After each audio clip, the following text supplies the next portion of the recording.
the gravy, please. All right, it's 8 minutes past the hour, and the kickoff hour is live and just a little punchy today. So watch out. We are here today, and we thank you for being with us.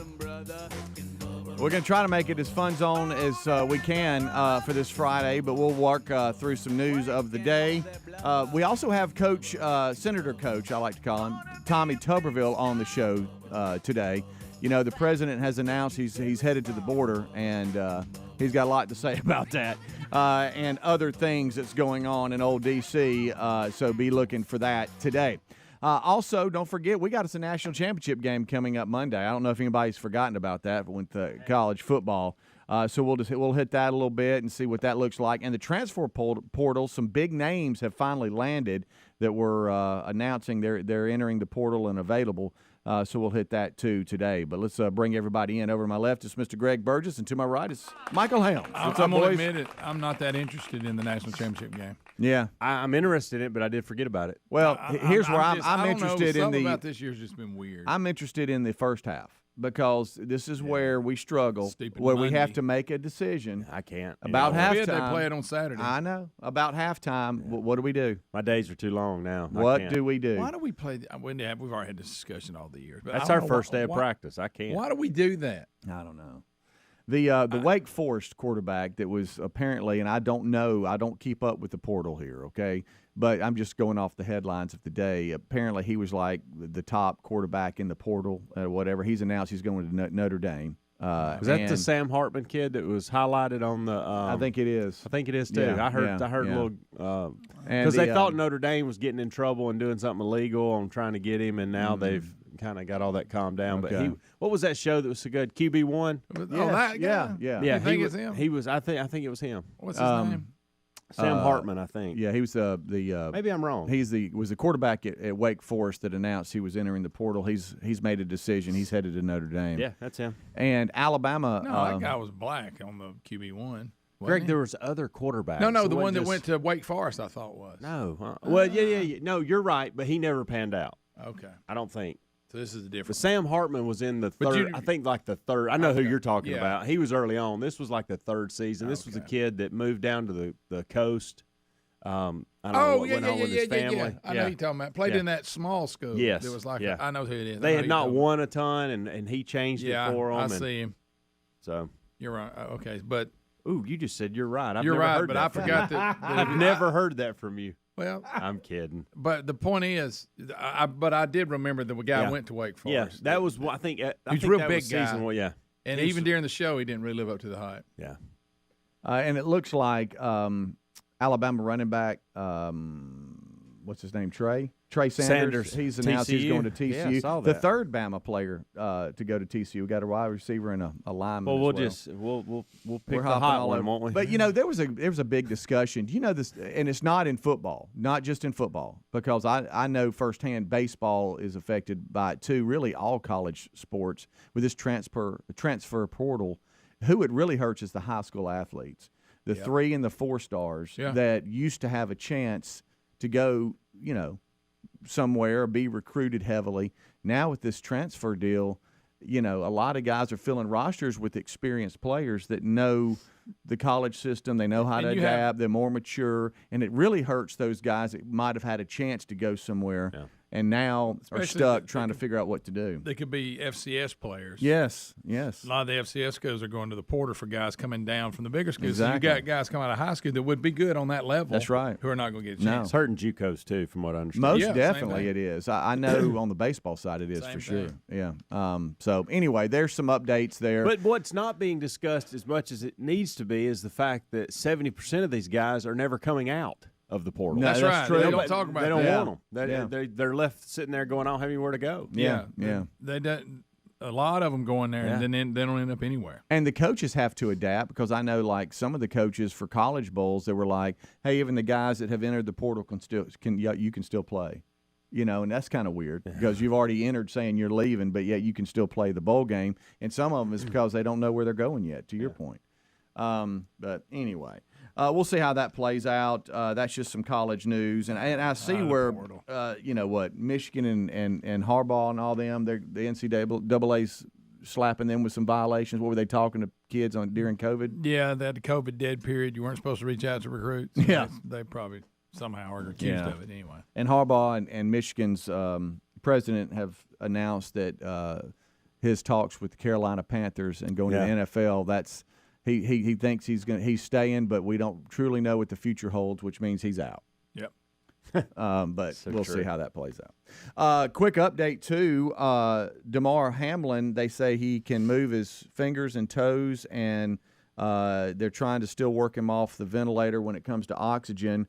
He's not out of the woods yet, but he's able to communicate through writing. So he's making huge steps in a positive direction.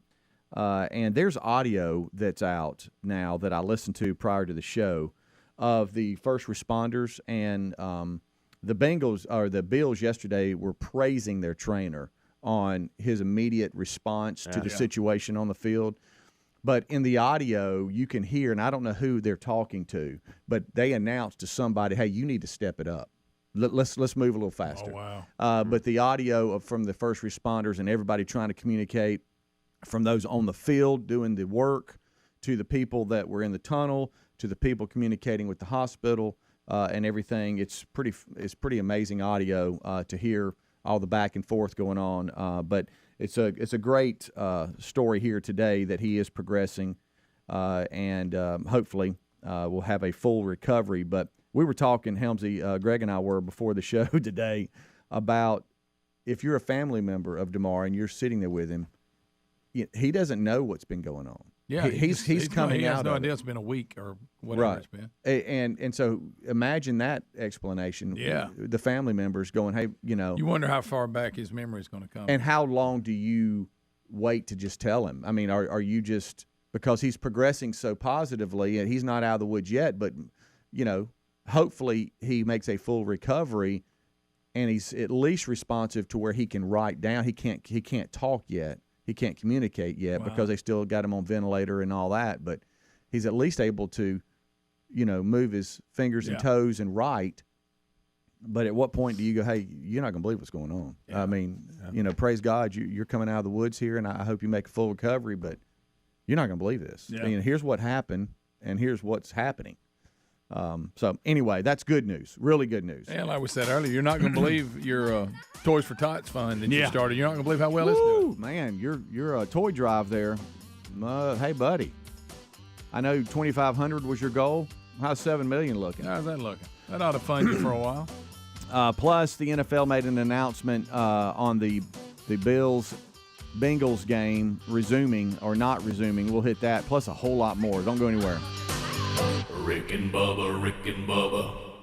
Attention! This is a special alert for all Americans who own a vehicle with less than 200,000 miles with an overpriced auto warranty or no warranty coverage at all. Due to the increase of new and used car prices, repair costs, and the price of gas, people are keeping their cars longer than ever, which is why CarShield is announcing a low-cost month-to-month vehicle protection plan to save any driver out-of-pocket expenses on covered auto repairs. Call now to find out how you can save thousands for covered auto repairs. Yes, you heard that correctly. You could save thousands on future auto repairs. Our specialists are standing by for all drivers to call for a free quick quote. Call 800-840-1546.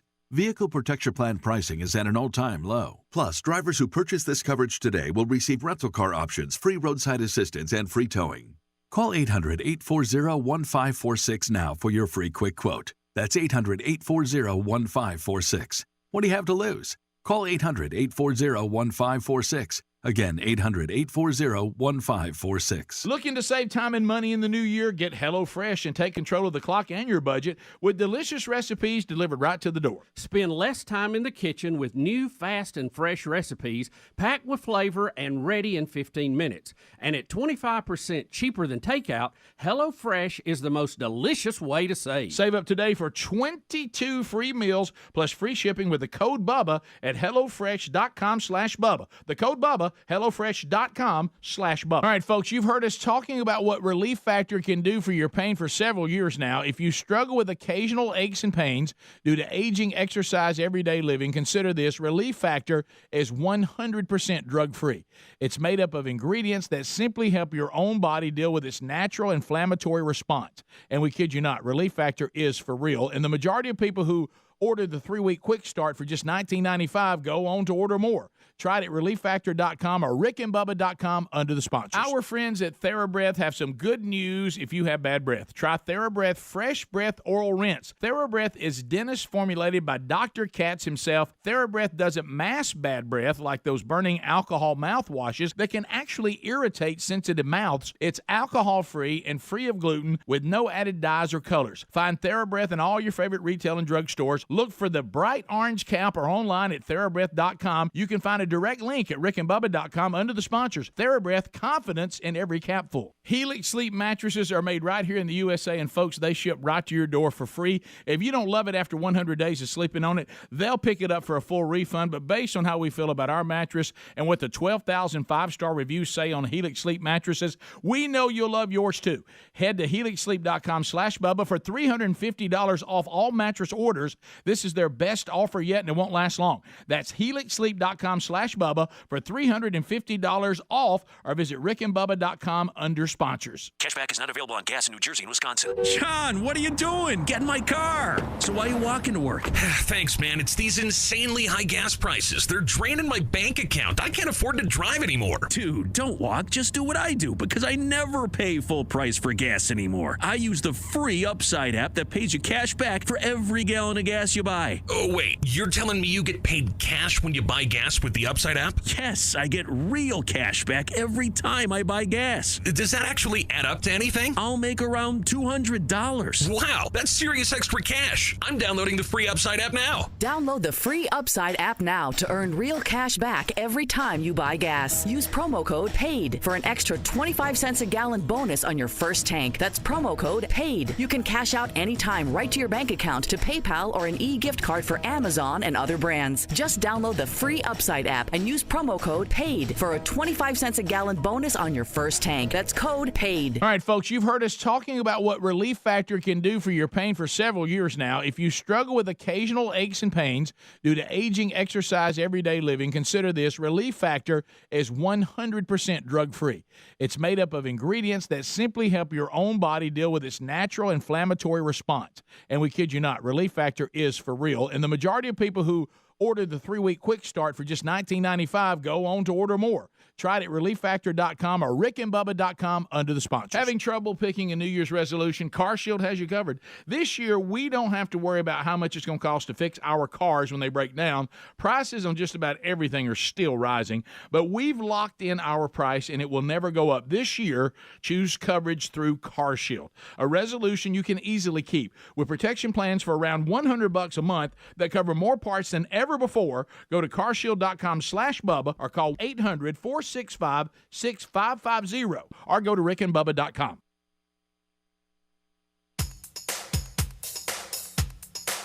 Rick and Bubba's in Ohio. Rick and Bubba. Pass the gravy, please. Rick and Bubba. Ooh, it brings me to my knees. Rick and Bubba. I can't start another. It's 21 minutes past the hour. Thank you so much to the for tuning in to the Rick and Bubba show. A lot of you watching us on YouTube. It's a wide still shot of the studio here. That's because Adler joins us at the top of next hour for the main show. He'll start switching live. Rick and Bubba will be here as well. Big shout out to everybody in Huntsville, Alabama, in the medical field, the medical mall, Blackwell Towers, all of y'all. Just do such a great job. I was up there yesterday with my parents, getting them some doctor's appointments, and they just love the show everywhere we go. Now, my mom asks if they love the show and do they listen, which is, you know me, I hate socially awkward moments, and she'll announce it, like when she was signing in for one of her scans yesterday. Hey, do you listen to the Rick and Bubba show? And she puts everybody on the spot, and I'm standing there, and they're like. And you know me, I can't stand silence because they look at her like, "Huh? Wait a minute, what?" Yeah, and I'm like, "You don't have to answer that. I'm so sorry." Well, she's proud of her boy. Yeah, and they just my mother's the opposite. People ask her if who we are, and she goes, "No, I'm not kin to them at all." Yeah, I don't claim them at all. But they love the show. My parents do, and they're very proud. And so anyway. Yeah, you know me. You don't have to answer that. Yeah. It's funny though. It's real funny on their reaction, because one of them said, "Oh, so you're Rick and Bubba?" And I'm like, no, that's man. hard to be. Yeah, it is. Yeah. All right, so the NFL announced, and I won't get too into it because it can be very complicated on all the different scenarios they laid out. But they've announced that the football game between the Bills and the Bengals will not resume. They said resuming the game would have resulted in postponing the playoffs, which would affect all 14 teams to qualify. Yeah. The game is also not bearing on the playoff qualification, even though it was about seeding. The league also said that making the decision prior to Week 18 is consistent with their competitive principles and blah, blah, blah, blah, blah. With the announcement of the game's cancellation, the league stated that all clubs will hold a special meeting Friday regarding the possibility of a neutral site AFC championship game if Buffalo or Cincinnati were on the road against a team that played 17 games. And then they lay out a bunch of different scenarios on if Buffalo and Kansas City both win or tie, then Buffalo versus Kansas City would be at a neutral site, and it goes on and on. But the main thing is the game will not resume, and then the AFC championship game, if it plays out the way they think it might, could be played at a neutral site. Yeah. So that's how they'll play it out. It's gonna be confusing. But see, people that were criticizing because it took them an hour to decide to call the game off. Yeah. There's a lot of moving parts here. I don't think they were just looking. First of all, they got to clear it with the Players Association. There's a lot of people, because we heard this yesterday. You had Bayard with her deal, and then the other, what's that lady the show that was talking? Sunny. Yeah. No. Well, anyway, not Sunny. I'm sorry. What's her name? She claimed her son. No. Was, I'm talking. Anyway, it was a different another show. One? Oh, different show. But anyway, their criticism was how long it took the NFL to call the game off. It took them about an hour to make it official. Mm-hmm. But the point is, because they were probably trying to work out how we're going to do what's our scenario, and when they do have to answer to the players union, I don't think an hour was that long. Really, well, considering you called the game off, which never happens. Yeah, it was with just playoff implications. It was just chaos there because this had never happened before. Exactly. So, but we all got to criticize. Yeah. And the Bills head coach yesterday held his first press conference and was praising the medical teams that their swift response saved his life for sure. So there's your update there. And speaking of confusing, there's this other thing. I don't know if y'all are like me. This whole University of North Dakota? Who was it? Utah, Idaho State. I'm sorry, University of Idaho, where the students were found stabbed to death, and then there was this investigation where who did it and all this kind of stuff. I've been paying attention, but I gotta be honest, I haven't just solely said, okay, what is happening? Because I know they've made an arrest to a guy that was in Pennsylvania, and he was there with his parents or whatever. You have details on that, and it's pretty remarkable. It really, especially because if you've followed any of it, because in the world we live in today, we want things now. Yeah. And we want you to tell us what you're doing. All the internet sleuth and all these people that try to get involved, they've been criticizing the police department there the whole time. Even one of the victims' dad, and I understand that. But they had a plan going. You can't just announce everything you're doing, but it's they basically identified a vehicle that they kept that was around there at the time of the murders, and then they got to looking back. It had come by, before. So they start zeroing in on the vehicle, which leads to, how they do. Let's start pulling the records of anybody in this area of this type of vehicle, and they actually found him. And when they got a name, and also one of the roommates that survived, there was a couple people living upstairs that she saw him. Now, he had his mask on, but she described his height, his build, and even said he had brushy eyebrows or something. Mm-hmm. Anyway, so they looked at his picture on his ID, so they thought, well, this guy's a suspect. Well, then they do the genealogy thing. He left the weapon was a knife, one of them K-bar military knives. Well, he left the sheath that it was in laying there when he left, and they got DNA off of it, off the snap.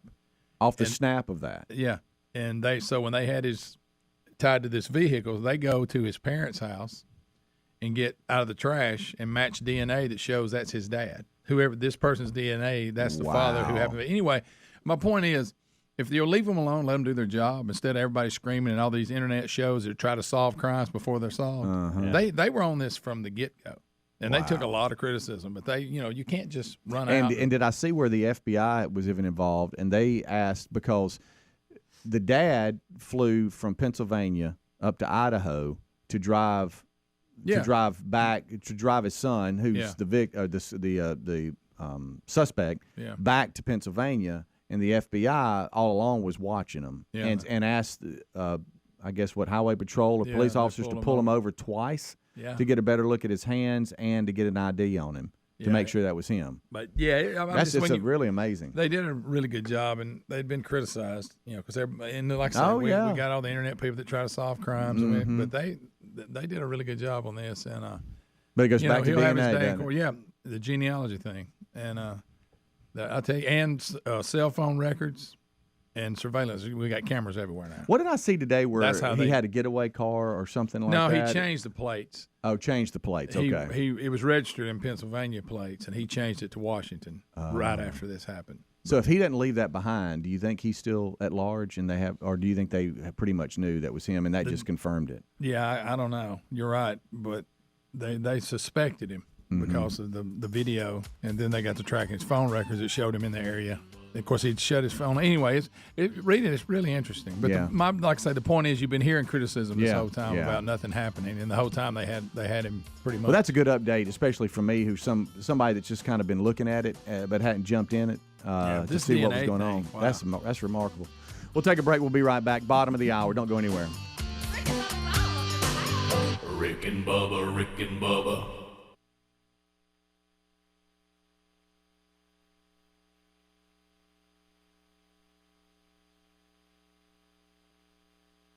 Sure, we'd love to drop those leftover pandemic pounds, but how sick are all of you, like me, seeing these ads for weight loss pills and fad diets? I've been there, I've done that, they don't work. I'll tell you what works. Eating 5 healthy servings of fruits and vegetables a day. You do that, and the weight can fall off, but A, vegetables, not a huge fan, or maybe B, who has time to prepare for that every day? Legitimate concerns. Let's talk Field of Greens.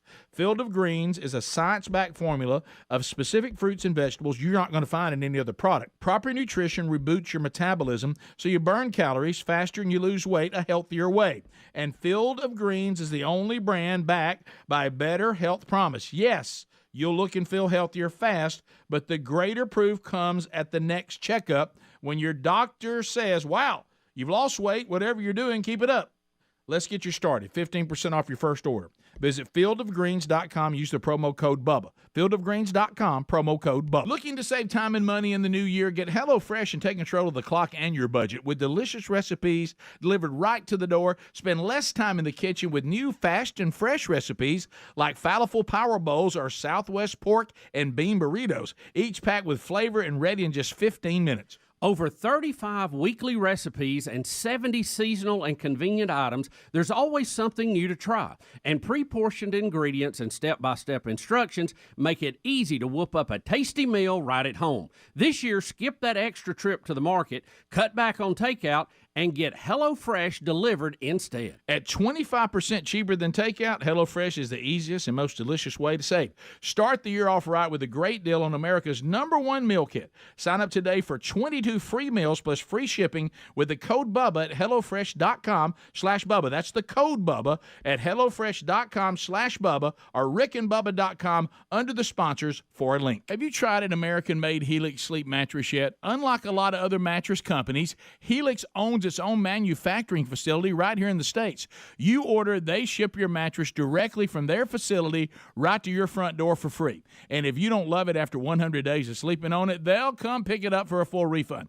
But based on how we feel about our mattress, which we love, by the way, and the 12,000 five-star reviews, what they're saying about Helix Sleep mattresses, we know you'll love yours too. Nervous about buying a mattress online? Don't be. The Helix Sleep Quiz takes into account your individual sleep preferences to match you and your partner with a perfect mattress just for you. Plus, you've got that 100-day risk-free trial. They also have plus-size mattresses and kids' mattresses ranked best mattress winner by Parents Magazine. Head to helixsleep.com/Bubba. We'll get you $350 off all mattress orders. That's the best best offer yet. HelixSleep.com/Bubba for $350 off your mattress. Hey, folks, our friends at TheraBreath have some good news. If you have bad breath, try TheraBreath Fresh Breath Oral Rinse. TheraBreath is dentist formulated by Dr. Katz himself. Over 25 years ago, he created an oral solution for his very own daughter and her struggle with bad breath. Now, today, that expertise is available to your family with oral health solutions and a range of clinically proven products. The stuff works, and TheraBreath doesn't mask bad breath like those burning alcohol mouthwashes that can actually irritate sensitive mouths. TheraBreath has a gentle yet effective mild mint flavor that is, and listen to this, alcohol-free, free of gluten, and is certified kosher. Plus, no added dyes or colors. If you need one more reason to believe TheraBreath is effective and worth a try, they offer a money-back guarantee. Find TheraBreath in all your favorite retail and drugstores. Just look for that bright orange cap or online at TheraBreath.com. You can also find a direct link at rickandbubba.com under the sponsors. TheraBreath. Confidence in every capful. Okay, folks, listen up. It's buy one, get one free time at MyPillow. The MyPillow team is offering a huge BOGO extravaganza, and that means buy one, get one free on a bunch of their great products. Now's the time to join millions of Americans who've changed the quality of their sleep with the MyPillow pillows and sheets and improved their lives with other amazing products. Right now, you get buy one, get one free pricing on bed sheets, Giza Elegance MyPillows, 6-piece towel sets, roll and go anywhere MyPillows, and so much more. Great products start with a great company. MyPillow delivers style and comfort with the good old American products from a great American company. And remember, all MyPillow products come with a 60-day money-back guarantee and a warranty. They even have dog beds for your pets. So what are you waiting for? Go today to MyPillow.com/Bubba for all of our special show savings and discounts. And don't miss the buy one, get one free specials. Once again, MyPillow.com/Bubba.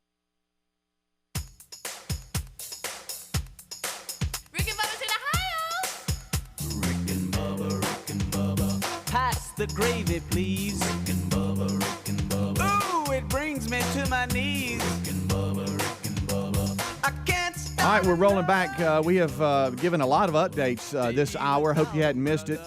If you have, you can go back and check out the podcast today. We were talking about Damar Hamlin with the Bills and how he is. He's improving. He can move his fingers and toes and can communicate through some writing. I saw a report here where his memory must not be too bad because he's asked for an update and if they won the game. He didn't realize it had been stopped because I guess he didn't realize what all had really truly happened. Wow. And the NFL announced that game will not be resumed. It would affect all the teams in the playoffs, and then ran out a couple of scenarios where the AFC championship game could possibly be played at a neutral site. So we'll see how that plays out. All right, so looking back at some different things, there's stuff happening in each household. Helmsy, I know that you were talking about this new game or something that's taking hold to your family. What's up with that? I don't know what is going on. So yesterday, this was developing during the show. So a day and a half ago, right before we went to bed, Amanda said, hey, just a heads up, Braden's about to leave. They're playing the juniors at Vestavia Hills High School play this game called Paranoia. Okay. And it involves Nerf guns. And it's just the juniors. And I'm like, what are we talking about? And she said they try to. The juniors? Nobody there's else evidently I think it's one of those things that they don't want you doing it until you're juniors. It's kind of the deal. It's a junior thing. And so it's something that they look forward to. I don't really know. And boys and girls both are involved. And so I said, all right, explain this to me, what happens. And evidently they go to the kids' house, and you try to eliminate the kids by shooting them with a Nerf gun. So you're trying to find them. You're trying to pattern their schedules It could be and worse. what they're doing. No, and here's it could be eggs. Sure. Yeah, I think this is almost like their version of Rolling Yards kind of thing. Well, I like this a lot better. So they showed up yesterday morning at the house. I don't know I think it was a team of girls showed up at the house, and Coco went nuts and wouldn't let them anywhere close. And I wasn't there. I didn't see it unfold, but Amanda did. And so then I thought this was pretty good. They put both garbage cans that we have and block the top of the driveway so Braden would have to get out of the car and move them. Oh. Which I thought was smart. Thought this was a good strategy. Yeah. Now the top of our driveway is real wide, so when he moved around them, now you've caused a handle for me. I'm the one that had to get them. But I get home last night, and guess what? They've moved them back. And I just said, Braden, I said, listen, I'm okay with this, whatever. I said, but are there, like, people hiding out in our woods right now, like right here? Right. With Nerf guns? Are we about to – do I need to pull in the garage and shut the door immediately? Are we about to get blasted? What's going on? Yeah. He's like, they may be here. I don't know. They may be here. He was like, but it's a bunch of girls. He's like, it's a bunch of girls. We got He's this, like, we Dad. got this. And I'm like, he's Plus we got Coco. he's like, what you got to be? And I don't know why he referenced this particular kid, but he goes, I tell you what, what you better wait on is when Ben Evans' bunch gets over here. Now they mean business. And I'm like, buddy, what is this? And he was like, oh, and he really wouldn't give me a whole lot of explanation other than the fact that they have teams of 3. And they're trying to eliminate each other with Nerf guns by going to each's house and catching them as they come out to leave or go to the mailbox or play in the yard or whatever. Let the dogs out. Yeah. And is it just that person or any family member is a target? No, it's just that person. So you could be. So you're not getting shot. I mean, you're just sitting out there. It could be a while. Yeah. I mean, because at least with rolling a house or whatever, it is. Yeah. Because with rolling a house, you would just do that and leave. Yeah. You wouldn't wait I think on they're somebody to staking come out. out. You know? I think they're staking out houses. Like, for instance, I've noticed a couple of cars pull up on our pullover and just sit there for a minute and kind of observe what's going on. Yeah, and I didn't know what that was, and I think that's what they're doing. I think these are kids that are trying to pattern what's going on at the house. It's deer hunting, basically. Yeah, it is. So I didn't know this was a thing. I don't know if this is just something that the juniors at Vestavia do, or is this something that's I'd never heard of it. I don't know if y'all have. But would you announce they weren't prepared for Coco? They were not, and I don't blame them because she'll get after you. I've seen you send me videos of her. She's got a little path she runs back and forth. She does. And it's like, hey, come at me. She is a really good little guard dog. She is a really good guard dog, so much so that she has a pattern in the house that she runs the same way, like the length of the house. And she knows if she gets on Maddie's bed, she can see everything on this side, the left side of the house. Okay. And then she can run all the way through. She can the couch in the living room, she can see the front area. All right. And then in the dining room, she can see that corner. She's got it covered. And, hey, she'll know the UPS. I told Amanda the other day, I said, hey, package is about to be delivered. She said, what are you talking about? I said, Coco's going nuts. Yeah. And Amanda looks at the sign. She goes, UPS is not here. I said, he's coming. He's coming. I said, she's gone from the bed to the room, back and forth twice. He's coming. He's coming. He's coming. Like Deion Sanders. We coming. Yeah. We coming. That's right. And sure enough, it wasn't a minute. UPS pulled up. It's amazing. She's got him patterned like you wouldn't believe. And a lot of the UPS, it's different who the delivery person is. Some of them know, okay, there's an electric fence. Right. And some of them don't even care. They know Coco's really, I mean, I've never seen her bite anybody, okay? But there's one guy that's kind of befriended her, and she's wagging her tail and all that. But there's others that she's just growling away, and one of them had to call Amanda yesterday and go, hey, I had to leave your package up top because dog was growling at me. Yeah, I get a lot of that, too. So, I get a lot of that with my dog. Yeah. It's funny because, but I'll say this. Yeah. She's got it in her to fight because I've had to break up her and Blue several times now. It was a bad one the other day. Well, they get rough, can't they? Yeah. Well, they turn on each other. Mine, too, when they go at it, it sounds like they're about to kill each other, but they're both wagging their little non-tails. They don't have a tail, but you can see the little butt just going. They're playing, but it's a loud, aggressive play where we're showing teeth. I mean, it looks like we're biting and everything. I don't know if it's just that nature of that breed, or I have no idea. We get a little bit of that, but this one was a real deal, and it was over a bully stick. Okay, well, don't take the bully stick. And I don't know if y'all know what a bully stick's made of. We'll leave it at that. I'll tell you in the break if you don't know. But first time Amanda told me, I said, so let me get this right. They're both chewing on that, and she said, yeah, that's what that is, a bully stick. Yeah. So for those of you that are just wondering, Google bully stick. Yeah. And you'll be amazed at what that is. Yeah.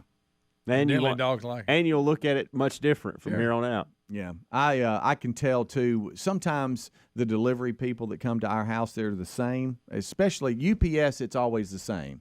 But the others, it depends on who's coming to the house. Well, with our underground fence, sometimes the dogs are out, and it depends on who the delivery person is, on how scared they are of dogs. Some of them are like, I don't want no part of that. I'm putting it right here. See you later. And others just walk up and, they know the dogs aren't going to bite them. But I would think that'd be a tough call as a delivery person not knowing. And, Greg, I know you were the power company for so many years. Yeah. You had to go up on people's property. Years ago when I first was there, when I was reading meters and collecting before I had enough time to get in the line crew, that was a big deal. Yeah. And we had spray. They tried everything. They even had this umbrella one time. You hit it and it opens up. It's supposed to scare them. Uh-huh. The dogs were a huge part of your day. Yeah. Because you're trying to judge it and go, who's. I like when people would tie them out by the meter. I reckon they did that by design. Yes. Yeah. We get a little of that. And they'd get after you. They would. Yeah. So you had decisions to make. I would get a piece of wire and hit them with it like a whip. Oh, that's nice. I mean, they didn't like it. So if you're not running over them, you're just hitting them? I ran over a few, but you can tell normally when they mean business. Yeah. A lot of them are just yapping, but boy, some of them, so that's you the can thing tell when they mean business. With Coco, I can't tell. I can't tell if she's kidding or not. That's the See, Buddy can hard crank part. it up when the hair stands up on the back of him. Yeah, that's what you need to watch. He is mad. Yeah. Well, Leo is our freak. And you just never know with Leo, unless a storm comes, and then now Jack's the freak, and Leo's chill. So it doesn't bother him. Yeah. I kind of wish we were playing this Paranoia game here with Nerf guns. Yeah, I was hiding around the corner. Come up with some rules and play I'd be it. hit out in the mornings when you get out of your truck. Yeah, you're like going to the bathroom. All of a sudden, I'm behind the elevator. Yeah. Pow, pow, pow. Yeah. I'm hiding behind the golden ticket seats. I jump up. Yeah. Would we have to say nothing above the shoulders, or would we be hitting each other in the head? Everything all goes. Yeah. Anything goes. We'll be right back. Rick and Bubba, Rick and Bubba. Paid for by Christian Care Ministry. If you are 65 or older, you know this. Watching your hard-earned dollars fly out the window on healthcare costs is so frustrating, but here's some great news. If you missed the December 7th deadline for open enrollment, it's not too late. Here's something that can really help. It's MediShare 65 Plus. MediShare is a community of Christians who share each other's healthcare bills. It's people who encourage and pray for each other too. MediShare 65 Plus is a low-cost option for those with Medicare Parts A and B, and it fills in the gaps where Medicare stops. It's a great way to fight inflation, too. You can lock in one low monthly price for up to 10 years. Plus, it's easy. You can use any Medicare-approved doctor or get 24/7 telehealth access from the comfort of your home. So worth looking into. MediShare 65 Plus is open for enrollment, and if you join right now, before January 31st, your second month will be free. So don't miss this chance. Call 844-SHARE-65. That's 844-SHARE-65. 844-SHARE-65. Cashback is not available on gas in New Jersey and Wisconsin. John, what are you doing? Get in my car. So why are you walking to work? Thanks, man. It's these insanely high gas prices. They're draining my bank account. I can't afford to drive anymore. Dude, don't walk. Just do what I do, because I never pay full price for gas anymore. I use the free Upside app that pays you cash back for every gallon of gas you buy. Oh, wait. You're telling me you get paid cash when you buy gas with the Upside app? Yes, I get real cash back every time I buy gas. Does that actually add up to anything? I'll make around $200. Wow, that's serious extra cash. I'm downloading the free Upside app now. Download the free Upside app now to earn real cash back every time you buy gas. Use promo code PAID for an extra 25 cents a gallon bonus on your first tank. That's promo code PAID. You can cash out anytime right to your bank account, to PayPal, or an e-gift card for Amazon and other brands. Just download the free Upside app and use promo code PAID for a 25 cents a gallon bonus on your first tank. That's code PAID. Hey, Dak Prescott here. Why do I choose proven quality sleep from Sleep Number? Because better sleep elevates my game. My Sleep Number 360 smart bed helps me fall asleep faster, keeps me cool, and effortlessly adjusts for my best sleep. That's more focus, more edge, and more highlights. And that means more wins for all of us. The Queen Sleep Number 360C2 smart bed is only $899. Save $200. Plus free home delivery when you add an adjustable base. Ends Monday. Sleep Number, the official sleep and wellness partner of the NFL. Kentucky Fried Chicken's pot pies are just $5? That's a comforting thought, especially after a holiday season when you had to panic wrap gifts at 2 a.m. Come on. Watch the same kids movie 11 times. Again! and were lovingly told your cooking was a tad dry, dear. Yeah, a $5 pot pie from KFC with tender chicken, savory sauce, and a flaky crust. That's a very comforting thought. Order your pot pie on the KFC app for just $5. That's finger-licking good. Price and participation may vary. Limited time offer. Tax extra. Folks, do you need to hire new people? Well, as a small business owner or a hiring manager, you know that success in 2023 all depends on team members you surround yourself with. That's why you have to check out LinkedIn Jobs. With LinkedIn Jobs, you can hire qualified candidates more efficiently by matching open roles with people who have the skills, values, and experiences to help you achieve your goals. And they go beyond resume data by using insights from your job post, company, and their 875 million member profiles to put your post in front of the most qualified candidates, and they make it easy to screen and rate applicants based on your job qualifications all on one platform. And that's just part of why small businesses rate LinkedIn Jobs #1 in delivering quality hires versus the other leading competitors.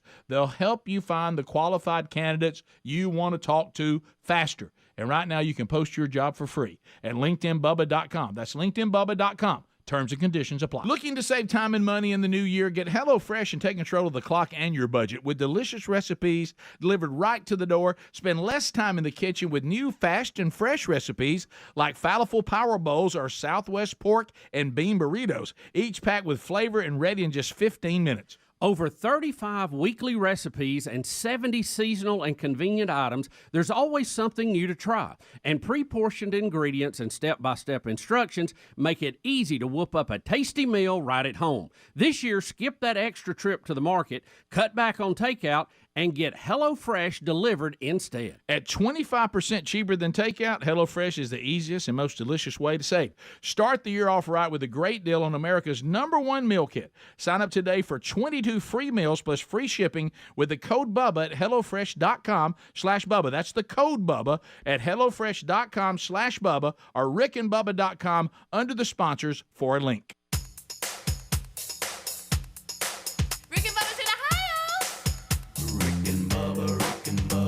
Pass the gravy, please. Rick and Bubba. Ooh, it brings me to my knees. Rick and Bubba. I can't start another Rick and Bubba. day without 'em, brother. We're rolling back 10 minutes until top of the hour. This portion of the show brought to you by carshield.com/Bubba. That's carshield.com/Bubba. You know, if you're having trouble picking a New Year's resolution, how about going to carshield.com/Bubba and letting them cover you when it comes to fixing your car and the costs that come with it if you break down. There's nothing worse than seeing that engine light coming on and then you're like, oh, come on, man. Don't do it. Carshield.com/Bubba will help almost help you with everything that you need to get handled when it comes to those car repairs. They offer protection plans for around $100 a month that cover more parts than ever before, from alternators to big-ticket items like transmission and more. Plus, whether your car has 5,000 or 150,000 miles on it, they have a protection plan for you. Lots of miles. And look, their administrators, they handle everything. You get to choose the mechanic and all that. Free. Anyway, how about this, Greg? And you'll like this, is you're being assistant coach right now. When your car breaks down and you're stuck on side of the road, you'll also have coast-to-coast roadside assistance too, as well as courtesy towing and rental car options at no extra cost. So you're never going to be left hanging, on the side of the road or something like that with no plan. Anyway, go to carshield.com. Don't wait any longer. carshield.com/Bubba. That's carshield.com/Bubba to get that free quote.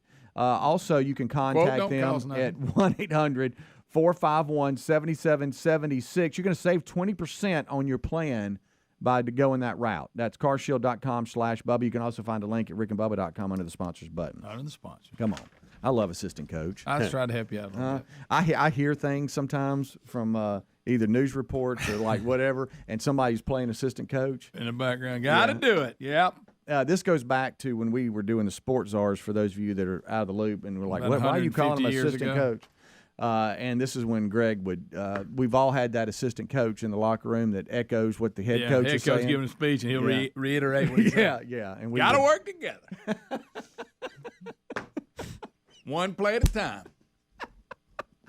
That's right. Just one. Just one. Not two, one. Oh, my goodness. And this is when one of us, mainly Helmsy, would try to read something as head coach, and you would echo it and play assistant. That was good stuff right there.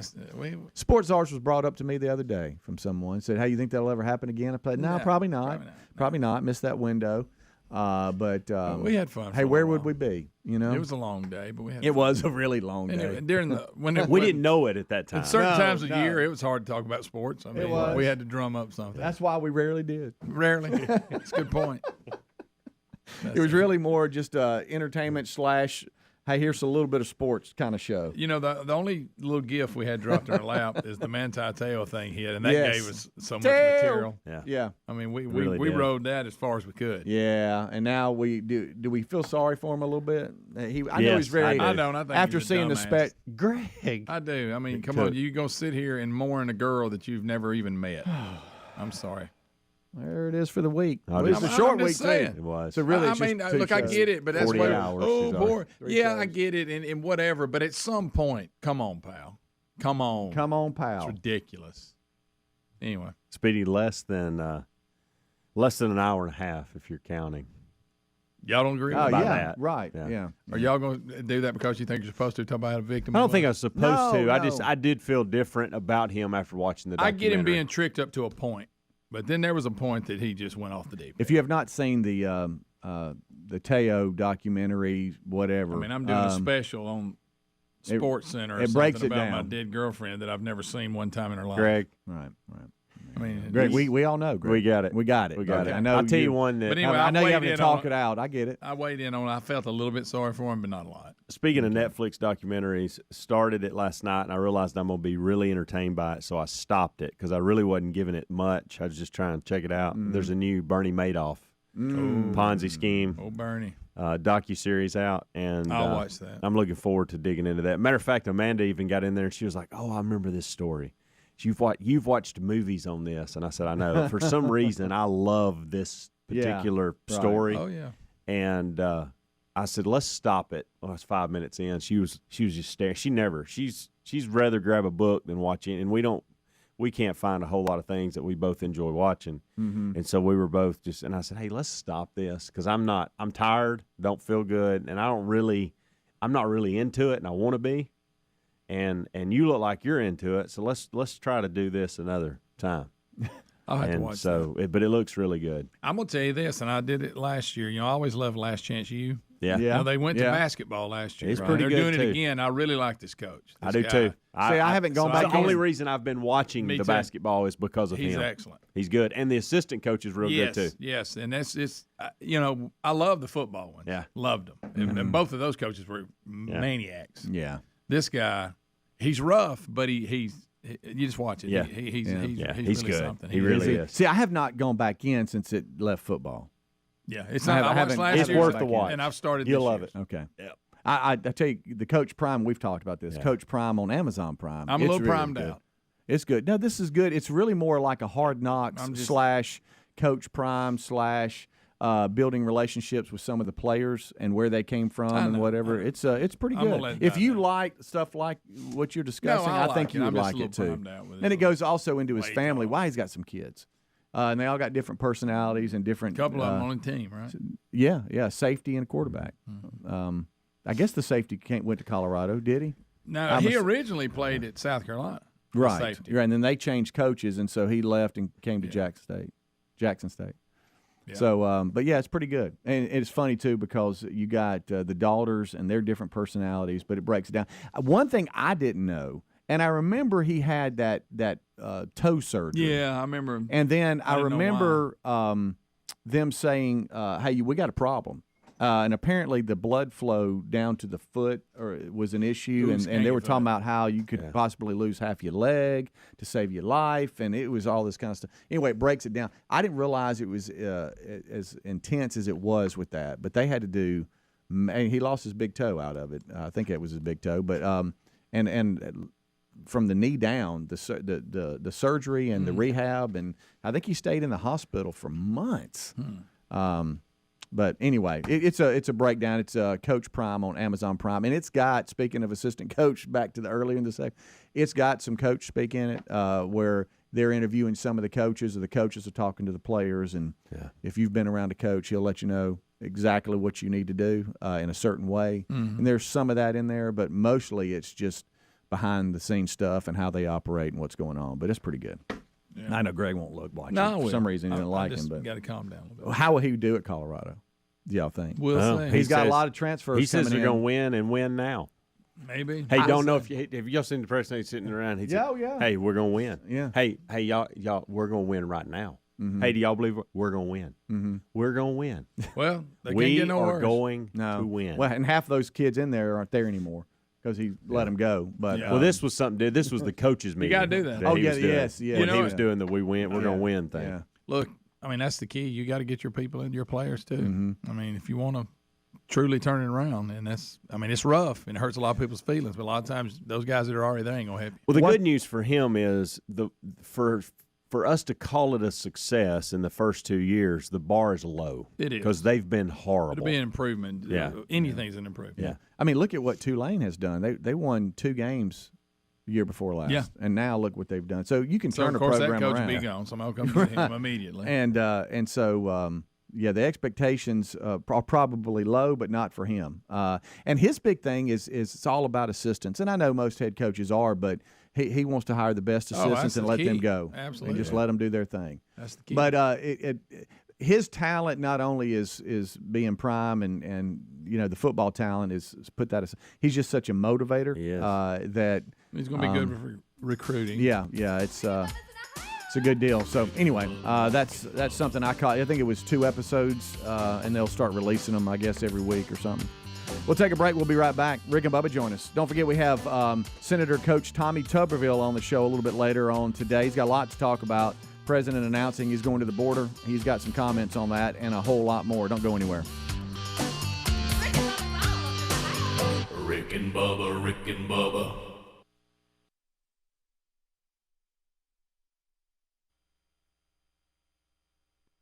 The same as the movie as far as Disney goes? Because here's why I'm asking this, is because last week Caroline got in a car and she had 3 new books she had bought at the book fair or whatever, and this was one of them. And she said, I think I'm going to start reading this one. And I had heard this before, but now I'm concerned, should she be reading this? No, from what I gather, there's the book does have the elements of Christianity in it. All right. And Disney, when they did the screenplay, took it all out. Okay. And they said because of that, the movie doesn't make any sense. Mm-hmm. You know, because that helps me. They're trying to take away what this is really pointing to, and when you take away what the plot is actually, what is the climax of the book, if you take that part out and try to make it something else, the movie didn't make any sense. And the book is by Disney too, correct? No. This was a basic. See, because I remember seeing a Disney logo on the book she had, A Wrinkle in Time. Well, then you may have a problem. That's why I'm asking. Yeah, if it's Disney's version of A Wrinkle in Time, like, hey, we just put out a children's book as another piece of merchandise for this movie, then you probably got a problem. Okay. And I'm not saying it would be terrible. I'm just saying I'd like to know as a father, though, what she's reading. Yeah, I'd look through it. But the original book was supposed to have a faith base to it. Okay. We'll be back. Rick and Bubba, Rick and Bubba. Bubba, Stephen Hawking has died at 76. Yeah, I saw the headline on that this morning. So obviously he's had ALS really for a very long time, which is pretty amazing. 55 years. So I'm not a fan of. I'm certainly under. It really kind of today the thing that hit me, and I don't want to be insensitive about it, but the thing that hit me was what a waste. I mean, what a gifted person that took his gift and didn't do anything with it. I mean, what could have been done instead of taking this incredible mind that he was given by his Creator, instead of glorifying his Creator and trying to reveal how God has revealed himself so obviously in all the things that he allowed Stephen to see and know.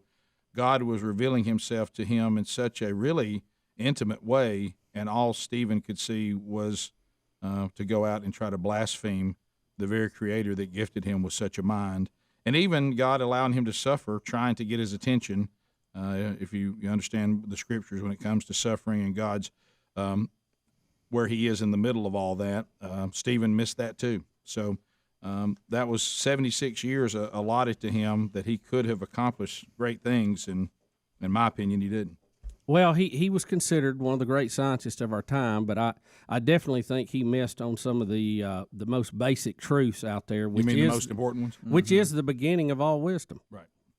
And, can't argue that. So. What he missed kind of, as you just said, kind of nullifies all he thought he knew. Yeah.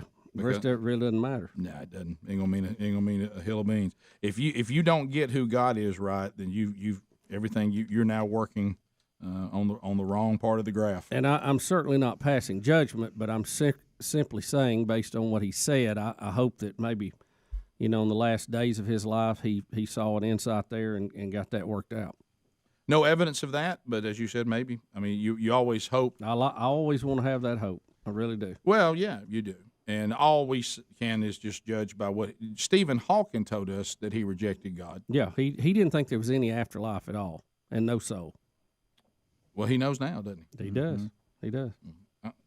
So that'll be between him and his Creator. That, as I said, in my opinion, when I look at it, he had Stephen Hawking, our Creator, trying so hard to reveal himself to him, even though Stephen would not go to the Word and all that, but reveal himself to him, and even allowed him to suffer where they should have got it even closer and more intimate. Yeah. And Stephen missed it all, apparently.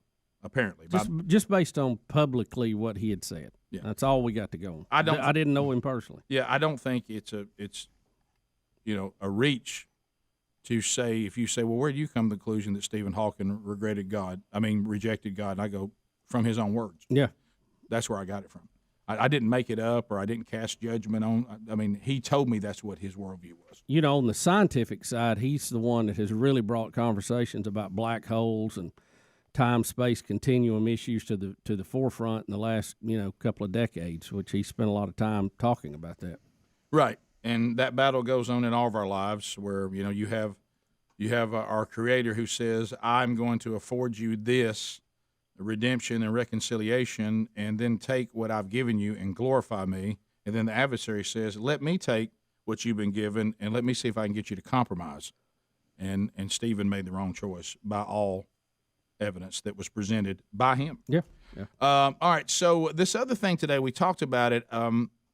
I guess I'm a little gray on this thing today, where students across America are going to walk out of class at 10 a.m. Is that Eastern? And they're going to walk out today and be out there for 17 minutes. Now, I certainly understand what's 1 minute for each victim of the Parkland shooting. And if you want to memorialize them, and that would be great. But is this somehow it's a gun control protest. Yeah. So what, they want more gun control? Yes. So if you go out today, you're saying, I think we need more gun control. Now we all know That's what I read. Now, or bringing awareness or something. And I was told that if you're teaching at a government school, you can't keep them from doing it.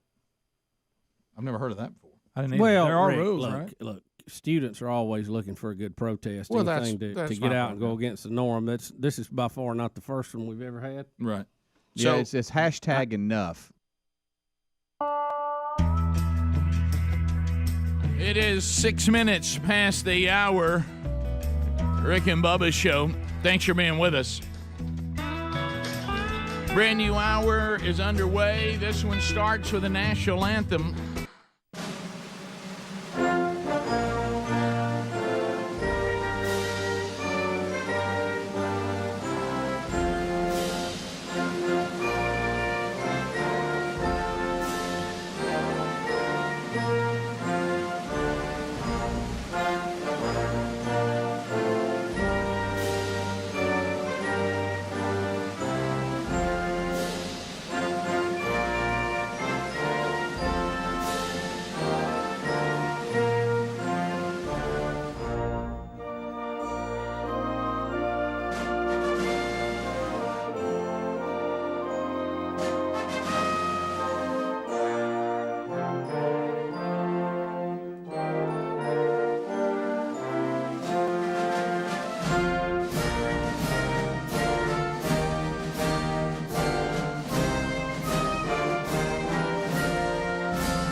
It is 7.5 minutes past the hour, the Rick and Bubba Show. Thank you for being with us. As we move through another hour on another day and wrapping up another week together, and we look forward to chatting with you today. We'll run down the stories of the day. The kickoff hour behind us, Speedy, the Road, Greg Burgess, and Helmsy already got that put down. So there was a lot covered there. You can catch that if you don't catch it live. And all of our archive options, which include our YouTube channel and also includes our podcast archives that are available for you every day. Catch any part of the show that you may have missed, or if you don't have a way to get it live, there's your way to get it. You got a lot of options to get it live. America's boldest radio stations on the Rick and Bubba Radio Network. You can watch it live on our YouTube channel. You also can listen to it live on our TuneIn app if that works better for you. We got everybody in their position and ready to go. We're missing the silver-tongued one, the man with the golden voice, Professional Lunch Eaters Man of the Year, the inventor of pizza and a cup, Shakespeare's worst nightmare, and the master of the King's English. Ladies and gentlemen, put your hands together for Bill Bubba Bussey!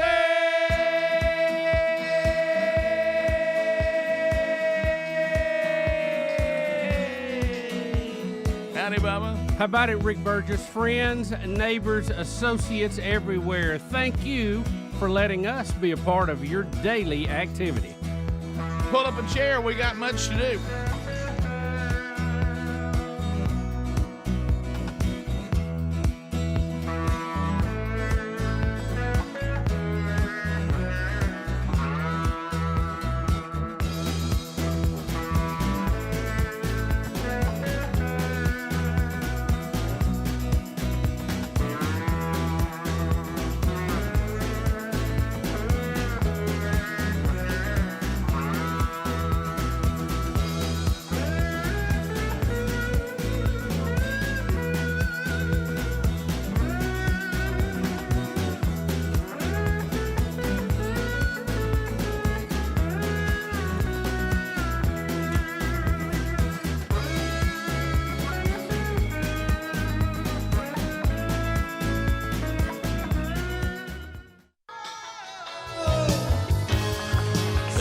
But who treats you like a star right there, sweetheart? It's old Boz, isn't it? No. Who is that? No, this is the one-hit wonder here. Who is that? Frankie and the Knockouts. You know what? You're right. But he sure does sound like Boz. He does. And Greg, who's on the drums? That'd be Tico Torres from Bon Jovi. That's right. Went on to pre-Bon Jovi days. Went on to stardom with Bon Jovi. How about that? Mm-hmm. So I just wanted you to feel like a winner when you came in here. Yeah. Well, you know, if I hear something that is uniquely 80s, I do. I mean, I feel totally different than I do if I hear all the other decades. And, you know, I talk about it a lot. I openly weep for the youth today that they didn't get to grow up in the 80s like we did. Oh, yeah. Look, because it was a happening time. If you don't think we're losers right now, even nasty Cardi B is crying about inflation. Okay. And supposedly she's got enough money not worried about it. Right. She's finally said, look, everything's triple the cost out here. She can't even afford the stallion anymore, you know? Right. I laughed my head off when you sent me that comedian breaking down how, are we really upset about the Christmas song "Baby It's Cold Outside"? Yeah, but yet we let Cardi B just be on the air with that. Boy, that stuff they put out. Oh my goodness! You know, it's porn. It's porn. It's straight up. It's straight up porn. It's a little, you know, his comedy bit's a little rough. It's rough because he lays out. Well, you know why it's rough? He has to read the lyrics to the Cardi B song. Rick, it's like a bulldozer in a swamp. You're gonna get wet. Right. You know what I mean? And you know, bad pun there, but you know, it's hard to point out the absurdity of this without being a little absurd yourself. Oh yeah, I mean we're worried about protecting women from "Baby It's Cold Outside," and Cardi B's out there just basically talking about this is all they're good for. I'm telling you. I mean, but anyway, so some songs. Wow. So anyway, if you don't know who we're talking about, be thankful. All right, so we've got some updates. We'll lot of updates. We'll run that down for you today. We'll get into some more of your phone calls today as we all kind of stretch out into a brand new year. We really have stories coming from about every part of the world there is, and so we'll run those down for you too. You know, some good news. Damar Hamlin, and that's one of the big stories this whole week, that he has gained reconsciousness and appears to be doing pretty well. He's still on a breathing tube, so they're bringing him about. But as you predicted, Rick, as he's writing messages, what did he want to know? The first thing you want to know. Did we win the game? Did we win the game? I'm telling you. I know it's not a popular stance. I know. But things have changed. What have they? And the NFL has come out and decided to cancel that game, and how that's going to affect everything. They've set that up. We'll get you updated on it. It's kind of a long deal here, but we'll plow through it. And so that game will not be resumed. You know, you start reading this. What if this happens or that happens? It's crazy because so many of the teams are the parity's so close now, and so many of them have a 500 record. So, but the NFL has worked their way through it to have a way to do this, and we'll share it here possibly next segment. Well, probably the way they set up now may open a door for the Vikings to finally give you that Super Bowl. That's a good point. Rick, don't get him started on that. I just enjoy it so much. I know. Well, I can tell you this: they have not been able to accomplish that in 58 years firsthand. If crying out loud, Auburn has pulled it off twice. in that same window. What was the score when Damar 7-3 went down? Yeah. Was it Bengals or Bills? Bengals. The Bengals were up 7-3, I believe. Okay. Yeah, I believe. If I remember. Do you just go with that? I mean, what do you do? Yeah, like I said, I think the game has just been canceled. It won't resume. They come with a weird tiebreaker. You may even not tiebreaker, but you may end up with a neutral site for the semifinal. Yeah. Okay. I don't know about have a home field advantage because that's basically what was on the line. Right? They said they are not going to have it at SoFi though, because they won't be able to tailgate. They won't be able to tailgate. Right. No ribs will be cooked. Right. No beer bongs. Yeah. It's just. Yeah, I'm gonna tell you, those people that like are Bills fans and Packer fans, Minnesota fans that get out there in the parking lot and tailgate in that.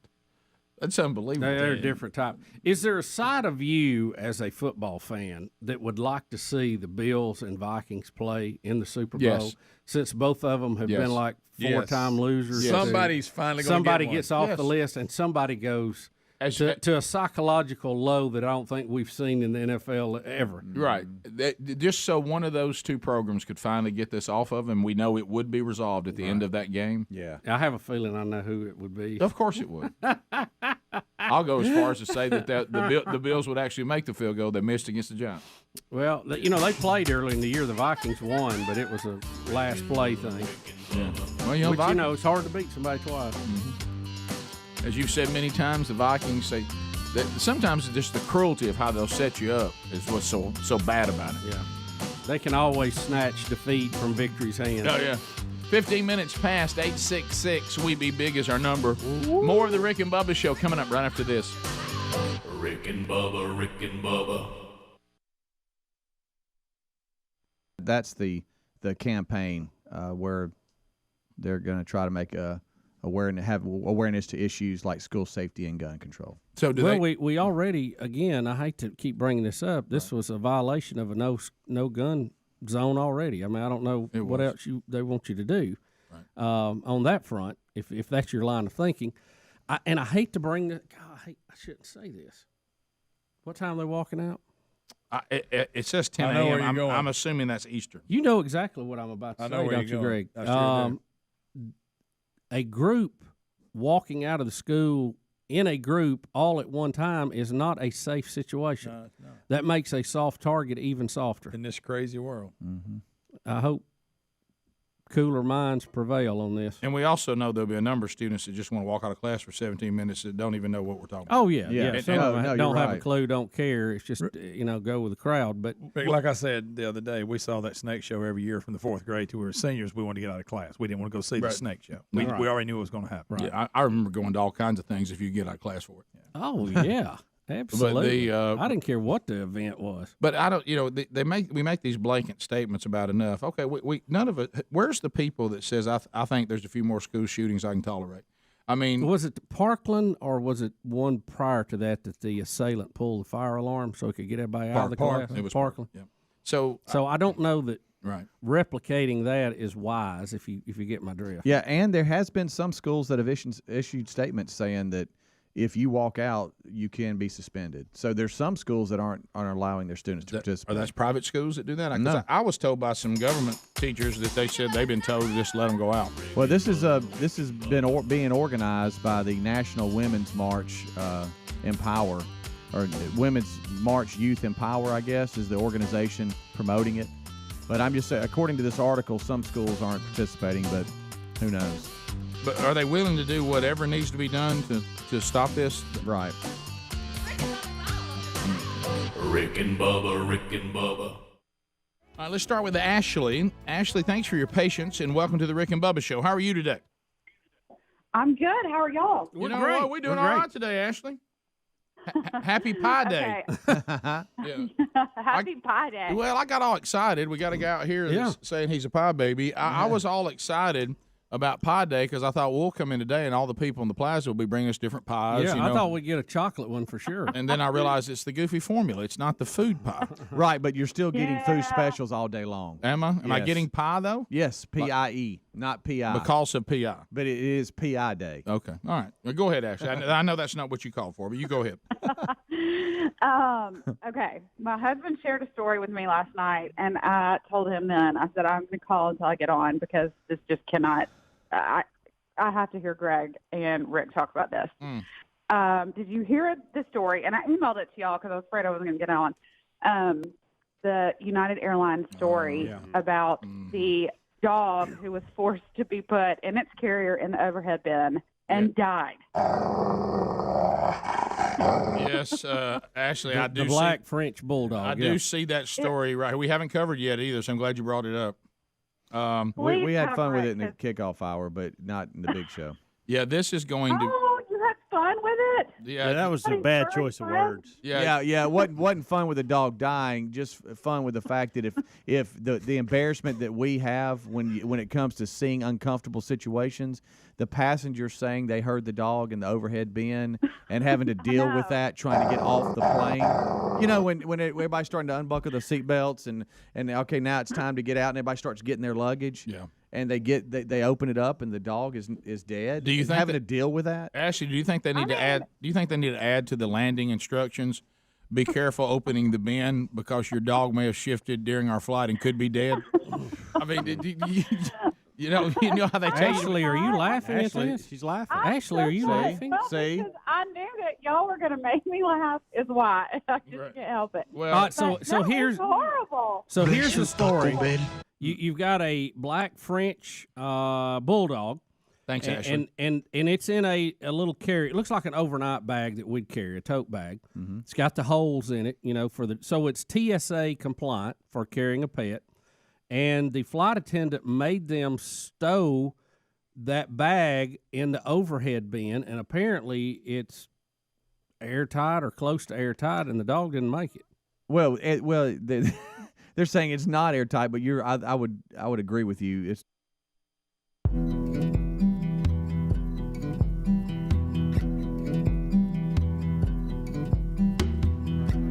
21 minutes past the hour, the Rick and Bubba Show, 866 We Be Big is our number. All right, so on yesterday's program, and we'll get into some more of this, Bubba came barreling out of vacation like Shooter McGee and was firing off about the Rose Bowl and Sean Payton. Did we get all that clarified? I know we got the Cotton Bowl clarified. Yeah. Is Sean Payton the coach of the Chargers or not? That has not been made official. Well, I heard an announcement yesterday. I may have jumped the gun on it. Shooter McGee came. I mean, you came roaring out of vacation about midweek. I mean, so confident throughout breaking news. Yeah. Breaking news, guys. Don't know if y'all know this or not. I mean, TCU's winning Rose Bowl. Sean Payton's got breaking news. He's at the Chargers. And look, we had the discussion yesterday. We always want to be factually correct. Now, Pete Van Weren's still dead. The thing on the Rose Bowl, I actually knew they did the Cotton Bowl, but just out of habit with USC, I said Rose Bowl. Right, yeah. So it was a misspeak. That sounds good. Sean Payton ESPN had it on the crawl. There must have been a question mark at the end of it. Right. That's all I can. Well, Look, I've said and it may still be true. We don't know. Well, the most dangerous thing that you and I both have. You and I may both. have time traveled. And I just for a moment, right. I And it may went and work saw out. it and came back and told question you. marks. But that you and I have is we have a touch of Ron Burgundy to us, and if you throw a story down in front of us or something pops up on the screen, sometimes we just read what it is. You know, I mean, and if we miss a question mark here or we don't realize that somebody brought that up, that they think that should happen or whatever. Right. So anyway, but we always want to be factually right. correct. So sometimes we have to work through it. Right. But so TCU won the Cotton Bowl. Yeah. And Sean Payton. USC. Well, no, TCU won the Cotton Bowl. They beat USC. Oh, I see. Yeah, TCU won the Cotton Bowl. It's on you. Not today, TCU. Huh? Tulane. Tulane won the Cotton Bowl. Yeah, okay. Yeah. USC didn't win anything. It's on both of y'all now. Yeah. No, I was just saying that TCU wasn't in the Cotton Bowl. Right. Well, you said USC, and I was like, you mean that we just started throwing out letters like. Well, USC was in the Cotton Bowl. It was a team with a T. Yeah, right. Yeah. But Tulane won it. So Tulane won the Cotton Bowl, it's and a Sean minefield in here. And Sean Payton is not the coach at. Not correcting y'all anymore. The Chargers. That's my Chargers. thing in 2023. Yeah. Not saying a word. No, I don't think that's the right approach. I want to know if something's wrong. Yeah, it's just in a kind way. Right, just in a sweet, that's loving. That's what I got to work on. That's why I'm not doing it in 2023. Well, that's one of the things that we've been talking about. It's so funny is we do this thing now when Sherry and I were cutting up, like we're just like throw something out and we'll say, "But now wait a minute. Now I understand that I wasn't doing that the right way or whatever. But here's what would have been a nicer approach. Hey, baby, I love you so much. I just want to let you know. Don't put that there, okay? Okay. And then we'll go back and we'll try it again. Nicer, gentler Yeah, please rub my back while you're telling me. You know, that kind of thing. Sure. Oh, wow. Just in a patting. Right. Even Scripture tells us to have a gentle correction. Exactly. A gentle correction. Yeah. And I, in my gentle spirit, you say how much I've worked on it. Right. Rick, you've come a long way. You've improved greatly. I've come a long way. I really have. I might. Hams ain't made any progress. But you've made a lot. I might even. Well, no, evidently I have because I could have been really rude about 8 times yesterday. Oh yeah, and I was. Well, now you're doing it now. Well, that's there's that tone everybody hates. I know. There's that tone and everybody that's fine. hates. That's why I want to sit over here and not say a word. That's why you got to work on it. I'm almost. I'll go to my office if I can. Look, I'm almost to the point, Helmsy. My eyes might sting during a Hallmark movie. Hey, I'm not saying they're going to get wet, but I'm just talking about they might sting just a little bit. Now you're getting crazy. So anyway, do y'all even want to walk through all these NFL? Well, no, I don't think we walk through them. Because it's too many of them, too complicated. Just say. And I don't think we're capable of doing it clearly. Here is the general gist of the whole thing. Okay. The league says they made a decision prior to this week, so everybody knows the cards are on the table. That keeps it fair for everybody. And they said that if they had to resume the game, it would postpone the playoffs, which would affect 14 teams. So that is out. And so basically, it's not going to change who's qualifying for the playoffs, but it will change the seeding. And in a certain scenario, there may have to be a game that is at a neutral site. The AFC Championship game. If it came to that. Yeah. So that's basically without giving you all the, hey, Buffalo and Kansas City both win or tie, and all that stuff. Yeah, I think there's so many scenarios. Yeah, here. I think you hit it, Bubba. I think you really can sum this up by saying doesn't affect anybody's playoff berth, only affects the seeding, and they're going to try to resolve that with a neutral site on the AFC game. That's one that looks like that's a likely way they could address it, right? Doesn't that kind of break it down? Yeah, I think so. Well, Rick, are you still a Packers fan, or have you faded? I honestly would probably offend Packers fans to say that I'm a Packer fan. I can honestly tell you it has no impact on my life, and I couldn't care less what happens to the Packers. Okay. But if they're playing, if I'm sitting down and I look and see the Packers on TV, I'm like, oh yeah, I'd like for the Packers to win. Mm-hmm. But I could literally walk out, never come back, and even never know. Yeah, it's hard for me to stay with a game now, and to its completion. I don't know what it is. There's very few games I can stay with. It's almost down to I can stay with a game that my nephew is coaching or somebody I know is playing in. Okay. And certain really good college matchups. Yeah. But anything outside of that, and probably the Super Bowl. Right.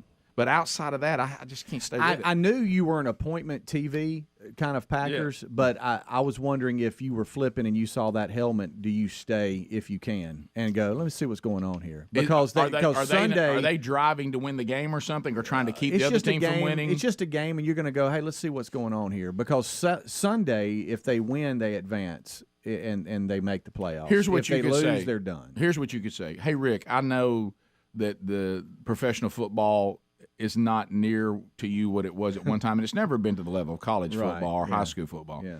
So is there one team in the NFL that you'd like to do well? I'd say, the Packers. Mm-hmm. So there you go. Okay. Yeah. It is. I just wondering. And then you would say, you would say, do you know how they're doing? And then unfortunately, I would say, I have no idea. I do not. No. Have you seen them play this year? I have not. Yeah. No. And I know with Bubba, and I get it. It's the little kid in him. I know. He will not enjoy the Vikings being 12-4 because he's been disappointed so many times in his life. He can't enjoy it. You know what I mean? So he's already Debbie Downer on what they're going to do. And that's wise on his part. He's protecting himself. Yeah. But the other thing is, I think it goes back to what's happened with me and the Packers and the NFL. I heard a great statement. I don't know who to credit to the first time I heard it. If you're a man, never let the little boy in you die, but you got to stop letting him make decisions. No, that's good. That's a good one. Right, that's a good one. And so the little boy in me would care about the Packers, but I don't let him make decisions. Right. Okay. Right. Yeah. The little boy would probably have a milkshake for lunch. Yeah. Right. I don't let him make that decision anymore either. Right. No. Yeah, little boys get to do things that men really shouldn't. Mm-hmm. You know, it's cute on a kid. It's kind of sad on a guy. Right. As Jordan Peterson and it said, stays with us. As Jordan Peterson said, there's nothing sadder than being the oldest guy at the frat party. Yeah. Well, you don't want to look around and see that. Right. He said that shouldn't be. Don't let that happen to you. Right. Yeah. So anyway, but I when I see that Packer uniform, I go, well, I hope they're doing. Yeah. okay. I don't think that Now, Aaron Rodgers has made that harder on me. Right. Well, he got him a new girlfriend. That's some people are crediting that with his performance becoming more stable here the last few weeks. Is this one a mystic or a witch like the other one? No, she's the daughter of the owner of the Milwaukee Bucks. Okay. She's 26. and she's a young one. Wow. Yeah. That's what happens when older men think they can still play football. They think they can do anything. Yeah. We'll be right back. Rick and Bubba, Rick and Bubba. Really flowing up there, but it's Well, not enough to kill it. how about but- this? Whoever said it wouldn't kill the dog, they were wrong. But United has said straight up, hey, we fumbled this one. I mean, it clearly says that you can put it in front of your feet where you bring your carry-on underneath the seat in front of you, and it would have been fine there. Can I tell some of you enough with the dogs? Will y'all quit carrying your dog everywhere? I mean, if nothing else, I'm saying this on behalf of the dog. Now, nobody's going to see it that way, but this thing. Well, there's this enough thing, people with allergies, Rick, and I've Just been stop that bringing way, your and I animals understand everywhere. that. I don't want to be on a flight with a bunch of dogs on there. How Now, about look, this? I understand. I got a dog, got that. Nothing wrong with But that. there's Yeah, I got a dog too. Yeah, I don't know if you need to be flying with your dog like this. I don't think it's. I think we take our dogs too many places, and I'm saying. I don't think they enjoy And it. I'm saying this on behalf of the dogs. Yeah. You know what I mean? I mean, I know there it goes again. No, I'm saying this on behalf of the dogs. You are selfish because you're doing this because you want to do it. It's not because the dog wants to do it. It goes back to this thing that I've done for years. We don't really love animals. We love to have animals. If we truly loved animals, you certainly wouldn't carry them in a bag with holes in it and even put them at your feet on a flight. And you certainly, I mean, why put them at that kind of risk? Why? I mean, they'll be fine until you get back. Let me ask you this: what is the name of this dog? Do you know? Pippet. Rick. Was not Burgess. Pippet. Burgess. That's funny. Uh, This is where I wish Greg was in here. Well, I mean, now, Rick, the lady who has this situation, it shows her at the gate. I mean, she's got her hands full. She has a toddler in her arms. Mm-hmm. She has a young girl who can walk, but she's young. She's got her baby stroller, and she's got the bag with the deceased dog in it, it looks like. now apparently there was a language barrier here, but the daughter was translating for mom, and other passengers were also saying it, but she kept saying to the flight attendant, hey, my dog's in here. My dog's in here. I don't know if that's how she was saying it, but you would think. Perro. Even if, I mean, Perro. if you just hold it up. What are you talking about?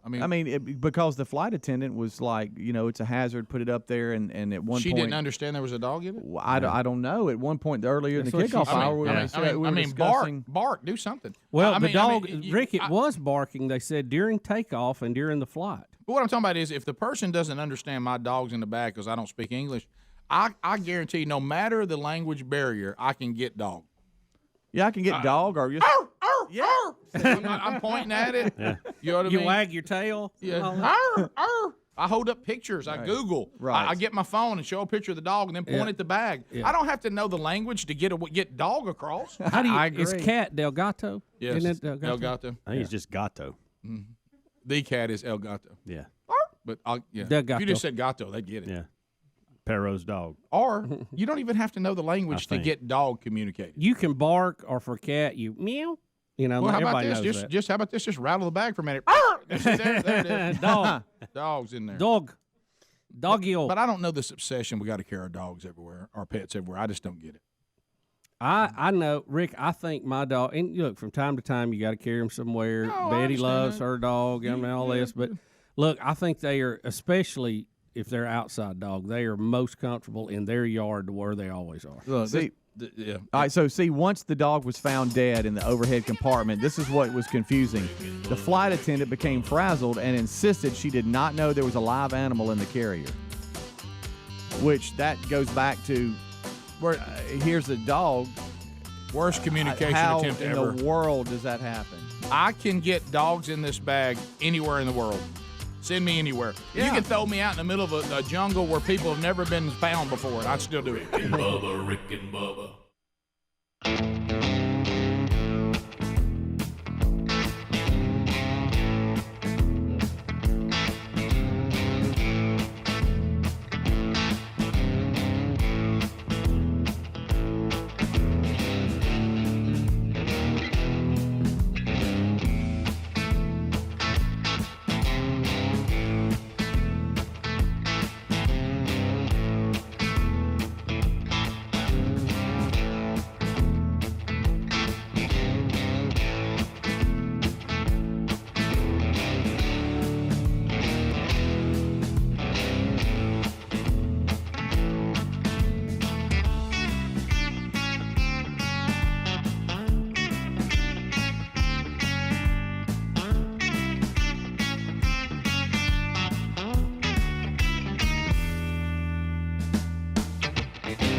Brilliant.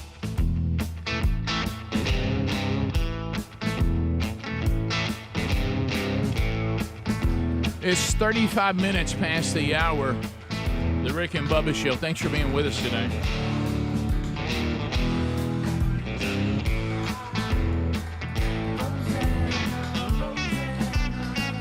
So as we have more stories to cover today, Bubba, this song is by Toto. And the song's about? Who's Rosanna? It's a trick question. No. Well, sort of. Roseanne Arquette. Is it That's really? who he was. That was who he was pining for at that time. Wow. Did the Burgess boys? Do y'all like this song? I do. Because this sounds like something y'all wouldn't like. I don't hate it. Pot it up, Rick. Yeah. Now I like it. I like that we got a little bass I like line. it. Yeah. I don't hate it. I'm probably about a 6 on it. Okay. I'll give it a 7 or 8. It's a good I like bed, it though. better. You spin it. I like that. Well, it allows for that. You know, a little stop, start like that. yeah. I've always wanted to throw a pick to the somebody and then like grab another one that I've taped to the mic stand and then like get back. That's at really it. cool. That's By just the way, been a dream. I don't like when guitar players just throw a pile of them out. Do the cool thing where you flip one out and grab the next one. Let me hit you with this. I got an email about this yesterday, and the audience is really intrigued with Field of Greens, and there's a reason for that. I had 2 conversations about this yesterday, one by email, one in person, and want to know. Look, talk to me. I'm telling you, I started on this product. I guess probably when did they start with us? In fall. Sometime in the fall. Yeah. And so I started taking it and ordered me some. You know, they let us have some on our own, and then they say if you like it, keep using it. If what, and then after that, I'm on the now because it's what I like. I'm on the reoccurring. Let me figure out about the time I run out, and that way I don't have to keep going back on and order it. So it's on the rolling now, and they do a great job. I even got a text from them yesterday. Hey, don't forget, we're about to send you your next supply. This product I love because I think if we're all honest, even if we desire to give our body the fuel that it needs, sometimes our taste just, sometimes we don't like a lot of vegetables, and we've gotten better here on fruit, but there's probably the fruits we love are not the ones we really need, and so what this has done, it's a formula that makes sure that our body gets the recommended dosage of vegetables and fruit every single day. And I'm telling you, when you put the right fuel in your body performs better. And I have seen the results of this, and I highly recommend it. They're also talking about another thing that Field of Greens does for you, and as we get older, this means even more to us, is when your body has the right fuel, the metabolism will also work better. And so it helps you to burn fat and to keep weight off. That's another benefit to this. So fieldofgreens.com, using the promo code Bubba, getting you 15% off your first order. That's fieldofgreens.com with the code Bubba to save that 15%. Or you can also go to rickandbubba.com under the sponsors. I think it tastes good enough in water. Sherry doesn't agree with me. She's like, I have to have it with orange juice, and I've done it with orange juice. I've done it with, mixed it with a protein shake, put it in with that. However you want to do it, but it works great. It's not one of these superfoods that you go, well, I'd like to have the benefits of that, but I just can't stand it. It's not like that at all. All right, so Bubba, this ongoing saga with you, and when you came back from the break, you had to make fuel runs to y'all have a hunting place now that's one that you didn't have before, and you're going and you're taking care of it, and there's adventures down there, and there's mud. And yesterday you had another adventure. Yeah, mud. Yeah, mud. Alabama. Yeah, we were selling mud. We got plenty. We got a bumper crop. Lots. Yeah, of mud. I was in the big truck yesterday. It's a Ram dually and 4-wheel drive diesel. Mm-hmm. And means business. I went through an area that was known for being a little tough to get out of, where people had to have been pulled out before. Y'all been working on roads, and your roads look good. We're getting look there. At that. You look like John Dutton right there. And so I went through a place, and I thought, well, I'll just kind of go on the side of it and won't get out in the middle of it, and it'll be fine. And I went on the side of it, and I got to spinning and got stuck, and had to work on it, Rick, and I bet I worked 20 minutes to the point I had sliding around in the mud had made a complete 360 trying to get in and out, just rocking back and forth. And finally, after about 20 minutes, I mean, at one point I had stopped because I was tired of turning the steering wheel. And I started to call for help, and I thought, I'm gonna stay with this just a little bit longer. And we finally were able to rock it out. And I know You said we. Yeah. Well, me. Okay. I was about you didn't. Speaking of Dooley, you didn't have him down in this mess. No. I want to know who you called. Like, who were you going to call? Who were you going to call? Well, just there's several people in the area that. So you got out on your own without being a bit to anybody. Yeah, I got it. But it took 20 minutes. I mean, sure enough, 20 minutes to get out. Give me the concern level. Well, it was, it was funny at one point, because I realized I didn't have my boots on, so I was going to have to get out. What? In my tennis shoes, walk through the mud. Right. But you gotta have boots in your truck. Well, I'd left them on the boot dryer. I thought you meant business. Yeah, I did too. And so it was comical. It was tense. Little prayer to get out never hurts. And and then it was funny when I got out of it. Mm-hmm. So I thought, well, I ain't doing that again. Can I ask a question here? Yeah.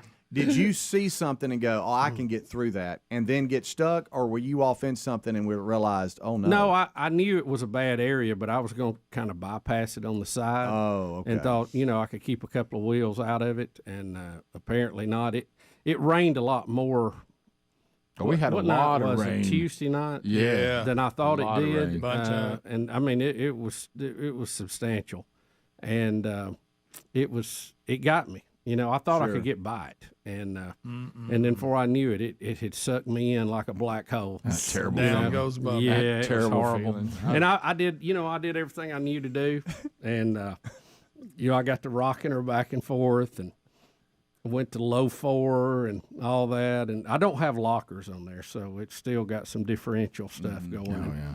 So you're like me. I'm glad we don't have to lock them anymore on the newer things, but something about it, I feel like it's not. Well, no, I mean it was in 4-wheel drive. I know, but but something about that doesn't feel right. It shouldn't be that easy to get in 4-wheel drive.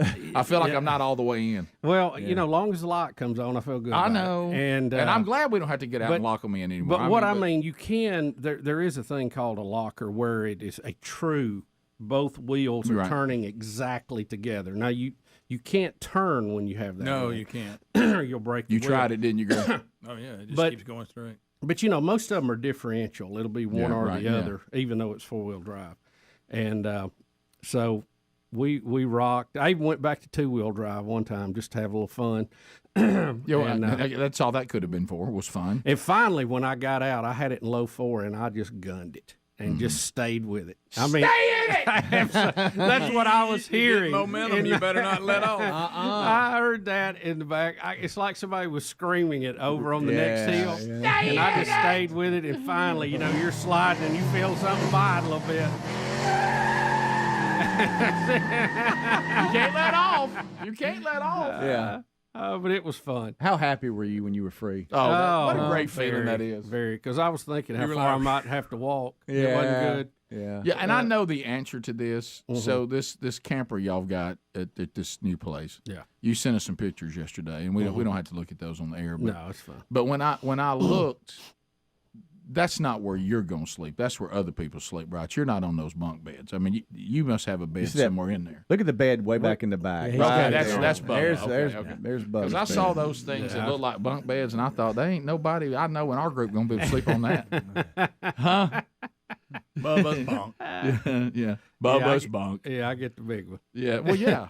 I mean, no, and I would give that up anyway because I wouldn't want to hear what it would sound like for you to try to sleep on one of them others. Yeah. I mean, it wouldn't be good Not for a plug any- it back wouldn't there be either. good for anybody. Not a plug. No. I learned that by way back. Remember that way back before Bubba had addressed, Oh, yeah.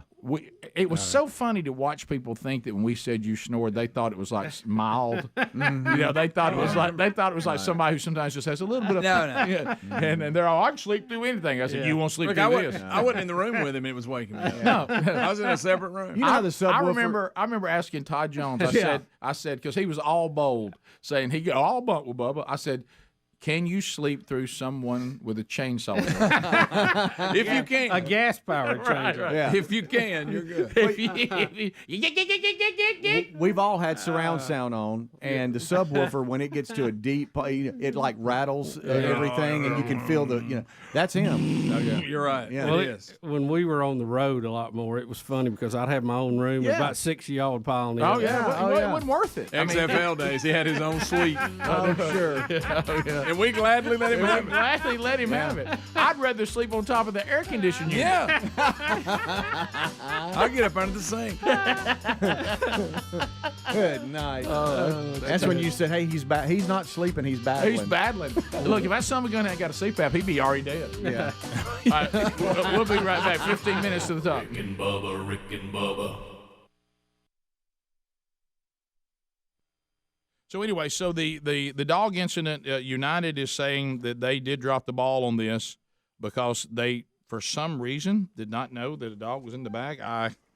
The barking didn't clue them in on it. Yeah, the barking, the yelping, Or the fact the woman probably said, I don't want to put my dog up there. Right? Well, she said she couldn't communicate. Yeah, the with daughter him. did. That's though. true, but the daughter could. But what I said, what I said, and I said, you could drop me into a jungle and said you're about to encounter people that have never seen a white man, and I had a dog in the bag. I can tell them I have a dog in the bag. Yeah, I mean, that's if I've never spoke the language before in my life, I can get there's a dog in my bag. Just point at him So and use Now some they word for may dog. translate that, Rick, to dinner on a stick. But Yeah, if you you're get Korean, the point. there would Correct. maybe a whole nother deal. Maybe my last moment with the dog. But how Right, about this? right. I can communicate. I have one. Yeah. To Eric, who's standing by. Eric, welcome to the Rick and Bubba Show. Go ahead. Hey, we all know how much Rick loves animals. Absolutely. And Bubba, hey Bubba, I'm gonna start it, Bubba, and you got to finish it. Hey Rick, what you got? I got a dog. Well, I have a great little, what is it, French Bulldog? I got myself a French Bulldog, and let me tell you how much I love it. I love my dog so much that it's going to travel with me no matter what, even though I've got, human children I need to be watching. I'm gonna take my dog out of the comfort of his home and out of the comfort of where he has gotten accustomed to, knows every smell, and I'm going to confuse him as much as I possibly can by stuffing him in a bag with air in it. And my best case scenario is I want my dog that I love so much to fly in the air, trapped in a tube with other human beings at my feet in a bag. But you know what? How much I really love him? I'm going to put him in an overhead bin and let him suffocate up there. Because I love animals. I love animals so much they got to go with me. Yeah, it's not a good gig, even if you got to stay out of the overhead bin. I mean, that's 4 hours stuffed in that little thing. I think when we grab animals and make them travel with us, it's just like when people get so concerned that you hadn't been invited to something. And what they really don't know, unless you're really close or a member of the family, when you get that invitation, the first thing you think is, oh, crap. You know what I mean? And I think that they have that feeling when everybody's just going, hey, you want to travel? I think they've got it like they like it, and all of a sudden they're like, good night. Here they go dragging me off somewhere else again, out of my comfort zone, because I got it just like I like it. Yeah. I've watched my dog, and the day pretty much consists of laying in the little thing that he sleeps in, either asleep or just laying there comfortably. He'll move from it to get a drink of water, something to eat, and go use the restroom, and then back to that place where he lays back down and goes to sleep. I really don't see much else going on. I think they rest or sleep about 20 hours a day. Right. This is funny. So going airline flying, I'm sure, is right on the top of their list. You got an email, Rick, with this in here. There's a picture. It says this is a huge golden retriever on a flight from Grenada to Atlanta. This was one of about 10 dogs on the plane. There were so many that the flight attendant had to announce, keep your pets out of the aisle when we're bringing the beverage cart through. So that's But, Rick, this dog is sitting in a seat just like a person. You see people's heads, and you see that dog's head. I see it. There it is. I guess he's seat belted in, too, right? Or either that's the ugliest guy I've ever seen. Yeah, with long hair. I got the dog's name here. Coquito. I think. This is a This is a what does that mean? This is a field reporter at the airport. See if y'all. We're going to catch it. Catch it mid-round. Take a look. This is that little dog. Coquito is his name. Coquito. And this is the carrier that he was in, stored in the overhead bin. Sophia says there was turbulence during the flight, so they couldn't check on Coquito. She says that they had the proper ticketing to board him, but before the plane took off, a flight attendant told them that they had to store the carrier in the overhead bin. Sophia says that she and her mom told the flight attendant repeatedly there was a dog in the bag. When they landed and discovered Coquito had died, Sophia says the flight attendant changed her story. She said, "Oh, I'm sorry, I didn't know it was a dog. I thought it was just a normal bag." But we told her it was a dog. She was lying. United sent us this statement saying, in part, this was a tragic accident that should have never occurred, as pets should never be placed in the overhead bin. We assume full responsibility for...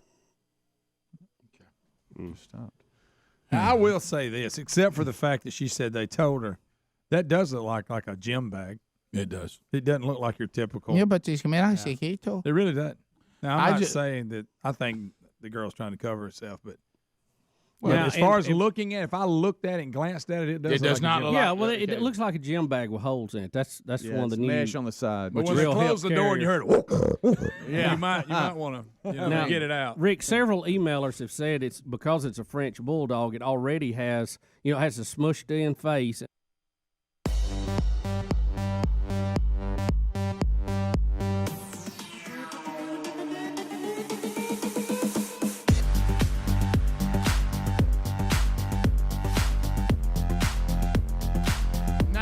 To the top of the hour.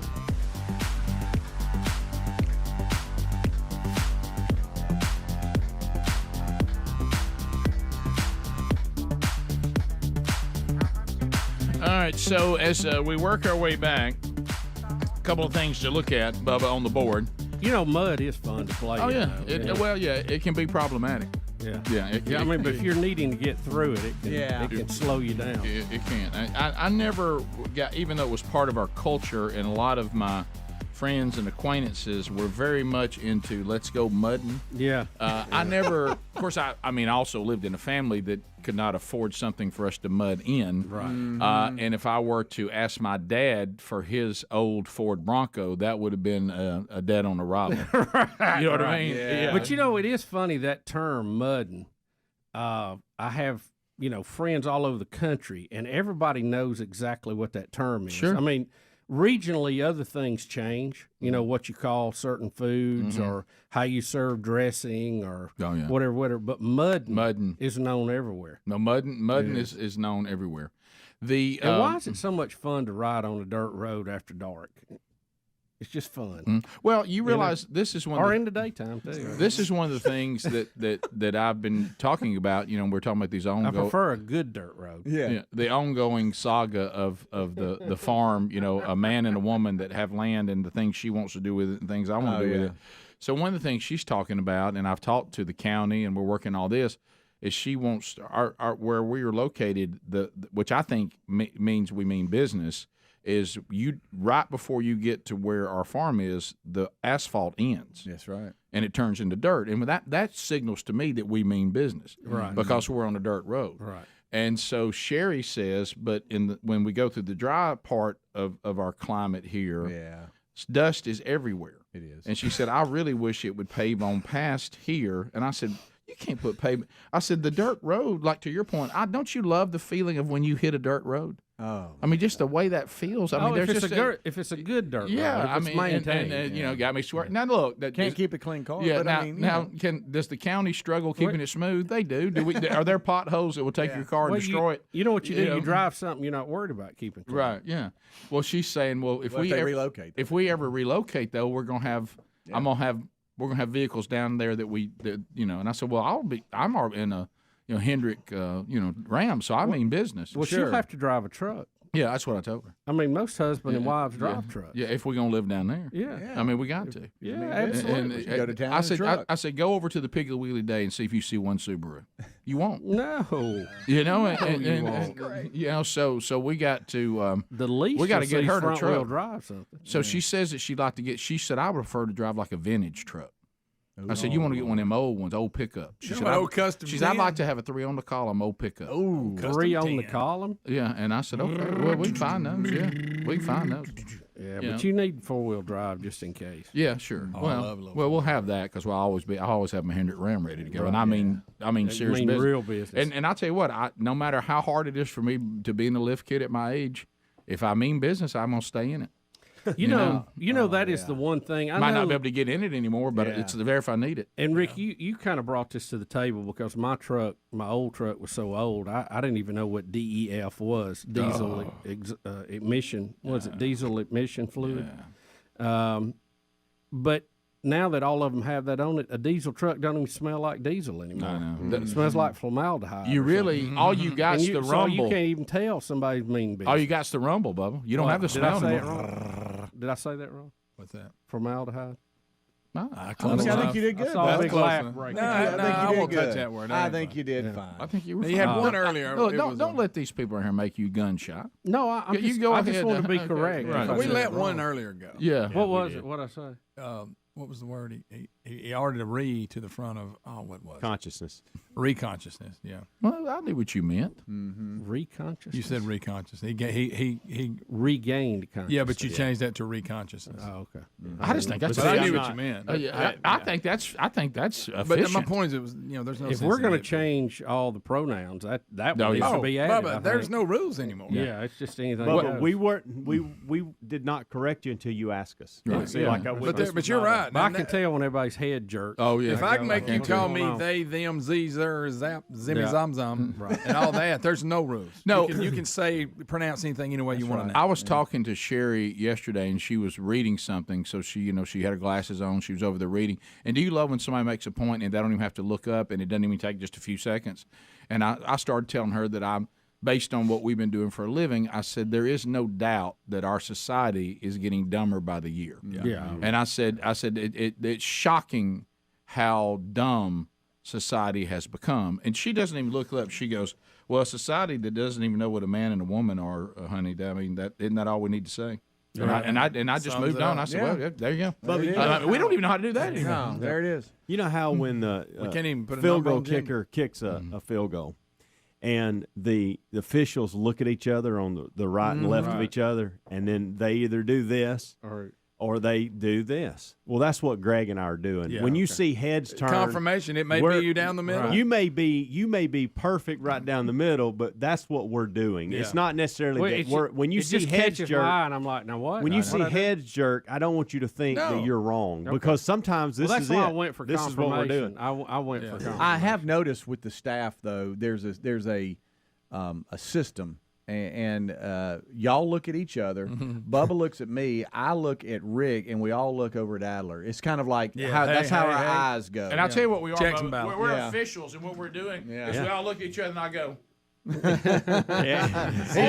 down. Bubba, look. Yeah. Touchdown. That's it. So it's good. It's good.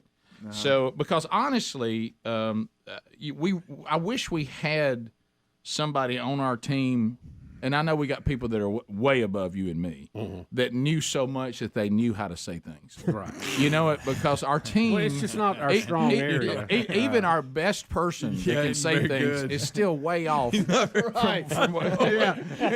Our expert. Right. Our excellence. Let's go to him.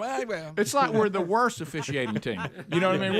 We're at the game. Right. I mean, Nobody graded real high. but one was higher than the we other. can officiate, but if you look at our cards that get turned in, a lot of complaints. Who gave this crew the SEC championship? Yeah. How did he get that hat? We're the guy the time that cost the Saints a trip to the Super Bowl. We're that guy. The play's over and he's standing there going. So, Rick, on y'all's team, who has the most grasp of the English language? Probably Adler. Yeah. And everybody's like Adler. And I'm just furiously Googling. I think. Well, I think what we're saying, he's the closest one to some sort of schooling. Yeah. The rest of us are so far removed from it since he was the youngest. And his brain's fresher. Right. Oh, much fresher. Yeah, he didn't. Worried about my brain. He didn't cheat his mate. Well, I do have some of that, but then Just throw that out there. Hey. y'all have more common sense than I do, though. So it evens. Evens out. Well, that is true. I am street smart. It evens out. Right. It's really, if you put us together, we're a pretty good Avengers team. Yeah. We just all have super talents. Except when it comes to grammar. Yeah, when it comes to grammar, you better call the X-Men. Yeah, it's pretty bad. But like I say, good news. They're breaking all the rules in that too, so we can do whatever we want. I love talking to English teachers and what it's like for them to listen. Oh yeah. Top of the hour. Rick and Bubba, Rick and Bubba. They normally have breathing problems, much less in a bag in an overhead bin. So it's right up there with the Pekingese. Who in the world wants a Pekingese? That noise they how about make. this? There's other choices of dogs. Get one that can breathe. I mean, how about this? Just go get a dog that can breathe. Why would I say there's a plethora of dogs? I tell you, the one I want is the one that has breathing problems. Yeah. I was at the vet once. Why take that on? There's an English bulldog in there. Oh my! I ain't never heard so much racket in my life. It was like he was struggling. Yeah. Trying his best to breathe.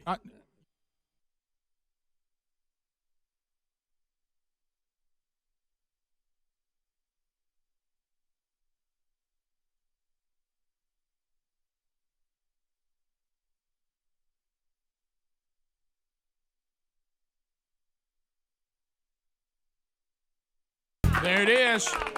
The who and who are you? So, Bubba, much to do going forward on the program. Now, did you fill out a Rick and Bubba bracket? Did you ever get that done? I did. I Foggy? don't know if it's under my name or Foggy or what. Foggy Hollow. But I filled one out. I guess it's still in there. I need to check it, I guess. Does that start today? Today it starts. Today it starts. The people today trying to decide. Fill out a Rick and Bubba bracket or go turkey hunting. They don't know what to do. Yeah, you still got a few hours to get your bracket filled out. Games do not start until 11:15 Central Time. So come on, make still some plenty of bracket. time. We've got probably about 800 people in the group so far. Yeah, a lot of folks want that Rick and Bubba love package, Rick. Well, yeah. Look, it'll be a dandy. Listen, who wouldn't? It's going to be nice in that aspect for sure, but I would just like to have bragging rights that I won the Rick and Bubba challenge. Yeah. Well, I mean, look, ESPN, that's one thing. Warren Buffett, that's one thing. Yeah, But the Rick and Bubba show? No, that's a whole different deal. Huh? You get to honk your horn on that $1 one. million a year or a pack of Rick and Bubba stuff. Yeah, I mean, you know, It it's ain't- whatever you choose. Well, we it's funny you were talking about Rick and Bubba stuff. When anytime somebody orders something off of out of the Rick and Bubba store, I get an email saying, you know, here's what was ordered and here all this, because it helps us keep up what's moving, what's not moving. And so last night I'm getting ready to go to bed, and I checked email real quick, and I saw an order come in. I'm like, oh, okay, that's nice. And I looked, and I said, wow, that's a pretty good order. Well, that person, and all of a sudden I look, and I see the information, and it's Sherry Burgess, and who's upstairs. Right, and I'm like, what? And I look, and I go up, and I said, what? She goes, I just get tired of asking you to get stuff, and you know, whatever. And she goes, so I just went and ordered it out of the store and sent it to who I wanted to send it to. And I was like, okay, well, $74 order, that's a good one. And so he just went ahead and did it. Right. Well, that was solid. And we're passing you. That'll go from point A to point, because she was going to have to ship it. So she's like, I think the simplest thing to do was to go in there and just ship it to who I want to ship it to. Yeah, basically drop ship it. Right, yeah. So she said, I just thought that would solve it. And I said, well, it did. My wife gets with me that way too sometimes. Yeah. Well, when the shipping factor is in that really is much more efficient. It is. You know? It really is. Because it was going out of town to another place and all that. So. And this is kind of a busy time of year. Not a lot of time to do all that kind of stuff. No, that's not. When I was looking for a time just to sit around and kick up the dust, it's hard to find right now. Yeah. I'm. It's out there. It's coming soon. But, yeah, like I said, I had busy right now. Well, it's during the middle of different times of year. Like I said, last weekend I had a nothing weekend. Once we got past, Dad going to the hospital and all that kind of settled, and he's doing great. So thanks to all your prayers, and he's back on his feet and doing quite well, miraculously well. So thanks for the prayers. But anyway, so that weekend after that was over, I didn't do anything the rest of the weekend. But you know how when you have that little thing, but you look ahead and you say, well, I won't see that again for a while. Yeah. It was one of those. Yeah. So let me tell you something. Now I'll throw that thing out in 5 right now, starting. Well, really just. Already started, and I don't see the end in sight for a while. Well, we've had a busy run the last few. It's probably weeks, summer. So, Summer. It'll be because even spring break is a mission trip, so that's going to be. Yeah. That's going. I mean, it's great, but it's going to be a lot of work. It's hard to rest in Nicaragua. Well, not with that schedule. You're not going. That's not a week of rest. That's a week of work. I mean, it's good work. It's a wonderful thing, but it's not rest. You'll need a rest from that, my friend. So you'll sleep about 5 hours a night, and maybe 6, and you'll get up as the sun's coming up and beautiful. I hear it's beautiful when the sunrise comes up in Nicaragua. It really is. That really is. And then it gets about 98. Yeah, well, that's what I like. I want it good and hot. I don't want any doubt that it's good and hot. Just picture our summer and it never ending. Yeah. How does anybody live with that? Yeah, but it's all good, and it will be. We got a lot of people we know there now. So since we've been there multiple times, so it'll be great. We'll be back. Much to do. 15 minutes past the hour of the Rick and Bubba Show. Check the website at rickandbubba.com if you, too, are like my wife and you'd rather just go ahead and order it and ship it where you want to from our store. Much simpler. You can do it there. We'll be right back. More Rick and Bubba coming up. Rick and Bubba, Rick and Bubba. I hate.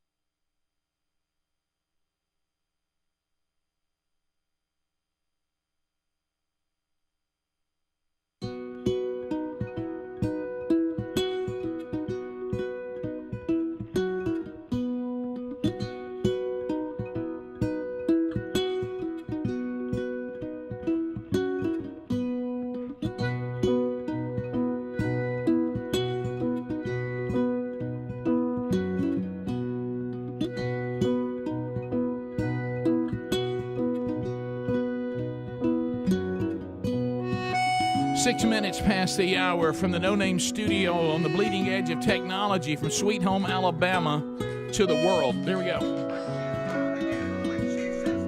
On various platforms, you name it, we got it. And if you want to find all the different ways to get the Rick and Bubba Show live, and or archived on your own time.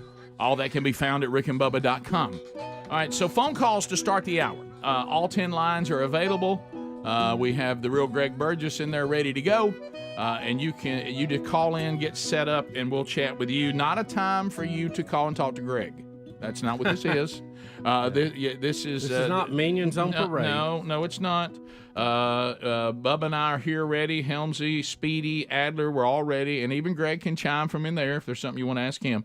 So 866-WE-BE-BIG, and all 10 lines are available. A couple things to let you know, and we'll update you on something, too, out of college football as those calls are being screened. Themanchurch.com, the conference I've been telling you about, got the latest update before I went on the air today. We're down to about 20 tickets before it's sold out. So if you're wanting to go, or your men want to go, you need to move and do that now at themanchurch.com, because all indications are this is going to sell out before we get to the end of February. So you need to get those and get that done. Bubba, also, what's going on with Michigan?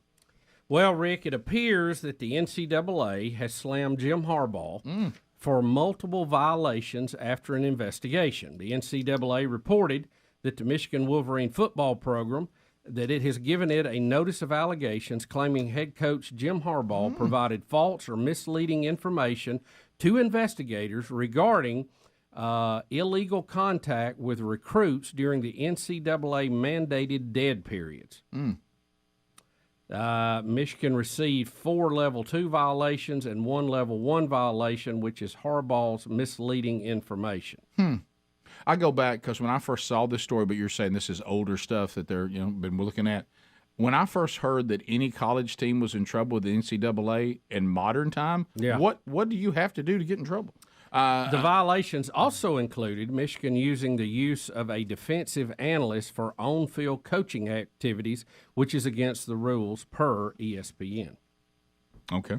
So is this big? Is this a big deal, a small deal? Well, I don't know, Rick. It's kind of like an investigation in Washington. It's always a lot of fur flying, but nobody ever goes to jail. There you go. You know what I mean? Yeah, I got you.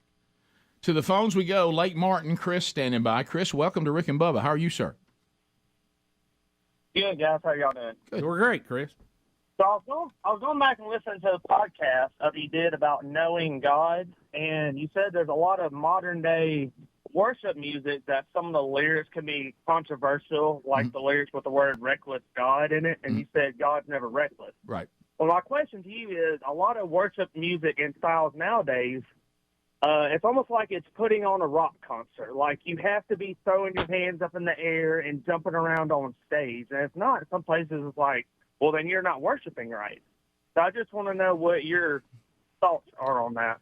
Well, I think you're asking more about style now than theology, but, the theology stands. I mean, you got to be real careful of listening to some of the – I think there's some modern worship songs that are fantastic. I'm not one of these people that say God just stopped inspiring people after the 1800s. Right. I think there's modern worship songs that are inspired by God, and there's old worship songs that were inspired by God, and I think there's new worship songs that have bad theology, and there's old worship songs that have bad theology. The key is we need to know theology. We need to know the Scriptures, so be careful of that. But back to the style issue, the point you made, I think, is a good one. I always use this analogy, and the guys are probably going, oh, here he goes again. But I just think it's a good one. It goes back to, I look at the style of music the way that I look at how we dress for church. When we were all growing up, you went to church, and most everybody you knew believed that and they thought it was Scripture that you come and put on the best that you have.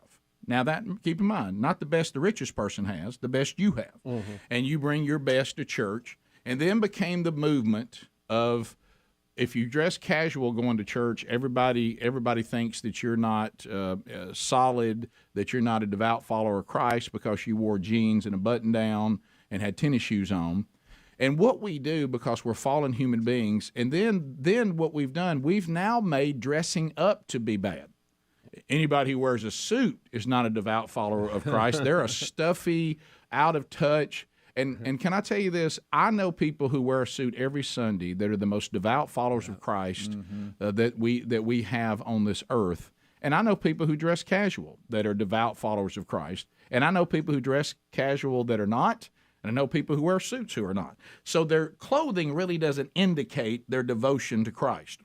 And what we do is we say, well, not everybody looked down on me for wearing blue jeans, and now you look down on somebody for wearing a suit. So you can't do to them what you didn't want them doing to you. I say the same way about style. I do resent when people think if you don't worship in a way they want you to worship, as long as it's not blasphemy or apostate or anything like that. But, if somebody asked me one time who was a holiness church, and that's great. I love it. I'm fine.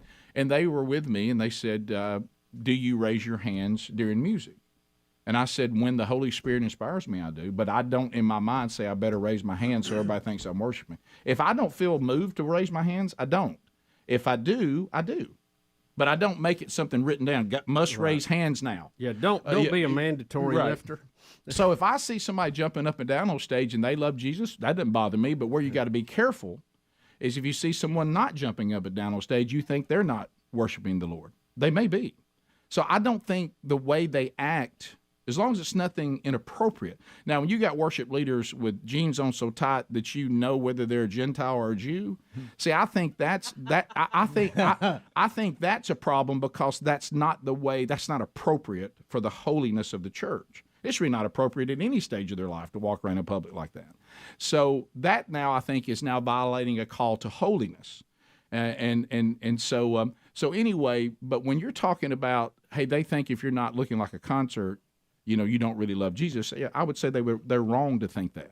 But I also think you got to be careful not to be wrong to think if they're excited and they're raising their hands and as long as they're not trying to bring glory to themselves, don't think that they're out of touch just because that's not the way you worship. Well, I think that's the key is not handing down these mandates that if you don't do this a certain way, you're not really solid. Now, the theology is different. We should not be singing bad theology. Now, that's different. I'm talking about style. Because I think that's kind of what you asked. Rick, I think the body of Christ has a lot of diversity in it. Yeah. Just like we have different, some are tall, some are short. Some have gray hair, some have black hair. Right. We're different. We're made different. And I think a lot of times we worship different. I don't think it's wrong either way within the boundaries of biblical scrutiny. But, just because you're excited doesn't mean that you're faking it. And just because you're in quiet respect doesn't mean you don't have the Holy Spirit. Amen. There's a range. Mm-hmm. That's it. To the phones we go. Let's go to Karen in Sweet Home, Alabama. Karen, go ahead. Hey, y'all were talking yesterday about the fire that's in the landfill in the Moody area. Right. I actually live about a mile from that landfill as the crow flies. And this situation has been going on 5 or 6 weeks. And one of the questions you had yesterday, I don't know if you ever got to the bottom of it, why people were asking James Spann about the fire. Yeah. James Spann has been posting pictures of the fire on his Instagram account that listeners or viewers for his news program have sent in to him. Okay, and that's why they're asking about traffic too, because the fact that James is being asked about traffic and fires, I just don't understand it. Well, it was just it was bizarre, and I didn't fully understand. I've been told several times this is where they put some debris, roots and that kind of thing, down the bottom, maybe got underground. And several people had sent me the link to the town in Pennsylvania that has been burning since the 1960s, and it's a coal mine caught on fire basically. And they moved everybody out of the town, and it's still burning. I mean, it may burn, till Jesus comes back. Darren in Alabama. Darren, go ahead. Hey, this is Darren. First time caller. I've been listening to you guys about 6 weeks. Thank you, buddy. You're talking about the stupidity of society. I saw a news story yesterday on Fox. There's a college with a class that they get credits for that is absolutely nothing. They do nothing in there just for their mental health and their, just they're there on their phones. The show the lady laying on the floor knitting. And they're getting college credit for this, but just, do absolutely nothing. So they're basically setting up a study hall where you're not required to even study, and you get credit for it. It's a place. They're basically setting up a quiet time. This is like Get your cot out. Yeah, that's what they're going to lay down those red and blue cots, and they're going to lay down like they're in kindergarten. Yeah, unbelievable. How's this society ever going to take on? Well, I think during the break, wasn't there a college that the students demanded they all have A's? Yeah, yeah. Elizabeth in Alabama. It's sweet out there right now. Elizabeth, go ahead. Hey guys, love your show. Thank you. I just have a question for Speedy. I have been wanting to write children's books for years, and I've finally decided to start writing, and I just wondered how his dad got Larry the Leaf published, how he went about that. Okay, Christian Publishing is who he used. He pretty much wrote everything. By the way, wrote it on the Notes app on his phone. It's amazing. And then my niece Johnette helped. He didn't call me on this. Helped with grammar and everything. And then Christian Publishing is who actually published the book. So Christian, I think it's Christian Faith Publishing is actually the full name. Yeah, and usually you just take what you have and go to these independent publishers and pitch it, and then a lot of things that's becoming very popular now too. I'm talking about with writers of any level is self-publishing. Yes. Yeah. Yes. Now you got to raise some funds to pay for what it costs to publish it. Right. But the self-publishing world is much different than it used to be. Yeah. Much more. I was wondering how that was going to tie back to you when she started. Do this to you, Bubba, because Rick, I know why? well, I know you. This is a little different. It's not what you're expecting. It's not.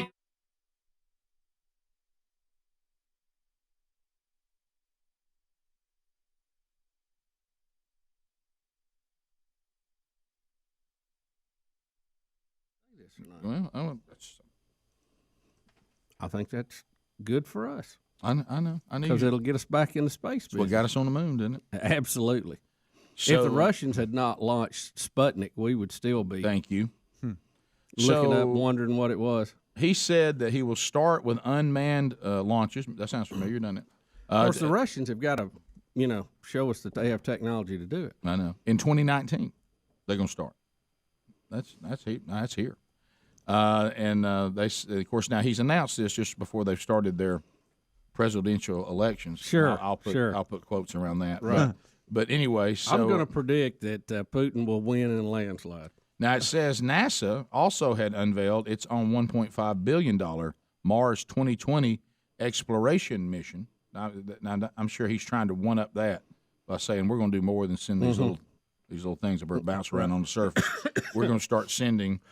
Our goal is to go there and then eventually send men there and to explore Mars. And they're going to start this in 2019. Now, well, Elon's ready to send up a ship to leave some supplies there for the Americans when they land there. So we may be seeing a new modern-day space race that will feature the Russians, NASA, and the private sector all at the same time. Yeah, he says they want to get there and look around at some point. That's their goal. Now, keep in mind with and I'm going to quote again, elections coming up, he's facing some accusations, that they poisoned a former spy. Right. Oh, yeah. Back on March 4th. Well, now that's not the first poisoning that they've had in Russia. Several of his folks that were working against him in the elections and whatever met the same fate. If you think, you talk about a different world over there. If we remember back to their space program to the moon, now here we're losing our minds because a little dog got put in the luggage rack and didn't make it. Now, which is bad. When you think about them wanting to go to Mars, I feel bad. There's some dogs that's really got a bad ride coming up.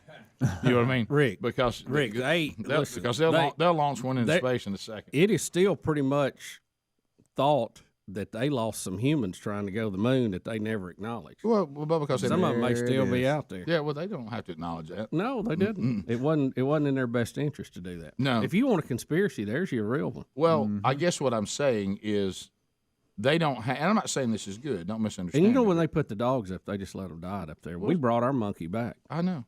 That's my point. I'm like, there's some dogs right now that are going to find out what it's like to try to get to Mars. Yeah. The little problem they had at the Winter Olympics. Putin can take care of that. Well, and they don't have to work through the political correctness and the emotions that we have to work through on anything. No. So they'll do things to get to Mars that we won't do because of the bad PR of it. Right. And so I don't know if they can pull it off, but they're willing to try it. You know, really, just, no matter the cost. The Russians actually just a very short amount of time before our Apollo 11 launch, they tried a last-minute ditch effort, to get to the moon, and they had a terrible catastrophe on the launch pad. Not a lot of publicity about that. There's a little, but not as much as you'd think. It wasn't wall to wall. No. So, they were shooting threes back before there was a line. Yeah, and then you told me back. This actually comes out of our area that you saw them breaking in last night. I wasn't watching TV, so I didn't see it. That there's a gunman that shot 2 people before turning the gun on himself in Alabama at a hospital at UAB. Yeah, at UAB Highlands, which used to be the old Health South Hospital where I had my first knee surgery. Mm-hmm. And I don't really know a lot of details about it, and they kept breaking in last night with telling the same few facts over and over that they did have. And I don't know that we know a whole lot more about it today. Said it was in front of the hospital, so it wasn't inside. Left 2 injured. Oh, is it? And that's what it says. It says a shooting in front of an Alabama hospital has left 2 injured and the gunman dead after he shot himself, according to local police. Now they did the news part of this was that they locked down UAB, which is very close to that hospital. So. Pass the gravy, please. 22 minutes past the hour. The Rick and Bubba Show. 866 We Be Big is the number. Thank you for being with us. Bubba, Mel Gibson in the news today. Mel Gibson has announced that the sequel to his 2004 blockbuster, The Passion of the Christ, is set to begin filming in the next few months. The director and actor, 67 now, said he had previously mentioned on several occasions that the second film, which is titled Passion of the Christ Resurrection, has been in the works, but now reveal that the filming will start in early 2023. Jim Caviezel set to return in the key role of Jesus. Wow. And Mel Gibson will be directing. So just he's like before. So he's back. Yep. And they're going to take up the life of Jesus post-resurrection, I guess, or the resurrection. That'll be good. If they do it as good as they did the first one, I will be very excited. Let me ask you an uncomfortable question. And Greg, I know I saw you moving around and shuffling just like our dad. Gosh, sometimes looking at you is just like looking at Dad. You know the answer. Yeah, when Dad would get like he's want to say something, look, he'd start moving, look, and he'd doing his hands like this. Yeah. Which means Mom said when he started doing that in Sunday school, everybody was like, "Oh, here we go." Yeah. But do we want it to be in Aramaic again? I don't, but we'd like for it just to be in English. No, I like the way they did it. You like last reading time. movies. I like the way they did it last time. Just do the sequel, do it at the same level, quality, and. See, I miss stuff while I'm reading. Mm-hmm. Yeah. I really. So you're okay with it? Greg said he likes it just being in English. I can't stand subtitles. I hate it. Mm-hmm. Now I will say this: I'm watching, season 3 of The Chosen. Now. They seem to. I don't really know what they're doing with accents and language. It's very difficult to figure out. It's like they're trying to do a hodgepodge of all accents, but it is in English. And at one time, Sherry said, "Is Jesus speaking with a Spanish accent?" And I said, "I don't think he is. I'm not sure what this accent is." We asked him about it. He is Spanish. Yes, in English. And he said he was trying to do a combination of accents and then still speak in English. So, but the Aramaic. I think if you're going to speak in English and you're Jesus, you need to be British. So you sound King James. Well, there you go. That's funny. There was, I always thought Barry Gibb would have been a good Jesus. In his day, not now. Yeah. Not falsetto. No, but the look. Right, yeah. Mm-hmm. Yeah, oh yeah.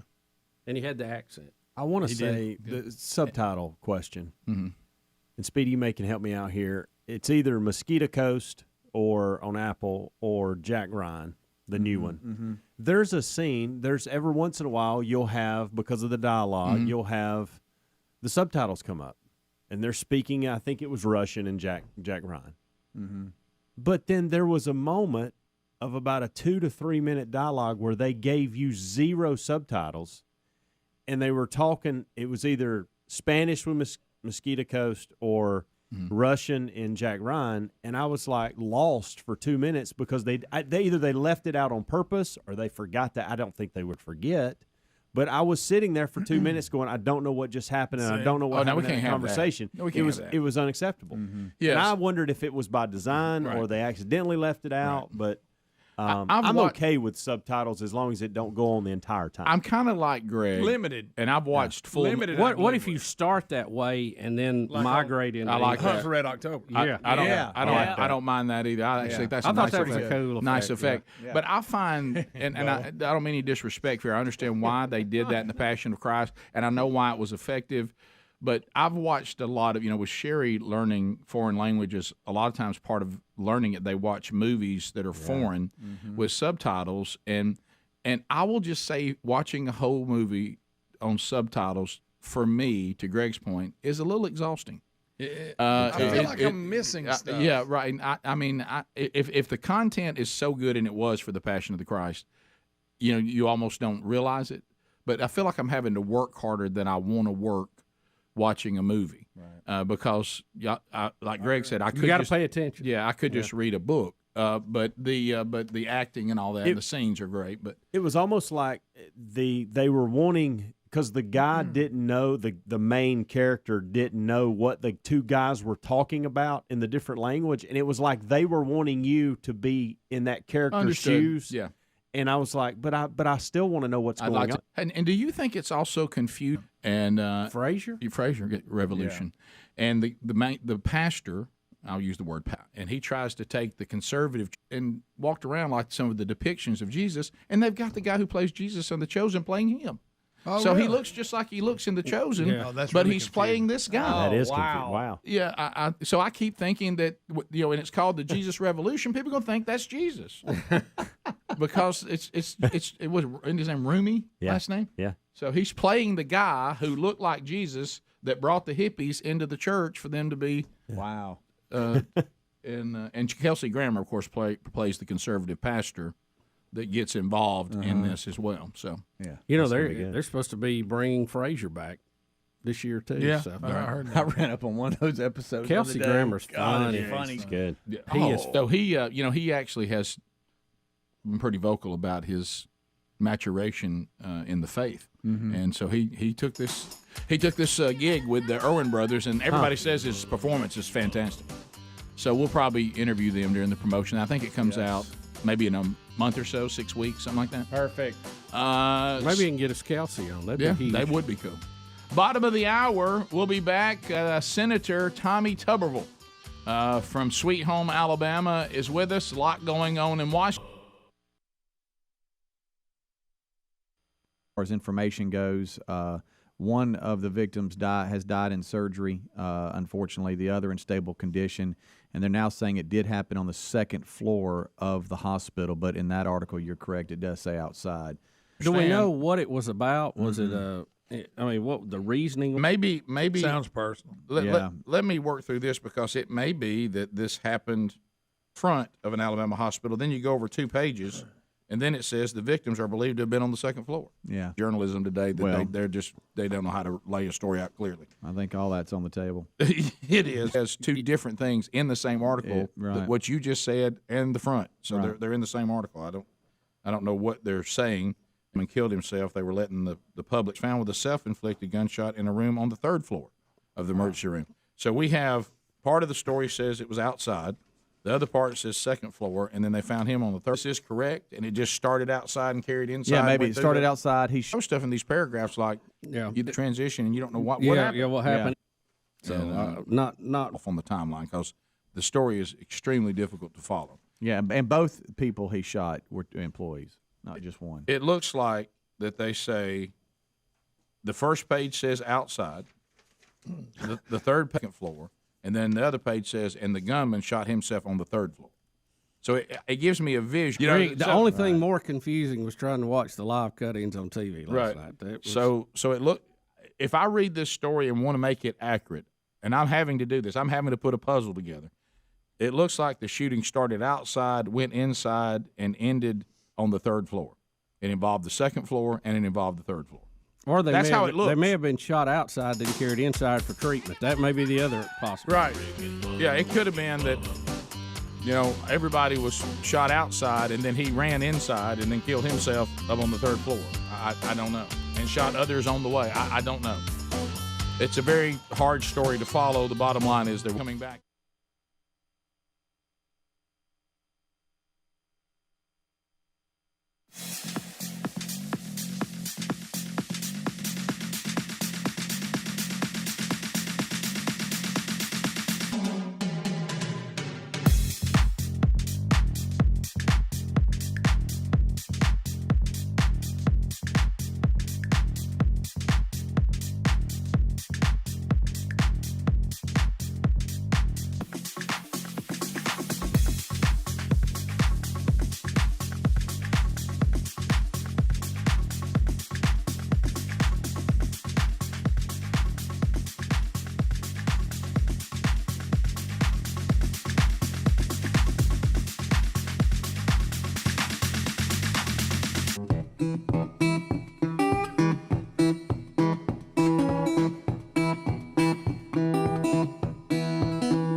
We're back. A lot going on in D.C., as is the norm. Good morning. Good morning, Senator Coach, Tuberville. We hope you had a good Christmas and good New Year. Well, I have survived it. They come and go. Really do. Oh, they fly by. And the older we get, and then the more your family grows, you get back to work so you can get some rest. Correct. Real quick, Coach, I wanted to ask you, I know you're over on the Senate side. House having a little trouble deciding who's going to be Speaker. We're going to see any progress on that today? What gets me is these national media people screaming and yelling. Hey, this is good for our country. There needs to be some debate about the direction this country's going. I have nothing against Kevin McCarthy. I don't know the guy that you buy. You basically say $1 billion if all you guys get elected, so y'all vote for me for leader. Well, if you did that for any kind of CEO or a football coach, wait and see what happens. I think these people are doing a good job of holding their feet to the fire, pressing them, making them do the right things, and get back what we call regular order. Because what's happened with the Democrats with Pelosi, they didn't have a Democratic side of the House. Nancy Pelosi ran it the way she wanted to. She told them how to vote. She pushed things through. And it wasn't for the American people. So hopefully, at the end of the day, get the right person. Yeah, so a little healthy debate is good. Sure, exactly. I mean, we keep going. If y'all hadn't noticed, the country is in shambles. Our border, crime, education, inflation, with $32 trillion in debt. We're not doing things right. And there's got to be something done different, because if we don't change the direction we're going, we're going to be just like Europe and probably worse. But it's just places run up here in D.C. But you got some people fighting to make a little bit of a change, and let's see if they can make some change with what they're doing. All right, Senator, speaking of the border, here's President Joe Biden. We're going to play a comment. You'll be able to hear it, and then I want to hear your comments on what's going on with the border, because I know this is something you're really fired up about. Here's the president. First, if they're seeking asylum, they can use an app on their cell phone called CBP1, O-N-E, CBP1, O-N-E. That's to spell it out, not the number one. To schedule an appointment at a port of entry. So now we're telling them to use an app on the border. Please. You have the floor, Senator. Go ahead. Oh my gosh. This guy's clueless. I want you to just think about this for a second. Joe Biden has been in Washington, D.C. in some form or fashion for 50 years. Yeah. He has one time flown into El Paso and then driven north. He has never been to the border. He has no clue what's going on down there. I've been to the border, 3 or 4 times in the last year, and it is a disaster. Disaster, not just for the people down there, but for people and taxpayers of this country. This guy's clueless, and he can't even read. He's getting to where he can't even read his teleprompter. You know, what did he say, 20,000 pounds of fentanyl kill 1,000 people? Right. I mean, he can't even read. Right. He can't read. So Mayorkas is a joke. I've challenged him several times in hearings about the border being just wide open. He said, "Oh, they're closed. They're closed." The guy's a clown, okay? And these people are they're running it.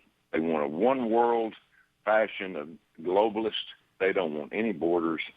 And, folks, this is what we've turned our country over to, and we deserve what we have elected. And so right now, it's a disaster. If we don't make a change in a couple of years, it's over.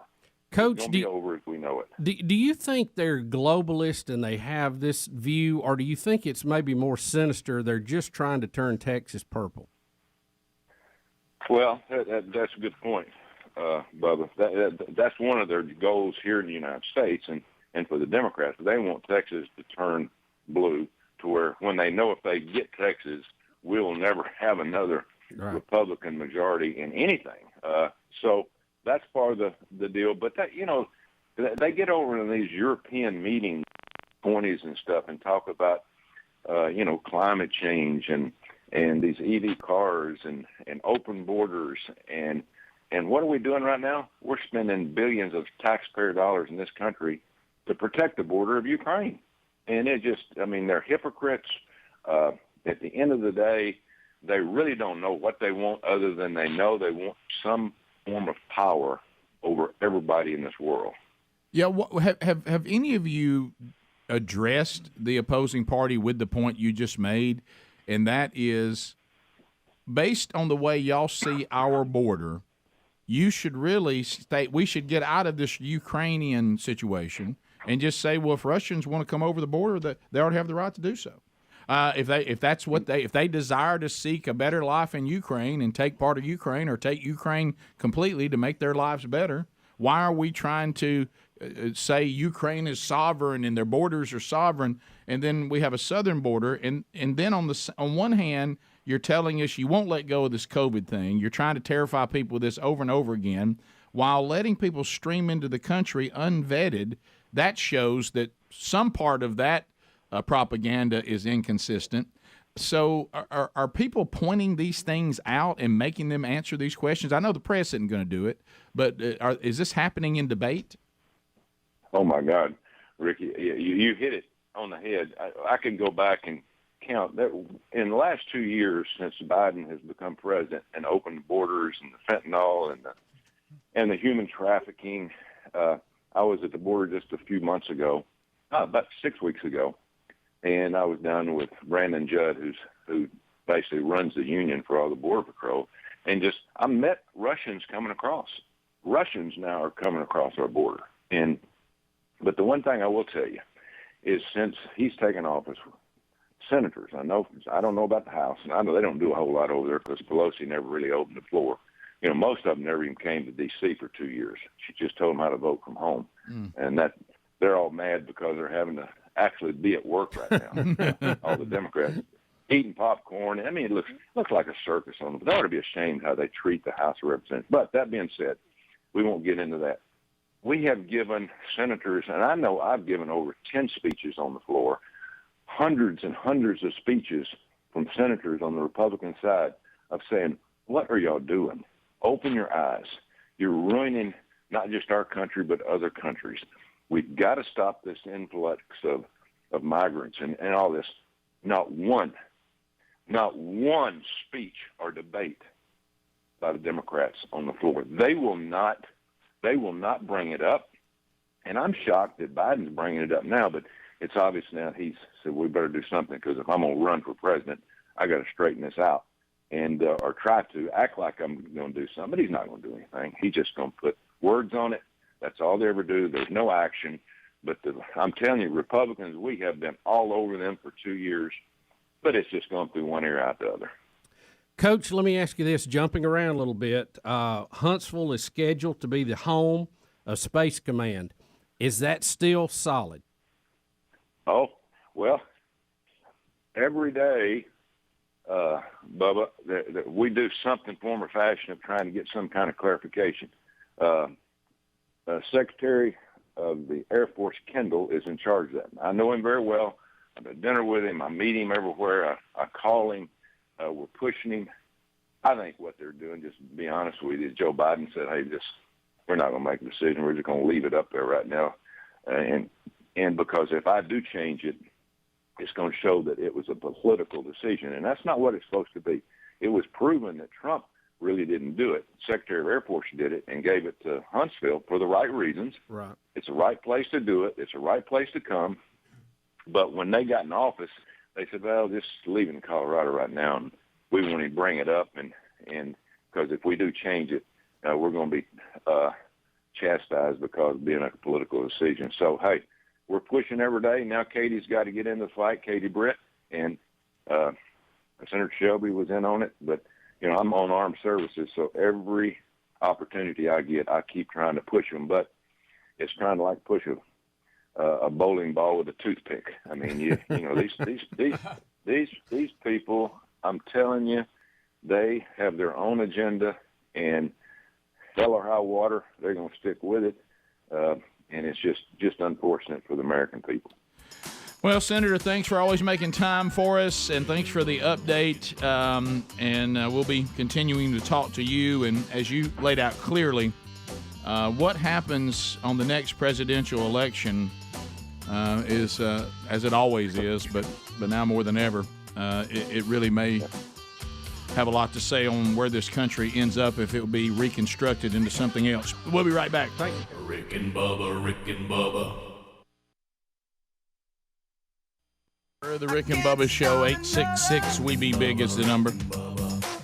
Journalism is so wanting these days. We do have an anonymous caller that will say, I can give you the information that these articles have failed to provide. I have to say this again. I understand that we have the technology now to get information out quicker than ever, and that's certainly wonderful. But there's still a responsibility, and it's okay to wait till you have all the accurate information. And then when you get it out to us, it is complete and not fragmented and partial. And I got to go back and correct this and correct that. Being first is great, but being accurate and have the right information is more important than that. So here's someone that says, and they're anonymous, that they can clear up all the holes we're trying to fill in. So thanks for doing that for us. Go right ahead. Hey, good morning, guys. How are y'all this morning? We're good. I hope you're okay. Oh, yeah, doing well. So I am a UAB employee, so we get alerts whenever something like this happens on our campus anywhere. So the information you have is obviously wrong. The shooting was taking place on the second floor of UAB Highlands, which is the OR suite. Okay.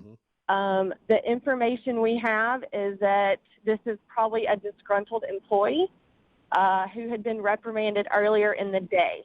Okay. The one victim was a hospital employee. The other victim, we believe, is a medical vendor. Okay. So basically, all the information you have is incorrect. It did all take place on the second floor. And so obviously that lets us know that it probably was an employee because the second floor is OR suites. It's not somewhere that just the average day person can get into. Okay. So what we think is the person came into the hospital, went to the second floor, shot somebody that this person either encountered or had a beef with. The vendor probably was innocent in all this, just in the wrong place at the wrong time. And then the person took their own life one floor above on the third floor. Is that correct? Yes, sir. And I'm not sure about the third floor. I don't know where that was brought into.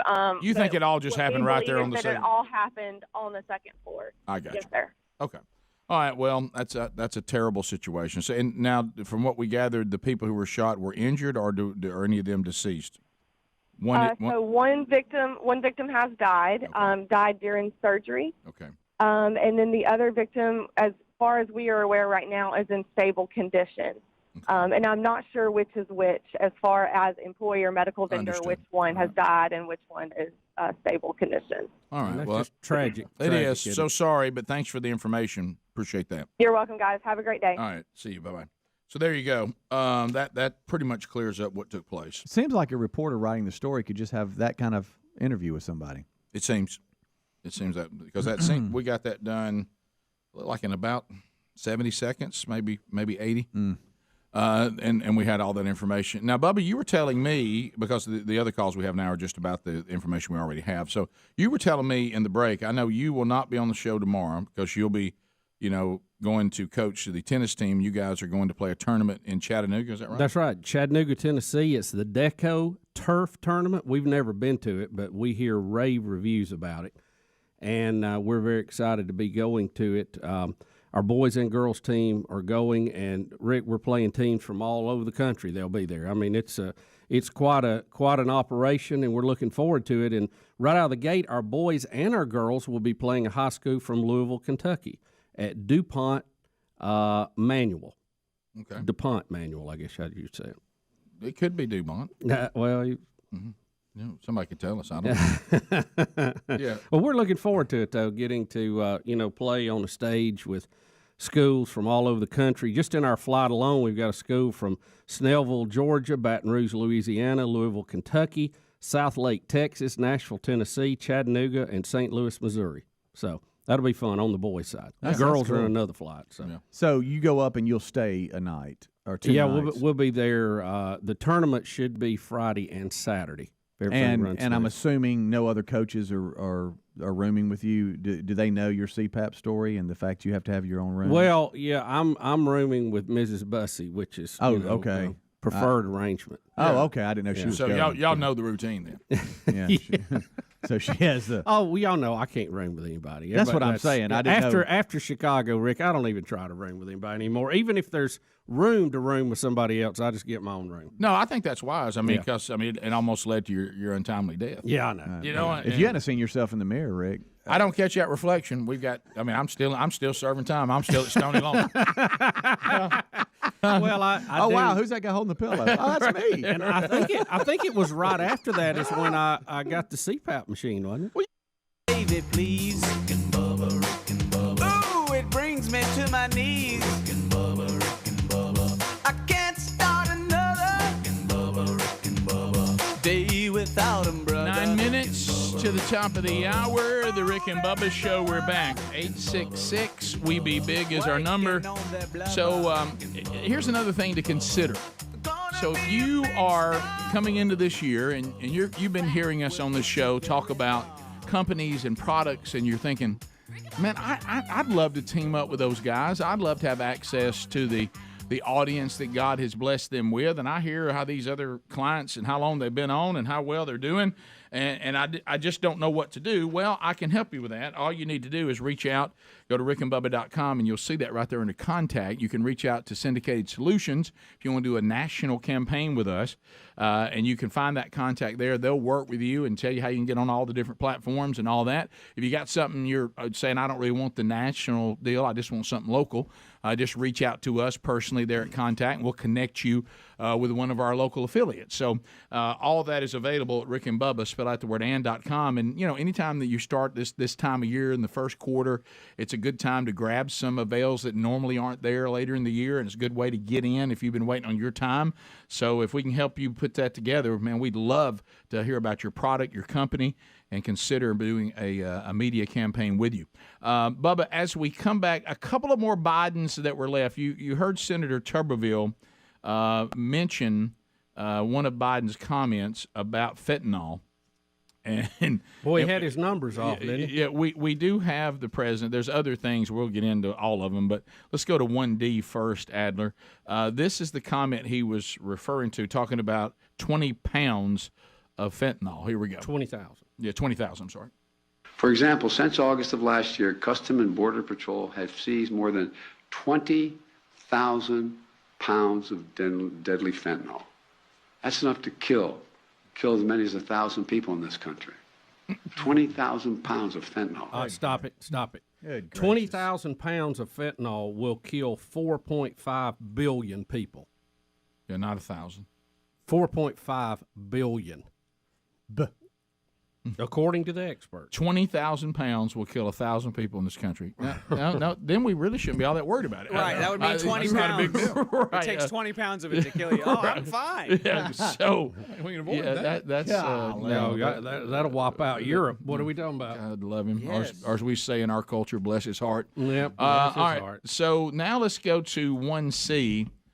We honestly don't know what he's talking about. I think he tries to talk about Title IX. I don't know why he's talking about Title IX, or he doesn't really know what title he's talking about either. He's as confused about this as apparently I am. So here we go. Here's the president. Title 42 is going to go away before the end of the year in terms of the Supreme Court, my prediction.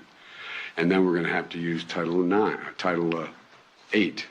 8, right? Am I right? Yeah, Title 8. 8, 9. And you know, we were talking about some of our 42 is that some of our border shortcomings thing, right? here. Yeah. Good night. It's so mild compared to that. I know. And if you're the president, you kind of need to have it together. Oh, yeah. You know, not a bunch of good ones doing a little radio show. No, you know, no. Yeah. When we're on here acting like that, we're all from slow class. You know, the damage we can do to your life is pretty mild. Right. Yeah. But you wouldn't want us running the free world. I mean, and this is wow. All right, so we have some others. This is one I heard getting a lot of steam yesterday, that he keeps referring to our vice president as the actual president. Have you heard this? Kamala Harris. He'll refer to her as president from time to time. Yeah. And this is only about 3 seconds, but he's done it again. Here he is. well, President Harris led this effort. Well, President Harris led this effort. Well, President Harris led this effort. You know, when you're standing behind the president and he's speaking, it's tough to correct him from there. Right. But you can tell how in their mind they're all really wanting to like scream, "I'm vice president, Right. VP, sir." Right. She doesn't know where to look. She I know, doesn't she's know like, what to do. you see her, she's What like, do you say? That's it. Oh, he did it again. oh no, And She's then screaming inside. And then 1B, this you talk about just what we heard from the senator a minute ago about how out of touch he is about what's really going on at the border. Now he is about to, isn't he claiming he is finally going to go? Mm-hmm. That's what he's saying. Okay. Yeah. Well, listen to this comment, and this shows how out of touch he actually is about what goes on down there. So here he is. It's not like people have heard me say it before. It's not like people are sitting around a table and somewhere in Central America and say, I got a great idea. Let's sell everything we have. Let's give it to a coyote, a smuggler. They'll take us on a harrowing journey for thousands of miles to get to the United States. Then we're going to legally cross the border. They're going to drop us in the desert, and we're faced we don't speak the language. Won't that be fun? That's exactly what people are doing, buddy. If you look, I think that's what's happening. That's actually what is. No, I can't imagine that because that's what's actually happening. Golly. What does he think's happening if that's not Right. from what we've seen? That's how it happens. Yeah, there's no other alternative. They actually are sitting around the table saying, "Does anybody connect us with a smuggler or a coyote so we can Enter the country illegally. Yes. Yeah, That's it. right? Yeah, The White House announced he's supposed to visit the border city of El Paso on Sunday. That's what they're saying. How about don't forget either about the idiotic statement he just made. This is once again where the left they contradict themselves. What is the thing that they always try to get us all to cry about whenever we say we need to have a border? How dare you? How dare you stand in the way of what? Stay in the way of what? People who are just trying to have a better life. Well, if I'm after a better life, I'll do whatever it takes to get there. Yeah, including what he just listed. You can't turn around and say my motivation is a better life and leave the horrible situation I'm in, and then come right back and say, but I won't do anything it takes to do it. Yeah, but those things don't even go together. No. He had some really inspiring words to say. If you guys want to hear that, this is just from a couple days before. Guy's hat on. Yeah. I've traveled over 140 countries around the world. As I'll paraphrase the phrase in my own neighborhood. The rest of the countries, the world's not a patch on our genes. If we do what we want to do, we need to do. Thank you, President. And okay, what was that? That makes anybody get anything out of that? That makes Rose Bowl look like nothing. Oh, it does, Bubba. You're absolutely right. By the way, Biden just announced, congratulations, Sean Payton. Look, he got his hat on. He's at a podium. We got the press there, and that's what he got. I almost think he's got a teleprompter. All he's got to do is read what they put in front of him. If you're one of his handlers, you know how you talk about as a Vikings fan, you have to prepare for that they're going to be their worst enemy. Oh, yeah. Picture what it feels like. Somebody says he looks good in the hat. That's a good suit y'all picked out for him. I wish you had his aviators on. Do we have those? All right, well, this still looks pretty good. Hey, he's going to be all right. He's going to be all right. Here we go. What we've given him is not good night. Don't you know they just sit there and go, what key are they waiting on to go, he's really not qualified? What's the one that hasn't happened yet? To this point. Do you think it's just that's the final straw. Some crazy challenge he's been given and he's playing all of us? Hey, go up and sound as confusing as possible. It sounds like it. That's the challenge today. Is Jimmy Fallon in on this? I think, you know what I do? I think he's setting up so that when he has to testify about his son, he can say, I don't remember. That's good. That's good. This is all a ploy. Top of the hour. He's good at it. Rick and Bubba, Rick and Bubba. When your partner in business and roommate nearly kills you because of your snoring, it's time to do something about it. But there's been road shows where the staff piles in one room. We got fold-out couches, everything, and you're in there by yourself. On one of the XFL trips, we had 5 people in one room. I had one by myself. Look, and we were glad to do it. Yeah, 100%. and this was after CPAP too, because everybody's afraid. I mean, they see you hooked up to all this stuff. I understand. I mean, you go, what in the world? That's a little unnerving. What kind of monster? And is that's that when they were going on new. over there, you know? That's before everybody had one. Yeah. Oh, yeah. Anytime I was one of the first ones. Oh, you were a trendsetter. I was a pioneer in that. I am so hypersensitive, stuff like this.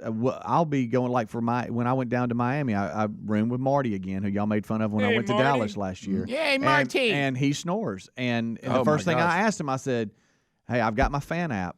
Which I put and it has a fan sound to it. He brought a fan. I mean, anytime I have to room with anybody because of Bub, I'm like, do you snore? But let me ask you this. I want to be clear. There's no app I ever heard of or any sound I ever heard that could have not him. That. Not him. You got to be down the hall. Is Marty to that level? No, he just comes and goes a little Rick, bit. You know it's bad when people on the floor above you or below you are calling the desk. You know that's bad. I'm hearing something. The first time I heard it, it was before the CPAP. We were on a hunting trip. I told you. And I wasn't even in the same room. Yeah. Like you're talking. I was like, I fell asleep out there on the couch. And I woke up to the craziest sound I'd ever heard in my life. It was Bubba. It didn't even sound human. We've got a wild boar in here. It was incredible. I've recorded myself. It was sweet. Look, it's fine now. Good. So no players on the same floor their way. They'll get a good night's sleep. Players need to I don't have room assignments like that. I don't know, but yeah, but he's got CPAP now. All you hear now is the noise of CPAP. I do want to thank the Thrasher brothers. They are providing transportation today, so that'll be big for the kids. Yeah, they got quite a fleet, don't they? They do. And I tell them it's a very simple arrangement. Ride like Federer, play like Federer. You know, that's the deal. And if that falls through, it's back to the cheese bus. Right. The cheese wagon. Hopping on down the road. Well, that's tough. Now, are you driving yourself? Yes. Okay, good. So you won't be on the bus. No. So there's no fear you could go to sleep on the bus without the seatbelt. No, he'd be asleep before you got city limits. You go to these tournaments, and when you're out of town like this, especially in a city you're not really familiar with and a little bit larger, you got to have a lot of cars to go different directions at the same time. So. Yeah. I'm so jealous of how sometimes there's things about other people, and you're like, man, I wish I had that. His ability to fall asleep so quickly. You'll ask me a question, and before I can answer it, I could go get on that drum set and take a nap in the break. So still, because I thought a lot of that was tied back that you weren't getting sleep. Not like I used to. Right. I still have that ability. Okay. We'll be back. More Rick and Bubba next. Rick and Bubba, Rick and Bubba. The movie is I Can Only Imagine. The best-selling Christian music single of all time. Crossed over into every genre, every format. A gigantic song, but maybe a lot of you do not know the story behind the song. The movie will unpack that story for you. It is about the life of Bart Millard, lead singer for Mercy Me, who wrote the song, performed the song, and he is joining us now. Bart, welcome back to the Rick and Bubba Show. How are you? I'm good. How are you guys? Well, hey, we're pretty fired up. Hey, there's a movie about your life out there. That's what I heard. I mean, is this Is it strange seeing it played out on the screen like that? Well, yeah, it's strange. It's like the weirdest thing I've ever been a part of. Yeah, surreal is a really good word, man. It's I was approached 8 years ago when a producer out of California originally approached me and said, hey, I think there's a movie here. And we were like, oh, okay, good luck with that. We never thought it would happen. And then for about 5 years, she would call about once or twice a year saying, hey, I haven't forgotten about you. I'm going to make this happen. We're like, all right, hope it works out. Good luck, And then it wasn't until about 3 years ago when the Irwin brothers got involved that it started taking shape and scripts started showing up. But I remember, I was thinking, oh, shoot, this is really going to happen. Even though I know I said yes, I didn't think it was going to really happen. And so I really started having to kind of deal with, I'm about to dig up things I've been trying to bury most of my life. Not only am I digging it up, I'm about to put it in a book and up on a big screen. And so yeah, it was a little bit of adjustment, but I couldn't be more excited. I couldn't be happier with the way it turned out. They did an amazing job telling the story, and I'm just kind of blown away by the whole experience. Yeah, because that was the next thing I was going to ask you. It's incredibly personal, and this is, and you finally started telling the story, and we had even heard the story just in interviews with you, years ago, but never. It's a lot different when people say, "Okay, I'm going to take the most sensitive, personal thing I possibly can from you, and I'm going to write a screenplay based on your accounts." And then there has to be that moment where you're like, I hope this is good. Because, because sometimes, let's face it, there's been movies based on true stories that the people who were involved in it were disappointed. They didn't like how it was done, and they even came out and said, well, this part didn't really happen, and, hey, they portrayed me this way. I didn't like the way they portrayed this. Where have you landed on all that after seeing it? Of course, we think it's good, but it's not our story. What do you think? Right. Well, that was my biggest concern from the very beginning, is I didn't want it to be like low-hanging fruit or no disrespect to the film, but kind of a fluffy Christian movie, if you will. Yeah. I wanted it to be hey, I wanted people to see how awful my dad was so that the redemption story is not watered down. And the Irwins were so respectful for the way.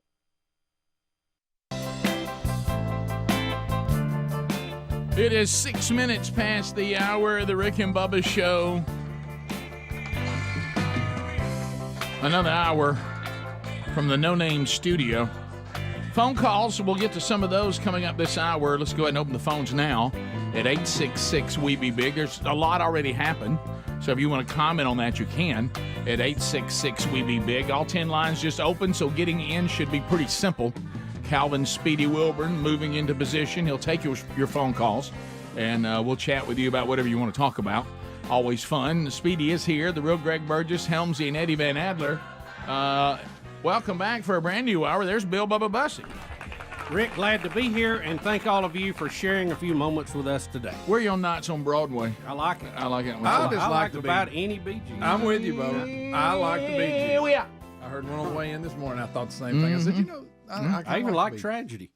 I do. Yeah. I don't have my favorite. I did, no. But, I mean, of course, Bubba's going to grab that one because it's our least favorite. That's a good one. Oh, see, that's good. Oh, I like that. What about Andy Gibb Shadow Dancing? Pretty I like good. that. My favorite Night Andy Live Gibb stuff was good. The movie, to me, was not near the hype. I couldn't see it when it first came out. The music's great. The music was great. Yeah. I remember they did a PG version of it, if you remember, and they released it again. And I thought the movie was terrible. I was just it was never. I was very disappointed. How about John Travolta though has changed the culture in America not once but twice. Oh yeah, with a movie. And Greg loves Urban Cowboy. I love it. That's one of them. If it's on, I watch it every time. Well, that started the country cowboy movement. It did. That's a good movie. Greg, it's just stupid. Okay. Well, who can ride the mechanical bull? Yeah, Rick. I'm like Rick. Bud's trying to win Sissy back. Okay. I just his character because John Travolta trying to talk like he's a cowboy. Rick. All right.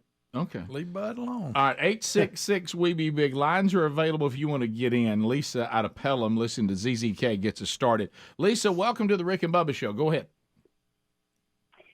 Hey, that clip y'all played of Biden saying that. Sorry, I had to take it off speaker. Okay. Saying that, he didn't think people were sitting around the tables deciding to sell everything they have to come to America. I think he was trying to be sarcastic and say they're not doing that, and then saying, won't that be fun? That'll be a fun thing to do. Well, I know it's not fun, but they're doing it. Kind of understood. Yeah, I just look. Let's face it. The state of the president right now. Who knows what he's trying to say? Mm-hmm. I mean, who really knows? That's true. Yeah, Well, I mean, that's he true. does. I'm not a Biden fan. He doesn't even know. By any stretch. He doesn't even know. But you're right. I mean, there's no telling what his intent was. Right. Yeah. So, but I get your point. John in Florida. John, welcome to Rick and Bubba. Go ahead. Thank you, fellas, and how are you? We're good. Okay, listen, I want to tell you a little bit about this. Basically, going to be for the lady who called a while ago. I self-published a book, and it's called My Side of the Fence, and it's a good book. But my self-publisher, I had to do all the work. I had to do do my own book signings. I had to schedule all that and everything else. Of course. And my self-publisher was a print on demand, which means that they didn't even print the book until somebody would order it. So it never got on shelves or anything else. And they wound up selling my book overseas without giving me royalties. Oh, well, much as I hate to do this, Go ahead, finish. Go ahead. Yeah. I'm sorry. No, it was Christian Faith Publishing that did it to me. Oh, really? Well, it goes back to everything else, John, and you've brought this up. You got to research those that you're self-publishing with. There's good and bad, as you pointed out, even inside of that. But the thing I think when you look at it, first of all, and I'm not saying what they did on the overseas was right, so don't misunderstand me.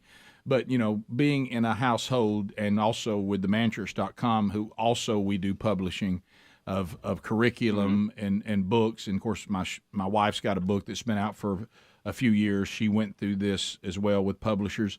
But nowadays, your book being on the shelf is practically meaningless. The brick and mortar bookstore is all but over, and very few of them still remain.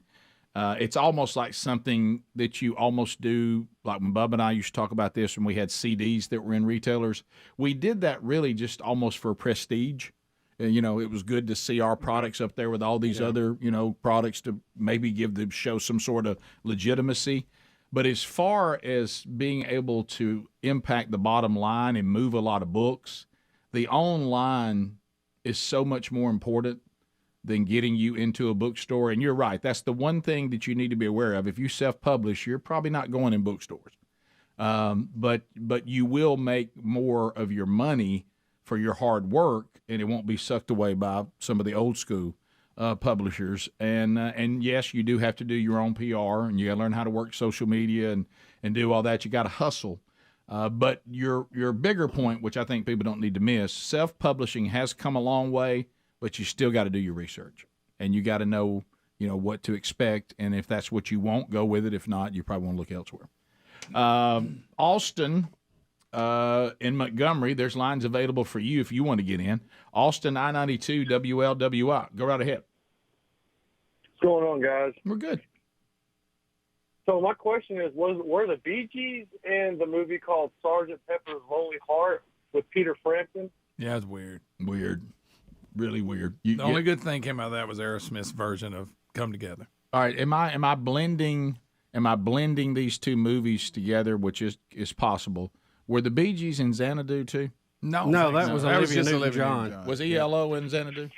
Possible. Their music was. Yeah, so to me, those two movies I get confused I've on. Which never ones. watched Sgt. Pepper's. It was just really, really bizarre. Yeah. But you that are was right. their follow-up That's a yes, to Austin. Saturday That Night is a Live, yes. and there was a lot of pressure. I mean, you did such gangbuster. It was going to be very hard to follow that up. Yeah. By the way, Speedy put on the board Peter Hampton instead of Frampton. Well, we know who he is. Right. Yeah. Right. Yeah. I understand. Right. But we all had that album, Frampton Comes Along. Oh, if you're in the 1980s, you had to have it. We also had the other one. It was good. It was I'm in you, you're in me. Signed, Sealed, Delivered. And he did a cover of Signed, Sealed, Delivered, which at the time I thought, because I'm a stupid little kid, I think when people did covers, it's their song. Yeah. Right. You remember that Realized weird, Stevie stupid Wonder- little kid Stevie day Wonder. when you heard the original? Oh, and you were like, wait a You minute. thought, why are they doing their song? What is Stevie Wonder doing Peter Frampton's song? Yeah. What's the Kinks doing Van Halen? Right. Do you remember meeting Peter Frampton? We met him. I do not. Yeah. When was that? At the at Oak Mountain. Did we really? Backstage. Yeah. Did it go well? Oh yeah, yeah. Now he didn't have the big hair he had. No, he was short. Oh, he was super nice. Super nice. Wait a minute. I was amazed. I think I do remember that. Yeah, I think he was here with what's his name? British guy. Help me John out. Waite. John Waite. He was opening. You're act right. For John Waite. That's right. No, John Waite was opening act for him. One or the other, Rick. Yeah. One or the All other. I know is I remember John Waite was first, and it kind of just. I remember thinking, Somebody was. I heard on the radio today talking about a documentary about John Waite that's been released called The Hard Way. Yes, I tried to go watch it. It wasn't available yet. I bet it is now. Okay. I tried to watch it over the break, but it was saying you could pre-order it, and I'm not I'd going like to to see pre-order that it. myself. Me too. I'm all over that. Thanks for reminding me of that. Let's go to Chris. Love a good documentary. In Bessemer. Chris, ZZK, go ahead. Hey, Rick. How you doing? I'm good. Yes, sir. Yes, sir. First-time caller. Thanks for I've calling. been trying to call since about. Yes, sir. I've been trying to call since about 7 this morning. I was pumping gas, and I got back in the car, and I got to hearing where y'all was commenting, and I don't know what brought it on, but about worship and expressing yourself, and and the conversation you and Bubba had on that. I don't know where it come from. What It was a caller. It was a caller that asked a question. Okay. Yes, sir. Me, as I'm 52 years old, and it just got me excited because I'm a pastor myself. But in worship, it's just like what I teach my church. I said the expression, in the world, we're separated from the world. We're in the world, but not of the world. But right. When I was lost, I expressed myself tremendously crazy, wild, whatever. Mm-hmm. But when I got saved, I express myself in worship. Now, we come out of in no reflection that we're old-time Baptists, and now we're Pentecostal. Okay. Nothing's really changed other just in the name, but I was raised under an old Baptist pastor that was full of fire, preached fire, hellfire, and brimstone. But we expressed ourselves in worship. Okay.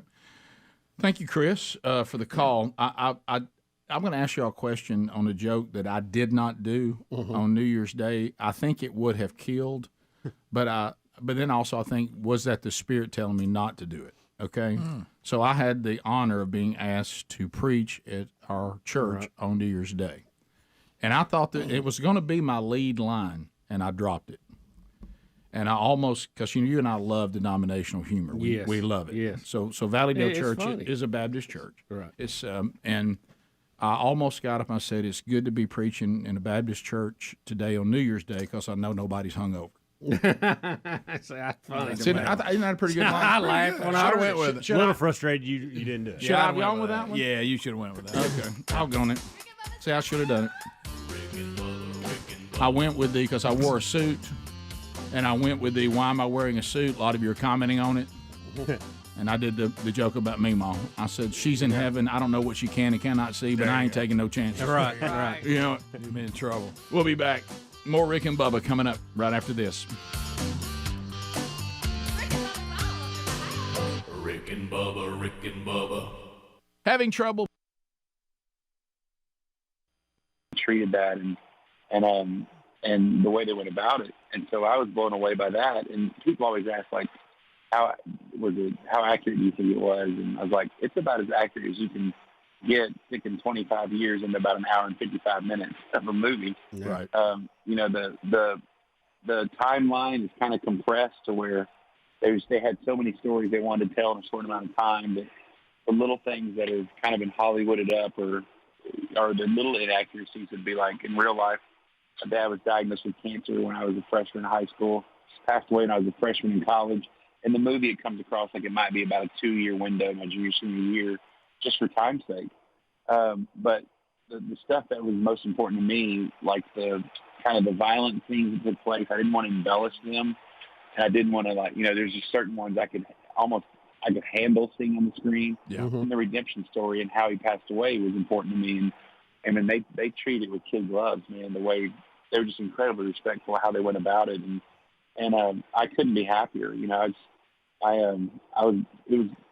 there's several emotional moments. When I first read the script, it was incredibly emotional, kind of reliving some of that stuff. First time I went on set and watched, Dennis Quaid start doing his parts as my dad, that was like a punch in the face half the time. There's no book that says, hey, when they have a movie made about you, here's what you should do, how you should prepare. And I remember we went on set, and I got there late, and they were like, hey, sit down. You can meet Dennis afterwards. You got to do this shot. So I'm sitting there, and the first scene he shoots on there is when my dad's diagnosed with cancer. It was like, oh, my gosh, I don't know if I'm ready for this. And then went straight from that. They shot out a sequence to a scene where he breaks a plate over my head. And it was like, I was like, you know what? I think I'm going to go for a drive. Y'all let me know we're going to hug it out later or something like that. And I'll come watch those scenes. I just didn't realize it was going to impact me that way. And then when we finally saw the first edited version with me and my wife, it was unbelievably emotional, but more of it wasn't like it's done poorly. It was like, man, this thing, it's hitting all the right spots emotionally, so they're on to something. You know what I mean? And sure. And then when I saw it the first time with an audience and heard them laugh and cry at things, it's different when you hear the response. That wrecked me. So I've been beat up so much in the last 3 years, and so I'm in a good place now. I've literally watched it about 20 times, and it was intentional just to be able to separate myself so that when the movie comes out and stuff, I'm able to work through it. Some people at the premiere were like, is this the first time you've ever seen it? And I was like, dear Lord, no, I'd be in a basket case if it was the first time I've ever seen it. Well, you hit on some of it, and we don't want to give away too much of the movie for the people who haven't seen it yet. But when the Irwin brothers also did Woodlawn, which that was people that I knew when I was a child, and of course I knew the family where the coach, the head coach, who had passed away from cancer as well, and they talked about when they walked up and he had put on what their father wore when he coached and started trying to get their father's mannerisms. It's one thing for somebody to portray someone who's still living, but when you've gone through losing, for this family, a dad and a husband, and for you, a dad, the first time you saw an actor portraying that person and trying to stay in that character, for them, they said it was odd. At one point, the wife even said she started talking to him and had to remind herself, okay, my husband has not come back. This is an actor, pretending, even though he has all of his mannerisms and his clothes and the way he talked and all that. I would think that would be kind of odd. Do you think your dad would have been pleased with Dennis Quaid's portrayal? And are you? Yeah, I mean, it's funny. It is odd, and I think it's odd. Even if it was a terrible performance, the fact that anyone's just trying to be your dad is odd. And it's like it sets you back, whether it's good or bad. And so Dennis was unbelievable. Like, my dad would have been thrilled because The Right Stuff was his favorite movie ever. So he was a Dennis Quaid fan. So he'd be like, "You got it right, good job." But yeah, Dennis was so respectful the way he treated the role. And when I was there before and after each take, he goes, "Hey man, your dad's not around, so you're the guy I have to ask all these questions to and tell me if I'm getting it right." And so after every scene, whether it's funny or intense, he'd run over to me. He's like, "Hey, how was it? Are you okay? Are you good?" And I just couldn't have been happier the way he treated the role, because I've never seen that before. I don't know how actors are, and it was like it was literally like he was dealing with fine china or something. He was so careful with it, and yeah.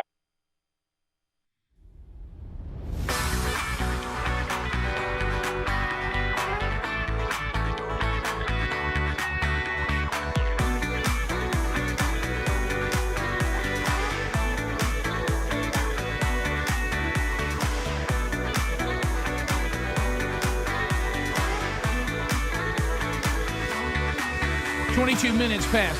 Think it's time to get ready to realize just what I have found. Come on.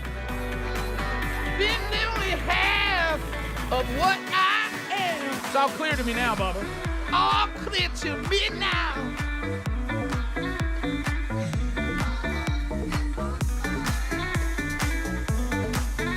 All right, as we make our way back, Bubba, what's going on?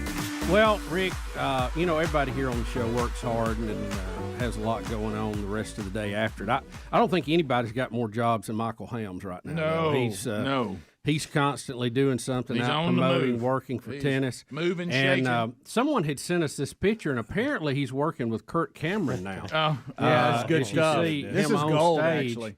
If you'll zoom out, right there he is helping to promote. That's before he Kirk cut his Cameron. hair. Wow, goodness gracious. Yeah, same shoes and everything. Same stance we see. Wow. And Adler, if you'll pull it on Same out, smirk. I couldn't help but notice fellow broadcaster Valerie back there we used to work with. So I think that's a guy. That's good. Yeah, I think it's a guy, Bo. Gosh almighty God. It was a really good moment there until, wow, is that my doppelganger? Why? Let's see, you got your same head. Let's go back to Helms. I mean, Real quick, too. Hurry. I mean, same pants, Yeah. shoes. Oh yeah, that's to your point, you I'll need to- stand like that. you I'll do put my stand. hand, I'll Sure. lean on something. you need to find out who that is. Shooting a That is bird. weird, you got Craig. you got a Nobody- twin out there. Oh yeah. The hair, even. Now, he don't have a widow's peak, but he may round it off like He's me. rounded it off He's a little rounded it more off. than Yeah. Actually, yours is a little shorter. Right, yeah. Yeah. You burnt the hide off. of Good. it. Yeah, That's good. And if you look real Wow. close on his sweater, it's got a UAB tennis logo. It does. there it It is. does. It does. Golly. Wow. Well, me and Kirk are close. I don't know if y'all know that or not. Yeah. Are you promoting homeschool? You and Valerie. Yeah.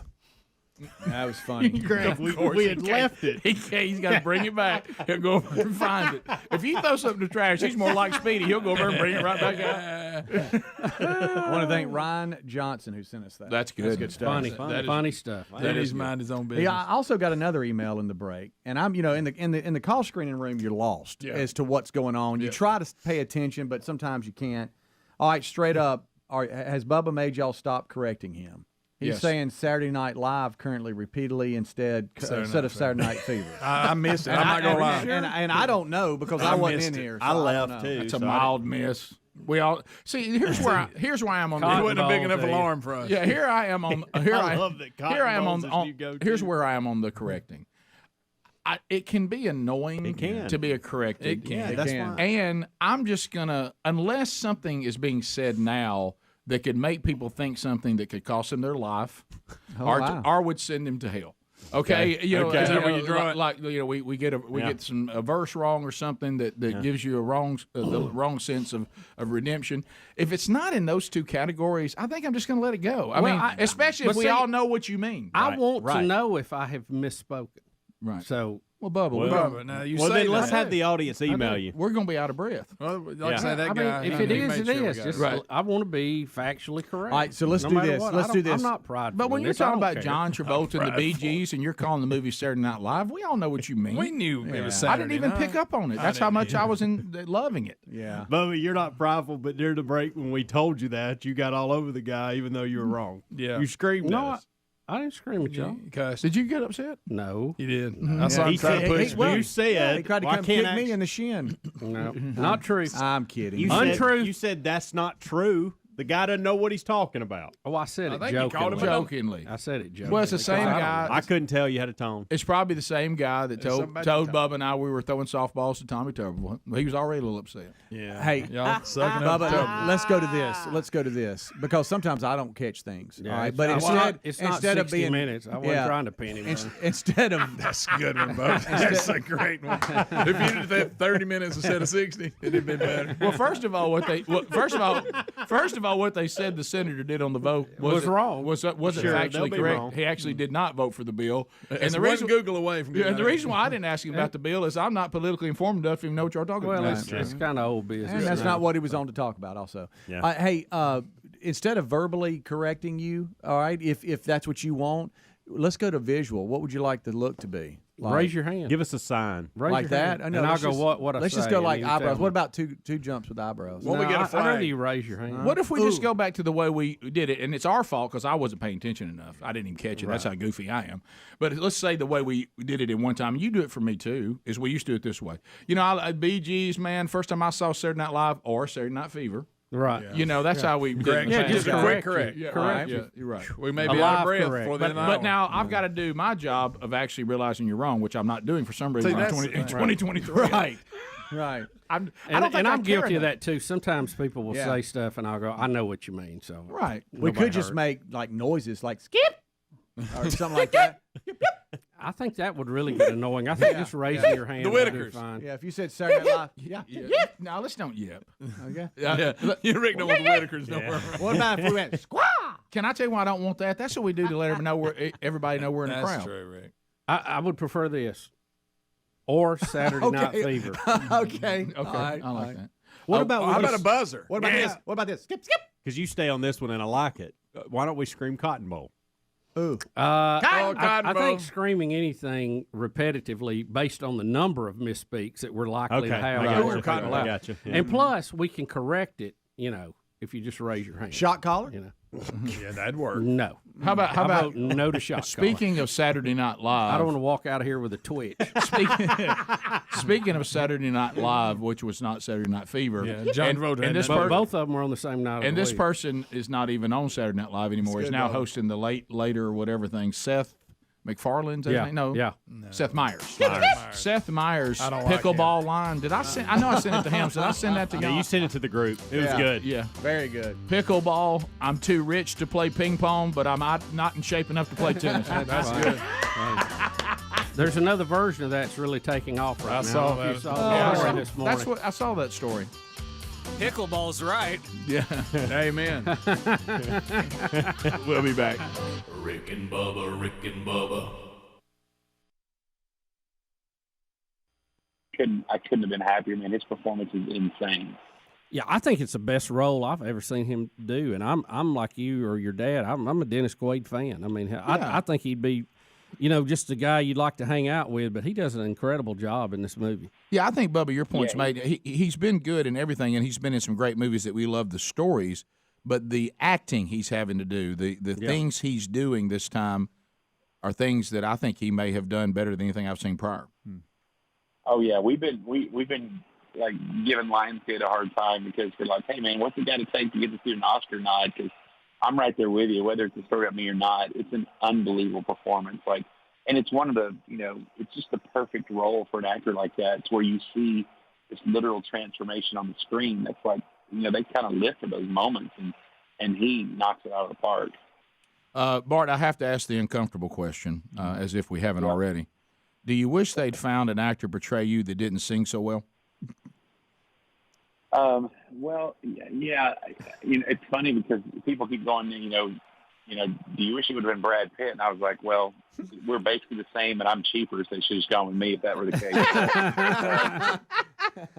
But as far as J. Michael goes, no, it was funny. They said, when we want to find somebody that can act and can sing. But J. Michael was Jean Valjean and Les Mis on Broadway, and so they flew me up to go see him perform in Les Mis, and by the end, I'm like, man, we're going to have to dumb this way down. What we're about to go through. And then I met him, and he's like me, a 12-year-old in a grown-up's body, and we hit it off immediately. And I was like, okay, this guy's perfect, man. He's become a dear friend, and it's so funny because, not to give too much away, but, there's a scene when Bart's in high school, and he gets forced to sing in a musical, right? Yeah. So I had to spend about a week with him, just kind of in the studio singing with him, so he'd get my mannerisms and stuff. And that's the first thing we sing is this Broadway musical song from high school. Well, of course, his first take, he sounds like he's from freaking Broadway. Yeah. Oh yeah. And I'm like, okay. He goes, how did I do that? I was like, well, the problem is I'm going to sound better in 11th grade than I'm ever going to sound the rest of my life.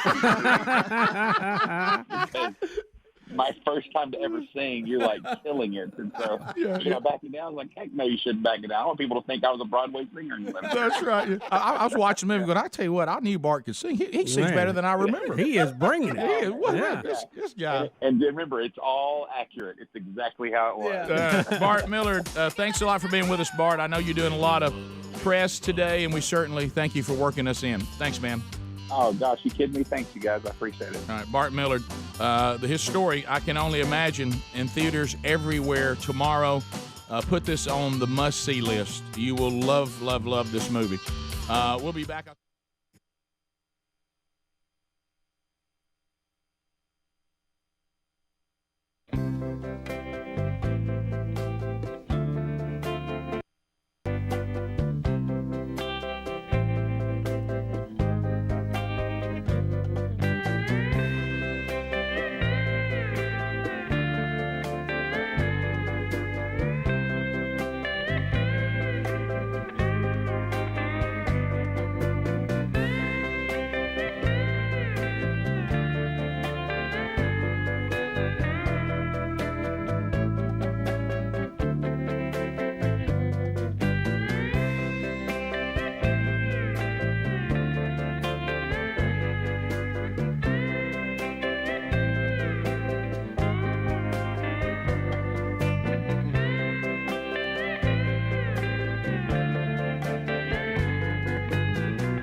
35 minutes past the hour, the Rick and Bubba Show. As we work our way back, simplysafebubba.com. Let's talk about security now more than ever. Now more than ever, unfortunately, but we need it. Simplysafebubba.com. We all agree our home should be where you and your family feel safest. So to start this year, why don't you give you and your family the gift of peace and protection with the #1 rated security system, simplysafebubba.com. Now, right now, they're offering, hear this number, 40% off a new security system. Now, if you're in an emergency, there's 24/7 professional monitoring agents using Fast Protect technology. Now, this is an industry exclusive. It's to capture critical evidence and to verify the threat is real so you can get priority police response because you've got the live video saying here's what's happening. This is whole home security. It's also perfect for a small business if you need that too. Advanced sensors for every room, window, and door. 24/7 professional monitoring services cost under $1 a day. Plus, they have hazard sensors too to detect fire, flooding, anybody's pipes burst during the Arctic blast, frozen pipes. We talk about that and more. So with the top-rated Simply Safe app, stay in complete control of your system anytime, anywhere. You can arm or disarm, unlock for a guest, access your cameras, or adjust system settings. So 40% off if you use our URL, simplysafebubba.com, or find that link at rickandbubba.com. There is no safe like Simply Safe. Speaking of that, I was talking to an acquaintance yesterday, and he was telling me that they're working on a house that had this busted pipe thing, and the water did so much damage, the family has had to completely leave. Wow. And like their house is being, they said they've got, those things you pull up to throw trash in. They filled up 2 of them with all the stuff that's been destroyed by water.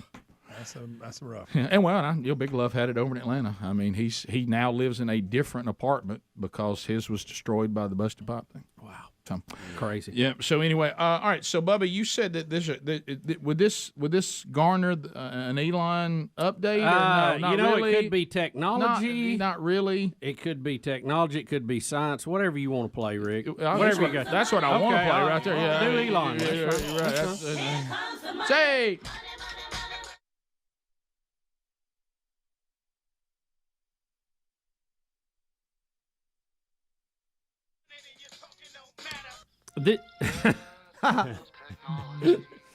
Still love that one.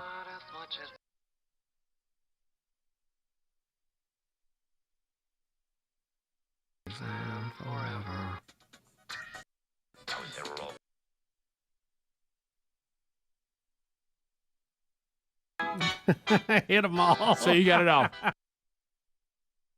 So, Rick, this was a story that happened over our vacation, and it's one that we've been wanting to get to and just haven't had a chance yet. A Tesla driver in Northern California attempted to kill his entire family, according to law enforcement officials. At about 10:50 a.m. local time, officials started receiving a report of a vehicle going over the side of what they call Devil's Cliff. Now, what kind of cliff do you think Devil's Cliff looks like? Yeah, it's not good. And by the way, hey, Dad, if you want to kill yourself, let us all vote on whether we want to go with you. The white Tesla plunged between 250 and 300 feet over a cliff next to the Pacific Ocean. 2 children, a 4-year-old, 7-year-old, were inside. 2 adults, both 41, all survived. And look at the condition of the car. How in the world did anybody survive this?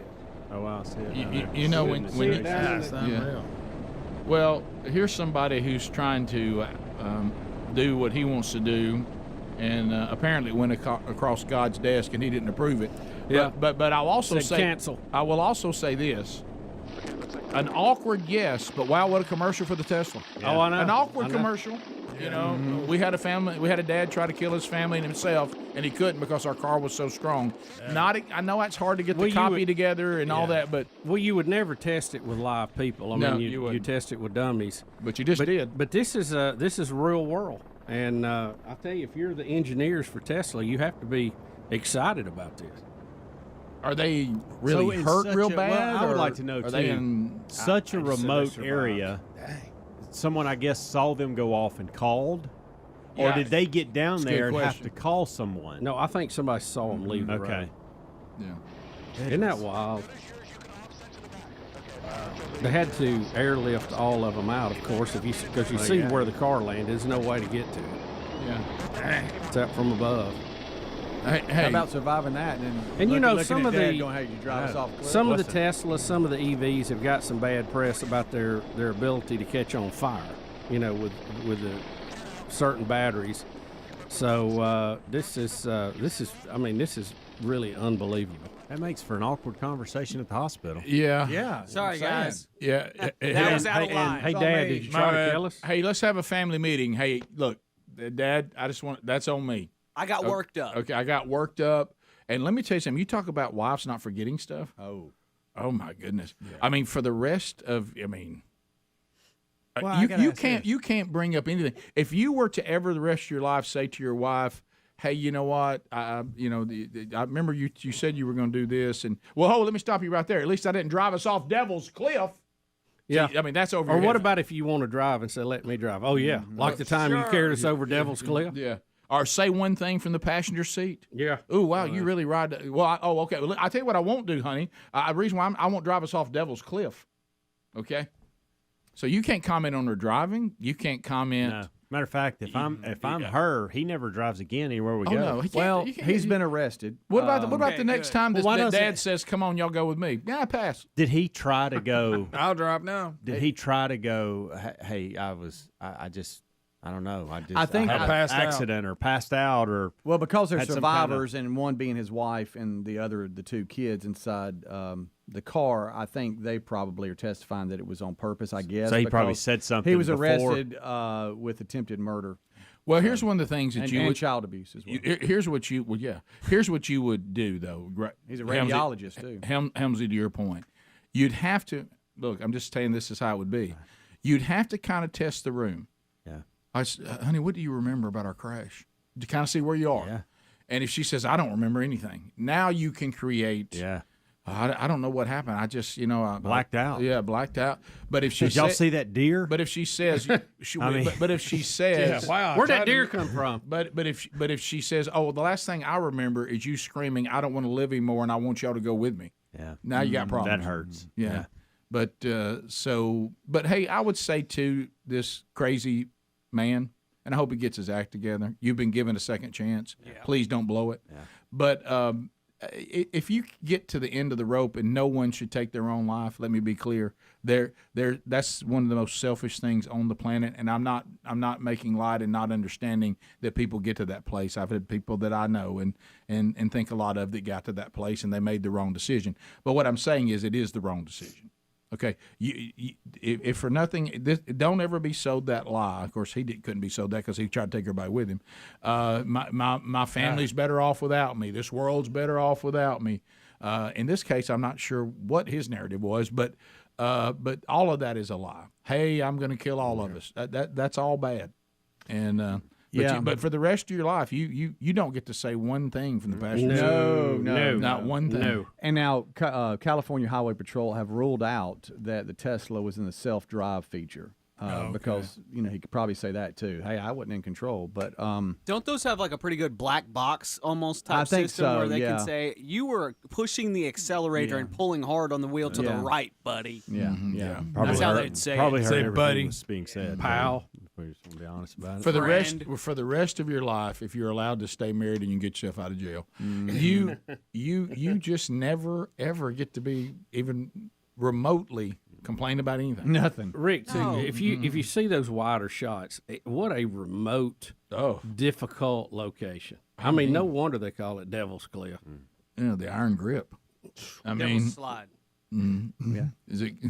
It's Devil's Slide. It doesn't matter. But What'd it's I say? You said Devil's Cliff. Yeah. A lot. I thought you were calling it Devil's Cliff from the start. Yeah. No, it's Devil's Grip, the Iron Fist. It's Devil's Slide is what the name of the cliff is. It's not the Devil's Cliff. It's the not Devil's Slide. Devil's Bubba, Slide. It looks more like a cliff. You had to to me. have seen Devil's Cliff to say that the whole time. Yeah, I think the story I read had it as Devil's Cliff. I don't know. I'll find it. I love this. I'll find it. There it is. While you're looking, see where Sean Payton's headed. Yep. Satan's butt crack is what they call it. It's a pretty bad cliff either way. Yeah, it is. Nice. Scary. We'll be back. Phone troll next. How you like them apples? This is where we just pile up a bunch of phone calls and roll through them real quick. So if you want to be part of that, 866-WE-BE-BIG. Rick and Bubba, Rick and Bubba. Eddie Van Adler updates.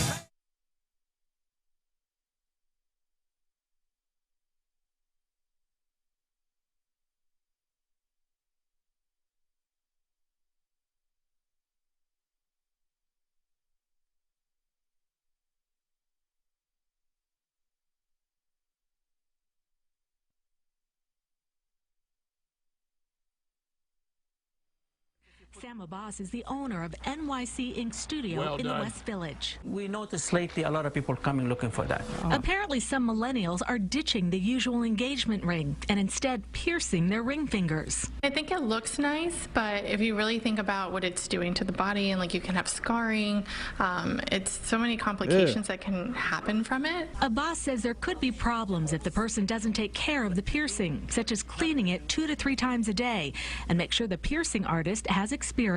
You're dealing with the blood, so you got to be very, very, very safe. What we do, we sterilize everything. Now, we are not going to show you a piercing, but we use my hand to demonstrate the process. You mark the spot with a pen, clean with alcohol and iodine. Use a tool to remove a small patch of skin, and then insert an anchor made of titanium or gold, which holds the gem. The whole thing takes about 10 minutes and costs around $100 for the piercing. The diamond you choose is a separate cost. As for the pain, you gotta feel it. You're getting pierced. It is a little bit painful. It's a little bit. People did it, and I have a lot of people like say, "Oh, nice, it's Have nothing." the pepperoni and the We expect cheese.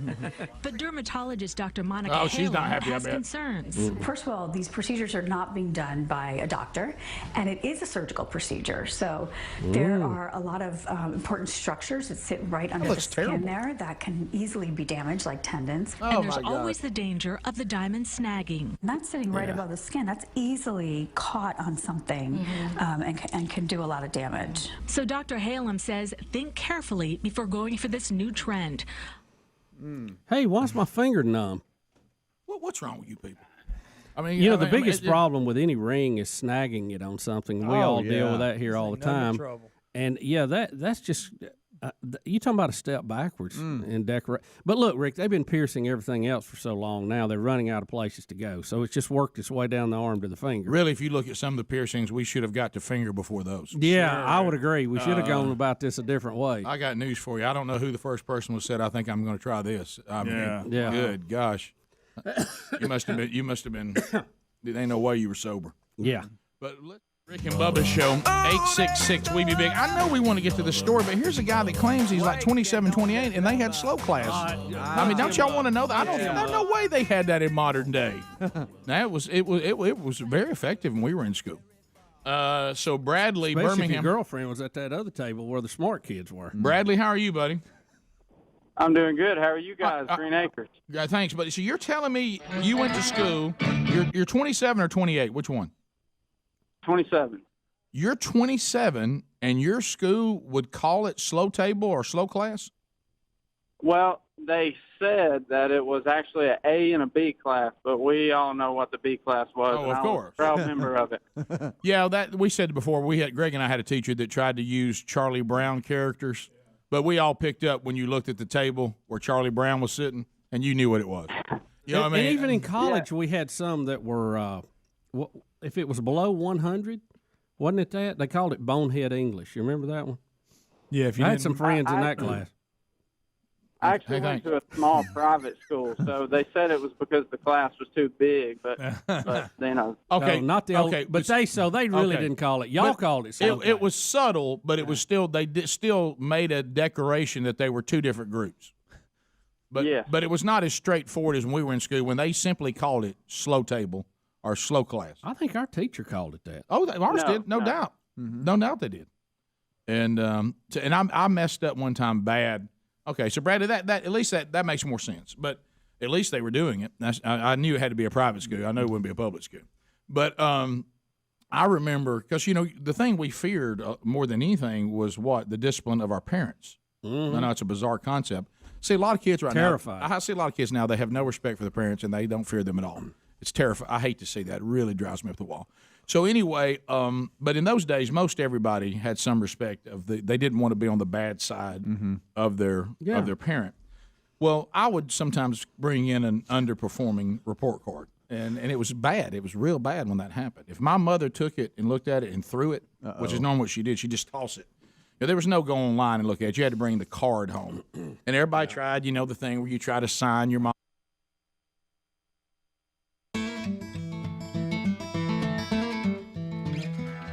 10 minutes to the top of the hour, the Rick and Bubba Show, 866 We Be Big is our number. Let's open them lines up. Here they go. Check your sister. I say, Erica, what you want to say? Somebody say this. All right, so this is where we get them through there quick. Quick. No meaningless shout-outs. No shameless plugs. You are bringing something to the table. You're asking a question. You're making a comment. That's what it's about. So there's 10 lines. So we've opened all of them up. So that makes getting in easy. Boom, I'm moving. Bigger sample. And then we develop the troll as a kind of an alternative to a normal phone segment. And that way that if you're on hold, the buzzers go in that call in front of you. So you're going to get your opportunity quicker. Athens, Alabama, Friendship Church. Looking forward to being with you this Sunday night. For Man Church, starts at 5:30. All you got to do is come. Somebody sent me an email yesterday. What are the details? I can't find the details. 5:30, be at the church. We have in Man Church. And I look forward to speaking to all of you and visiting with you on Sunday night. Speaking of the Man Church, I said earlier, the Man Church Conference, the first one we've ever done, is in our hometown, Oxford, Alabama, coming up end of February. I got a ticket count this morning. We're down to about 20 tickets left before it sells out. So if you've been putting off getting those tickets, you need to make the move and get that done. Let's go to Ryan in Birmingham, Alabama. Trolling. Keep them phones a trolling. Here we come, phone trolling, phone troll. Ryan, go ahead. What's up, guys? Hambone. Hey, buddy. Hambone. Hammy. Hey, so we've been out here due to the freeze. We've been out here since Christmas Eve at 11 o'clock, working about 12, 14-hour days. Got these green trucks on the road here in Birmingham. So, hey, we're trying to get to everybody. So, if you're still on the list with anybody, hey, we're trying to get to y'all to get your houses cleaned up as quick as we can. So, lot to do, unfortunately, and there's only so much you can do with those kind of temperatures. We in the South, it doesn't happen enough that we're built for that. And even some of the precautions you take, it can only do so much. Yeah. We continue. Let's go to Eric in Columbus, Mississippi. Listen to us on Laser 96.1. Go ahead. Happy New Year, guys. How are y'all? You too, Back buddy. at you. Thanks. Yeah, I just wanted to see if we could get an update on Bubba's health situation, if we could. Bubba, health's all good right now, right? Yeah. Everything as far as we know. We don't know what this year holds, but right now we're good. Got another CAT scan coming up at the end of the month. So right now, nothing but good to report. Nothing but good. Praise God for that. Yeah. Bess in Birmingham. Bess, 30 seconds. Go ahead. I was just laughing this morning, spit my coffee all over the windshield and steering wheel. Good. Listening to y'all talking about Biden and his confusion. My husband and I were watching Facebook Reels and said he was going to screw up really bad in office and just sit there and say, "You can't impeach me. I was confused." So thanks for the laugh this morning, guys. Well, thank you. It's our pleasure. I sadly wish it wasn't the leader of the free world we're all laughing at. But right. Nathan in Corner, Alabama. Nathan, 30 seconds and go. Yeah, I just want to talk about Damar Hamlin. I got to tell you, that is scary. And as someone who has seen that in person, I was watching that game, and that was kind of like a flashback moment. Yeah, it was very scary to watch, and it was a terrifying thing, and so thankful that, he's got a long road ahead, but it looks like it's headed in the right direction. Yeah, all positive news so far. So that's good. Eddie in Andalusia, 107.7, 30 seconds. Go ahead. Hey, man, I just want to talk to you about Biden and his teleprompters and also the inappropriate touching. If you just get a shot caller and have someone stand behind him and just give him a little juice every once in a while when he messes up.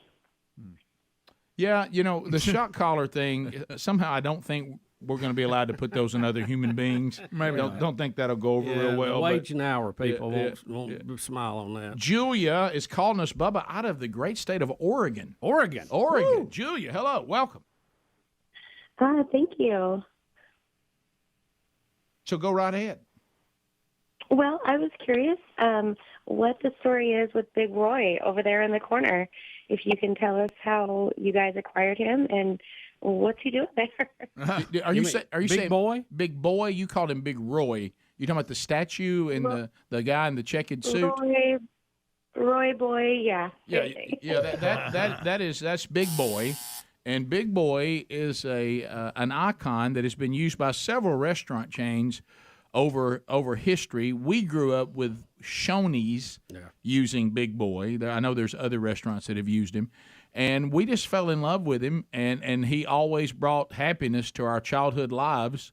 So one day on the air we got to talking about it'd be nice to just be able to look at one daily when we're feeling a little down and remind us of being little boys knowing we're about to eat some good food. Yeah, and this is like his third or fourth home now. Yeah, and so Speedy went with former team member Don Juan DeMarco Williams. Of course, it's kind of like being in the Marines. You're always a member of the Rick and Bubba Show, even if you're not currently working here anymore. And Speedy and he, along with a friend of ours, Roy Gilbert, went to get him, and we did it like a remaking of Smokey and the Bandit, and they went all the way to Michigan. Is that right? Yeah. And brought him back.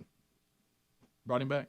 And he's been with us ever since. I don't remember what year that was. It's been a while. Yeah, the caravan back to Beham was pretty cool, though. So Broadcast Plaza, we were there 14 years, so it had to be at least 16 years ago that we went to get him, maybe 17. So it's been a while, yeah. We continue. Let's go to Barry out of Gadsden, Z93. What's up, Barry? Barry, go ahead. Hey, bud, how y'all doing this morning? We're good, Barry. I hope you're okay. Hey, good. Hey, listen, it's been a while. I mean, I've been listening to y'all pretty much since the day y'all started on the air and everything for all the 29 years. But just curious about Cassio Kid. Hadn't heard anything, or y'all talked about him for a while. Just want to know what's happened to him. Well, a few years ago, he moved to Egypt. Yeah, he did. And last we heard from him. Yeah, he is. He does radio too in Huntsville, and he's a stand-up comedian, and is married now. Yep. So Cassio's doing well. Funny guy.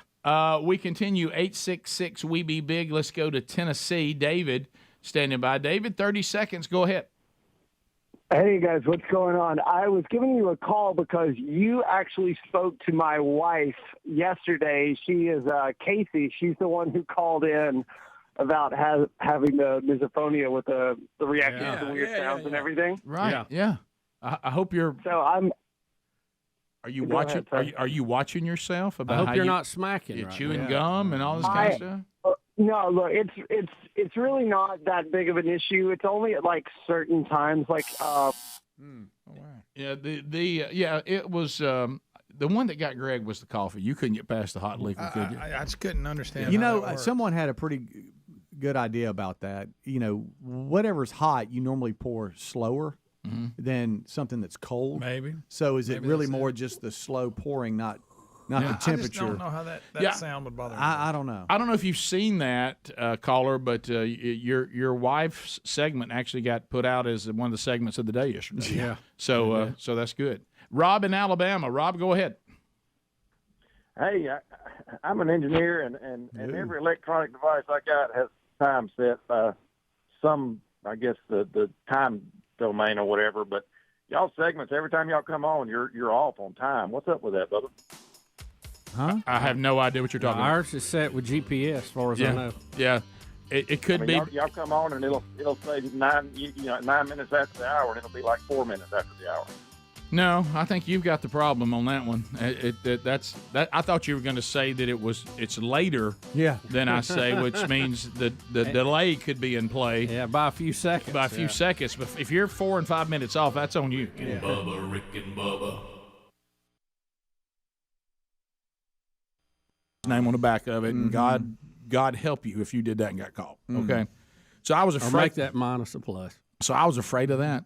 So I thought I would try to play right. Did I say that? Yes, you I did. just come out. I would try to play. D.B. Thank goodness for whiteout. I would try to play to my mom that she just didn't understand that I was really trying hard, that I thought I had a problem. Mm-hmm. Well, stupid me. I was just going to see if I could get through the moment. Well, my mother thought because I was basically saying I had some sort of learning disability or whatever. And all of a sudden I go to school and I'm handed something where I'm supposed to meet after school with some teachers got me over in one of them trailers. And I'm having to go through. You had to play card games? Yeah, and all of a sudden I was meeting because like I had a learning disability, and I was like, how did I know that? I was going. Oh my gosh, I've gone too far with this. Mm-hmm. And so then I had to sit there and act like I didn't know how to do long division. Because that's what I told my mom. I said I just can't get it. What I really should have said was I'm not doing the homework. Yeah, and I'm not being lazy. But I was trying to get out of trouble, and it got me in some sort of. I had to take up. That's terrible. I mean, I'm not proud of that because that woman could have been spending time with somebody that really needed it. But it did work for a little while. There was some sympathy there. Until we had to play a card game. You had to say the words on the card. Lamp. Yeah. Do you know? And my wife with a good one. What? I can't go to PE this Tuesday. and a good one. My wife. I said, the kids, they kind of. Want to go in the same field and whatever, and there's certain paths you can do here, whatever. I said, some of this we need to really look at on how much of this, traditional college is really a good idea or not. And Sherry goes, I think they need to be well-rounded and educated regardless of their field. Why don't we, if they do go in your field, why don't they go on there and not sound as uneducated as you have sounded? Okay, do you want them to sound as dumb as you sound sometimes? You know what I mean? And I thought, you know what? That's a great point. I hadn't thought about that. You know it, Rick. I remember just because they gave you a microphone, the things you say in it though. Let's see if we can improve on that with the next bunch. Rick, I remember. Let's see if we can get a subject-verb relationship right. I remember having to miss PE class and going to this class where you played Go Fish and you had to say the words on the card. Okay. Little and I William. thought, why am I here with a bunch of kids that can't talk? Yeah. Oh, hey, I've told y'all this. At least you weren't in a janitor's closet with a little desk in the corner trying to say your S's. Why would they put you in a closet? Were you being punished? You have a different day, concussion? Greg. I guess it was a different day. Yeah, Ari played at Texas Tech. You may be blocking out some memory or something. Sand, Massachusetts. Sandy. Let's go to Sandy. Sandy. Who are you, Cindy on Friday night? Can Sissy come out Did and play? Buddy Hinton make fun of you? Did Buddy Hinton say, baby talk, it's a wonder you can walk? Massachusetts. Drew, go ahead. Hey, can you hear me? Yeah, we got you, buddy. Yes, we can. Yes. All right. So I got an award in the slow class in a Shelby County school. You got an award? Yeah, let me set the scene up for you. Please. So we had assemblies every month, and that's where they gave out Student of the Month and stuff like that. Oh, boy. And all of my friends played sports, so I'm sitting there with a bunch of football and baseball players, and they called my name, and the award I got was called the Big E Award. It's E for effort. And there I am.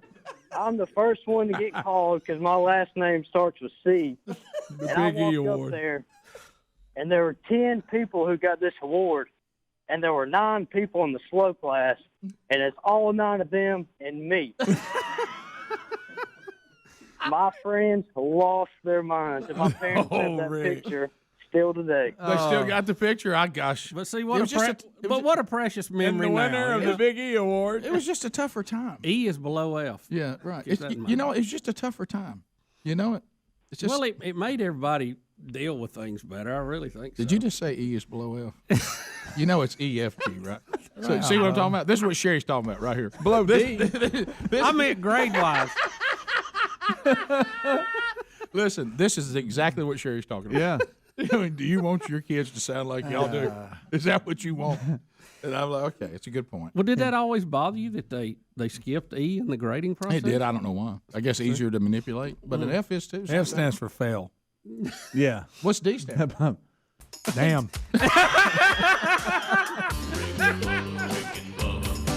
And I found out C did not stand for correct. No, it did. You're right. What's A? All right. See, the whole grading system was messed up. The only A you get for the word it stands for. Yeah, you remember they went That's when you're being difficult. satisfactory, unsatisfactory. Yeah, they went to that. That was for I conduct. think that's where it is now, isn't it? No? Maybe. All right, we'll be back. Rick and Bubba, Rick and Bubba.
Six minutes past the hour of the Rick and Bubba Show. 866 We Be Big is our number. Speedy, the real Greg Burgess, Helmsy, Eddie Van Adler, all here for a brand new hour. Welcome back, Mr. Bill Bubba Bussy. Rick, glad to be here, and thank all of you for joining us on the little party we call Rick and Bubba. So we're still looking back a little bit over the break. And I will tell the guy that called at the end of last segment, what you described to us is impossible for us to be wrong.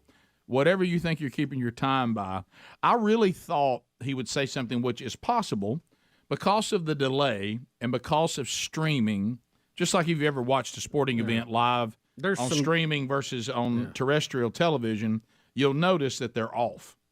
Well, so that's possible. So I thought he was going to say, I'm coming back saying 7 minutes after the hour, and he looks and it's really, he's looking up and it's 8 minutes after the hour or something like that. But for you to say that we're coming back 3 and 4 minutes early and claiming that it's actually 4 minutes earlier than we're claiming, that is not possible. So whatever problem, if that's the problem, it's on your end. So just FYI. You might a lot of the encoding and streaming process, because it has to be encoded here, decoded somewhere, encoded again, and all that. You can have some lag in that, right? And it could be a minute or two. Absolutely. We were checking our clock here with WWV. We're within a second or two. Right. So there is no issue on our end, and that's not us being defensive. It's just the truth. I mean, if we had a problem, we'd tell you. I mean, we wouldn't hide it from you. Yeah, we've had them before. Yeah, and we would say thank you, appreciate you pointing that out. But that's not the case here. But so I was. We're still looking over the break a little bit and talking about things that we did. You know, while we were on vacation, and we were talking with Adler a little bit yesterday. Greg, I know you and your family, some people tried some new things, and that was y'all decided to do a beach trip with the grandkids. And had a great time. And it really seemed like that went really smooth. It did. It went good. Weather was good. Because that's you're spending. You never know. I know. We had a great time. Had a great place to stay. It was really nice right there on the beach. Mm-hmm. Everybody loved it. Nobody acted up. No, we all had a good time. So I'm looking here, too, because, we're still looking at stuff that Adler did, and it reminded me of something that I did, too, on the break. And I think I told y'all about it off the air, but we didn't talk about it on the air. But it reminded me when I'm looking at Adler's things that he sent us from the break. I love that list. That's a good list. So I want to take on, because I know, Greg, I think you – how are – oh, no, it's Bubba. Bubba, aren't you the one that old-timey movies make you uncomfortable? Do you struggle watching old-timey movies? Like if it's black and white, or well, they're not my favorite. Right? How's everybody on? I'm watching an old movie. I can do it. I don't do it a lot. I don't mean like something from the '80s. I mean, right. You're something from the '40s, something for the '30s. It's a Wonderful Life. Yeah. I watched it over the holiday. Yeah, Cool Hand Luke. It's okay. Does that y'all okay there? It's like anything else. It depends on the movie. Can it be too old? and you just can't take the way it's Rick, all here working. it is. I see in color, so in the world around me is in color. It just looks strange to see something black and white now. I can get past the black and white once I get into it. Yeah, I can too. So you work have through you have on here Adler, and I've got something that'll tie in with this too that Sherry and I were told about. You said you went to an old timey Christmas movie at one of the historic theaters. Yes. Because this theater you went to, the Alabama Theater, Greg and I have been told for years because our parents actually were born and grew up in Birmingham. Yeah. So when they were kids, their kid life was Birmingham. Mm-hmm. And so Mom would tell stories, which you've seen these, that they would stand outside these theaters because if you went to a movie, you had to go to one of these, multi-purpose theaters, and you would go in there where they have concerts and stuff, and you would watch a movie on the screen sitting in a big theater like you go to see concerts now. And so they would go see movies at the Alabama Theater. And she said, I remember, the new Elvis movie would come out, and we'd be lined up down the street and go into the Alabama Theater. So what movie did you go and see, Adler? It was going to be the old-timey triple feature with... Old-timey triple feature. Yes. I think that's what they call it. Yeah. With Frosty the Snowman, and then Rudolph, and then Charlie Brown Christmas. Oh, that's not old-timey movies. Rick. Now, Rudolph, that you're talking about the one, the little Claymation. That was in the 40s. I thought you were in there watching Miracle on 34th Street black and white version. Yeah. That's, 40s is that's a long time ago. Yeah, I know, but the Charlie Brown went in the 40s. That was 60s. I think Rudolph. That was a long time ago. Rudy's. But we all Rudolph watched them growing up in the 80s. Right. So I'm not sure I let those be old-timey movies. Silver and gold. Well, I didn't even get to see them because the organist comes out and does 10, 15 minutes of that. That's what they would do. Mom went to the movie too. The organist comes up out there and Comes plays. up as same organ, still the same organ. Yeah. By the way, which Where is were you at? amazing. Alabama Theater. Oh yeah. And I love that room. This was a 2:00 showing, and that's usually Ruby's nap time. So bad planning, parents. We stayed for the songs, and that was it. That was all she wrote. Never saw the movie. Didn't see a single second of any of the movie. Oh, So the organ production is all you got. Yes. Well, at least Well, you why get would you? Pictures. Did y'all ever think, well, she'll be We okay? Because I've noticed, dealing even with which I get it. Those of us that don't have little kids anymore, I notice a lot of times you'll get a birthday time, and you're like, why is that the time? And you realize, they're planning around the kid's sleep schedule. That's what dominates our life right now. But sometimes you can push through, and we can do get that her at down. my house now. Yes, absolutely. Yeah. And sometimes we can push through, get her down at 3:30, and it's fine. Get her at 3:30 to 4:30 kind of Not thing. one movie.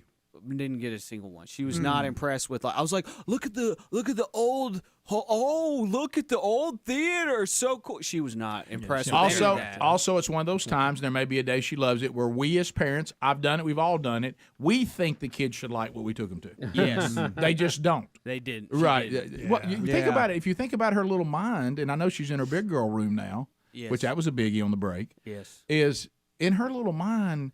Think about what you were trying to do. You were trying to tell a little child to be excited about a historic theater. Right. They don't comprehend why that's cool. No, she didn't. All they like think is old room. Why am I here? Yes. Yeah. And wow. So we left. I mean, she was mad. The line for the snacks killed me. Can we not get more than one in the lobby? There's that particular many. place, it's tough. What are we doing? Look, let me tell you about That's a rough one Let in me there. tell historic It theater is. something.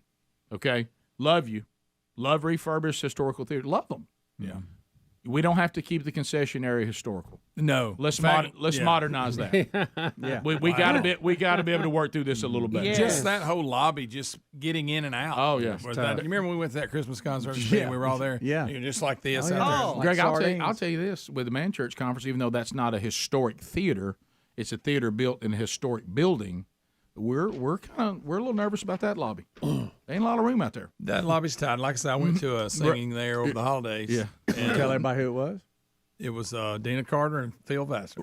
You went to Dina Carter and Phil Vassar? Yeah, they did Christmas, but then they did their hits too. It was really good. What are you doing there? Well, it's close. Okay, right. And yeah, it's fun. You ever noticed the lobby a little tight? It is. You're right. It's a little Yeah. tight. It's nice. Yeah. Super nice, but Yeah. it's a little tight. You had to go upstairs. I mean, what we're going to have to do, because thankfully it looks like it's going to sell out, is we're going to take that whole area where you walk up to get tickets and make that the merch area. yeah. Oh no, Because you can't. It's way better. We won't be able to than get in there. The Alabama Theater. I'll tell Yeah. you that. So, and how's Big Girl Room going? Oh, it's going fantastic. So I put together her bed. Saw that over the break. I painted her new room over Thanksgiving. Wow. Built the bed. I didn't build a bed. I put together a bed. Exaggerating a little bit. I keep saying I built the you bed. went out there. You in your wood shop and made it. Yes. Right. Cut down the tree and everything. You feel like you're building it, putting it together. Yeah, it took a long time.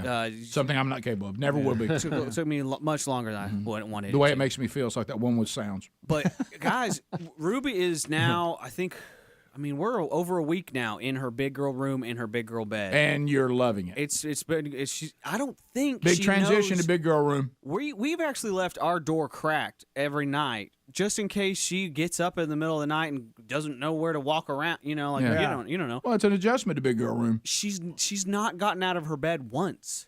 I don't think she knows she can. She gets in and out of it all the time during the day, but it's like when we go into nighttime mode with the lights and everything, it's like she must think there's a force field or something because she's not gotten out a single time. It's amazing. That's great. Now you didn't say anything like the boogeyman will get you or anything. Did well, you I do was that? like, there's a monster under your bed that'll eat your toes. But other than that, yeah, other than that, here we are at the Alabama Theater, and so we got the briefly. Yeah, this is us leaving. Ruby's actually crying in that picture, but I was able to pause it, and it looks like she's smiling, so it worked out pretty great. We'll be right back. More Rick and Bubba next. Rick and Bubba, Rick and Bubba. Okay.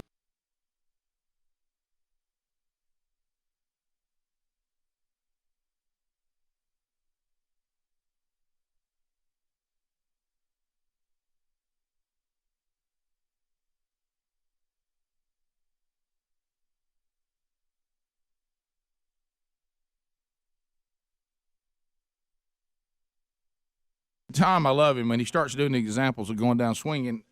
They were fine examples of people who in swing bands, and then he throws Sonny Liston in. He's swinging right? Out of nowhere, but we get no reference to baseball. We get no. That'd have been a good one. Yeah, just like Ted Williams. Yeah, where was some of that? But anyway, true. I would have traded Benny Goodman for Ted Williams. Absolutely. I think I'd like because you got to think when he says musician, you go wait a minute. Oh, swing music. Yeah, you had to think too. Yeah, much. it was a little tougher. Baseball, you got it. Yeah, baseball, immediately. I'm trying to. What do we Tom always how to write say? a song What do we he's always say? Don't get caught looking. Go down swinging. And I laugh at some of the lyric in there. Even talking about you got ourselves on the handle. Hey, we went down swinging. Went down swinging. So you remember about that? Yeah, a little help. That Vegas line. So that was the one, yeah. So anyway, that's one of those little pearls of Tom Petty and the Heartbreakers that I didn't find until after he passed. I know, when I started crazy? going deep into his catalogs, and I found that one got by me. Because what happened? He had a body of work, and then we kind of faded on him. Because it not faded, but then you get those that just people who, and we profess to be big fans of Tom that we should have kept up with. Bottom line, he didn't have any hits, but he was still making music, and it was good music. Good music. Yeah, some and good stuff. we somehow missed out on it. That right there is just right there in the Tom Petty pocket. Oh, it is. I mean, you let that one get by, you're not paying attention. That's right. Of course, he died. Yes, he did. Yeah. And he went down swinging. Well, by the way, watched the concert on Access. Love Access TV. That's a great. What you call it? Channel? Yeah, it really is. Mark Cuban owns it. He does. I like that channel. I don't know if anybody on that staff's been accused of anything, but yeah, it probably won't be like long. The Mavericks. Yeah, it probably won't be long. Well, it's a good channel. I know that. All right, so we have a lot to do. Bubba is not here. I told you that. Jason Crabb will visit with us today. Greg and I are going out on the road at the end of April doing a little theater tour with Jason Crabb, comedian Brad Stein, who is hilarious. And Greg, I don't know if you ever heard him, but you're gonna love him. Oh yeah, he's right up your alley. So it's going to be a night of comedy and music and uncompromising truth. I mean, we're going to get after it. We're going to also kind of do a little bit of a motivation, a little bit of challenge, a little call to action. It's going to be a blast. So those tickets are already out there for Montgomery, Meridian, and Daphne. Today, the promoter of this tour says, look, I'll give away pairs of tickets to all three markets until we run out, and we'll do some of those today. Gary the Bulldozer Man will visit today in studio. And Gary said to us just moments ago while we were doing our pre-show prayer, hey, you want me to give away some of them turkey calls today? Watch out now. Hey, you want me to get some on my way? I was so nervous on my way over here, I was about to throw up. Yeah. Hey, don't put me on there and make me feel stupid. So Gary's going to cut loose a few of them calls. Now here's the problem.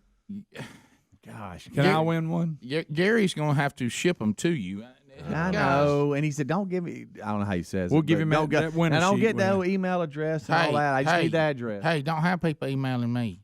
Rick, the man. Y'all just handle it, and I'll ship them the call. So we'll do that today on the show. So we'll give that away. Rick, speaking of guests, I've already been texted by my wife. Jason Crabb's not here today, correct? Is he on the phone? Hey, I'm here. Well, but Jason Crabb, no. Okay, he's because, calling. Good, because that's what I was telling She would everybody. have driven over here. I know. That's on me, by the way. Okay. I didn't know Bones liked Jason Crabb so much. Good night. Does he really? Yes. I didn't know that either. He's like, is he in studio? Right. Jason's been here many times. Y'all, he has. He's spin the wheel. Can I tell you the funny? There's been a couple of Jason Crabb moments in the studio. Now he's not in the studio today, and I hope his phone's good. But anyway, let's be honest. Yesterday, I really, really, really enjoyed it. It was very good. The interview with Bart Millard, and his phone wasn't so bad you couldn't understand him. But it wasn't great. But you know how you wished it was just a little bit better. There was a few words you would go, wow, that's right. Yeah, did have to lean in. I'm not sure what you said. I told Speedy it reminds me when you hear a speaker and you can hear him, but you can't hear him comfortably. Exactly. You know what I mean? You hear every word, but you're like, boy, I'd like to hear it better. I wish I could hear him just a little bit better now. But anyway, so that is today, and we'll talk to Jason. But speaking of I Can Only Imagine, it does open today. And you know when we did the book How to Be a Man: The Pursuit of Christ-Centered Masculinity, we did that through Iron Hill Press, which is also the men's ministry part of YM 360, which has been around for a long time, doing curriculum for youth groups all over the country, churches everywhere. They actually have put together a curriculum for if you're a youth pastor and you would like to get that, and they've also put together a 4-week devotional.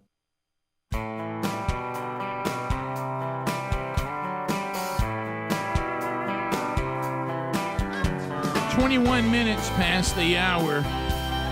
The Rick and Bubba Show, 866-WE-BE-BIG is our number. Thanks for being with us today.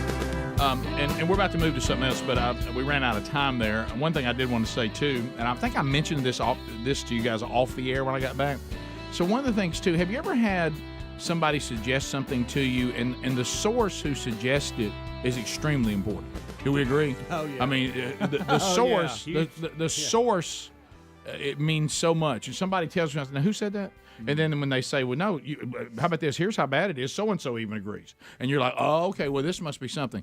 I had this, you have people in your life that are really, really positive, and then there's people in your life that are not so positive. Yeah. Okay? We talk about Greg being Eeyore and things like that. My dad. Yeah, right. Scott Gorosky. Yes. Okay? Mm-hmm. And so a person that's in that camp that would be critical of most everything. Where did I end up seeing him? And I forgot where we were, but it was over the break. I was at a wedding, and he said, it was the wedding I came back from the hunt on. Uh-huh. And he said, hey, by the way, let me make a suggestion for something you and Sherry need to do. And I thought, okay. You perked up. I perked up. I said, because this guy doesn't come with a lot. This guy doesn't come with a lot of, hey, you're going to love this. And I said, what are you talking about? He goes, you being in radio, too, I think you'll really like it. And I thought, where are we going with this? He goes, did you know that there's a theater here where we live, small theater, community theater kind of thing? And he goes, they're doing It's a Wonderful Life. And I went, okay, the movie's good enough. He goes, no, stay with me, okay? He goes, when you sit in the audience, what the actors do is you pretend that you're watching, like in the 30s and the 40s, you're watching It's a Wonderful Life being done on the radio. Because, used to, people would sit down and actors would act it out on the radio. With the sound effects and everything. Creaking doors. They even had the sound effects set up, and that person, I can't imagine what kind of training they had to go through. That person sat there and did the sound effects of what they were acting, and then they set it up like because the radio. See, I'd like to see that. Because the radio, shows of those days would also have a studio audience from time to time. And you would come in and watch the actors do it. Lucille Ball was, really good on the radio before she hit TV. Yeah. And so, the thing about on the radio, you might have 5 actors. Well, they might do 15 parts. So you're assigned 3 or 4 different voices and stuff you got to do. And it was extremely well done. And he said that. He said, look, it's going to, first of all, I may get you on the idea, but also you may have the thought of, if that's in my hometown, is it going to be well done? And he was like, it's really amazing how well they do. And so when you come in, they take you back into the 40s. That's okay. And what was funny is even when they used a way to get us to turn our phones off, They pretended they had to act like that we didn't really have phones. Yeah. They were just saying, if you something you have that might make noise. And then somebody said, but you talking about a phone? He goes, well, nobody in our office has a phone. It's the 40s. But Right. anyway, so Sherry and I on the way out walked up on the stage and got up behind two of the mics. Is this before security got to you? This is before security got to him. Once again, Sherry, the rule breaker. But so this makes sense. I didn't know what this picture was about. Right, and see that applause light would come on when they wanted us to clap, all that kind of stuff. I had it on air light. I like you it. could even hear a producer going 3 minutes till It's a Wonderful Life, and all this kind of stuff. Thanks for letting us know about it, Rick. Yeah, and well, it was too late now, but they so I if they do it again, it was really, really well done. Now, where was this at? In Homewood, Alabama. All right. Okay. Yeah, I didn't even know there was a theater in Homewood. It's not very big. It probably seats, I don't know, 50 people maybe, something like that. I don't know. But it was really well done. You could have hit the group text for that. Hey guys, we did something. This was fun. Not a lot of seats. And then it got word of mouth. Goddamn people got fired up about it. Sure. So I mean, you can't share that with just anybody. Hey, Dyson didn't tell me to. He was already seen it. He was smart. But anyway, it was so that was kind of a cool thing. It tied into this old timey thing. I thought that was really, really, really well done. So on this other note, and let's be clear, Bubba, before we jump into this, and we may do some more of it even in the next segment.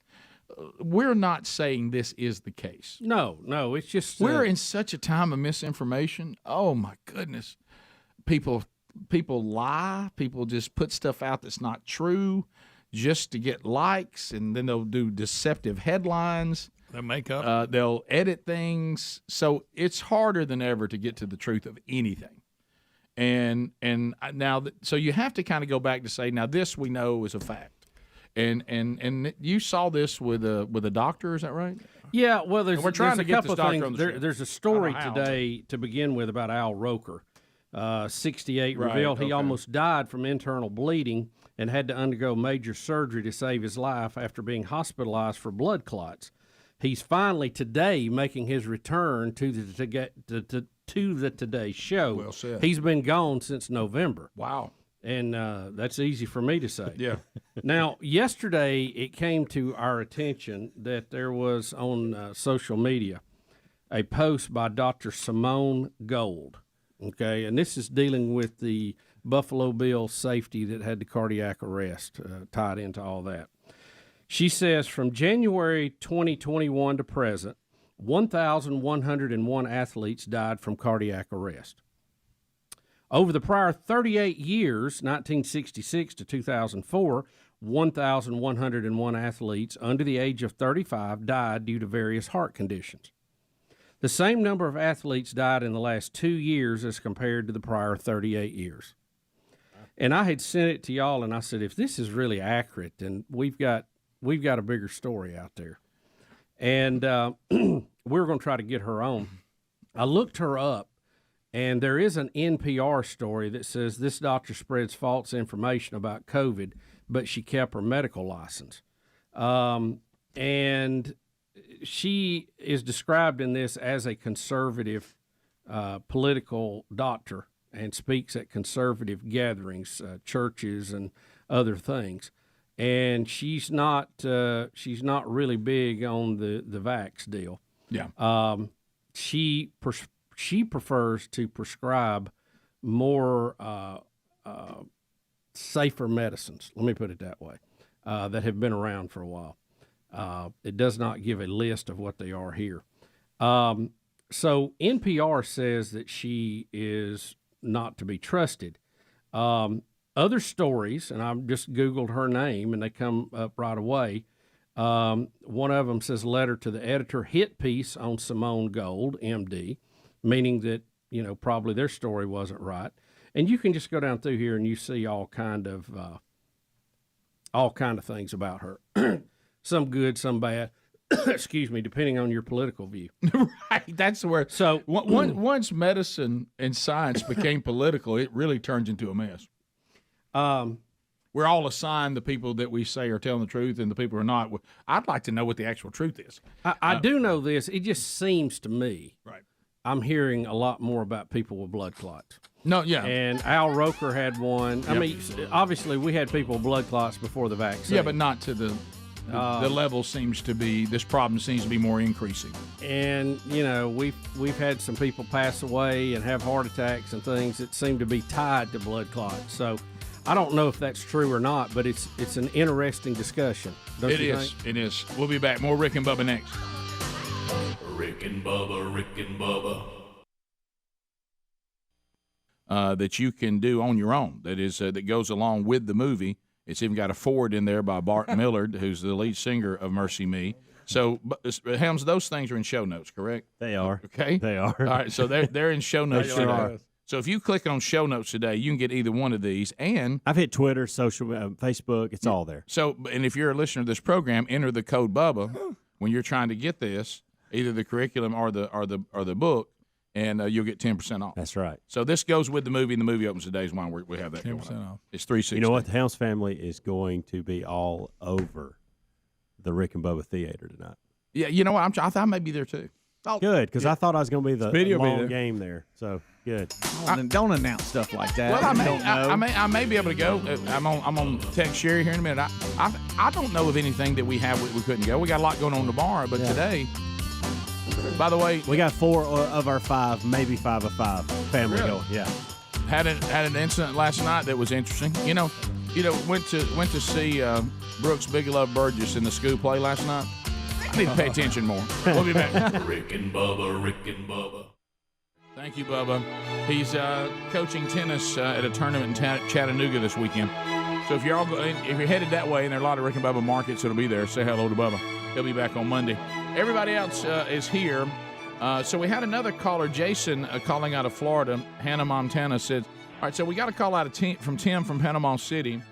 Jason, are you saying this did happen, that there was a school that the students were saying they didn't want to do the walkout for the 17 minutes, so they sounded off the fire alarm to get the kids to go out and did a fire drill for 17 minutes? Is that the same thing you're talking about? Yeah, that's what we're talking about too, Rick, and I heard the same thing. But what kind of confuses me is that in our Constitution, under our Constitution, don't you also have a right not to protest if you don't want to protest? Yeah. It's supposed to be, your form of protest may be that you're not going to participate in a protest you don't agree with. Yeah, so, should the ACLU look into this and see if these people have a case against the school system for being forced out of their class? There's finals going on. These kids have worked hard all year trying to get these tests done. Yeah. And now they're having to be tossed into this, mostly unwillingly. They don't want to be involved in this kind of garbage. They just want to get their schoolwork done and go home, that you make a great point. Forced walkouts, forced protest is in a violation of people's right not to protest.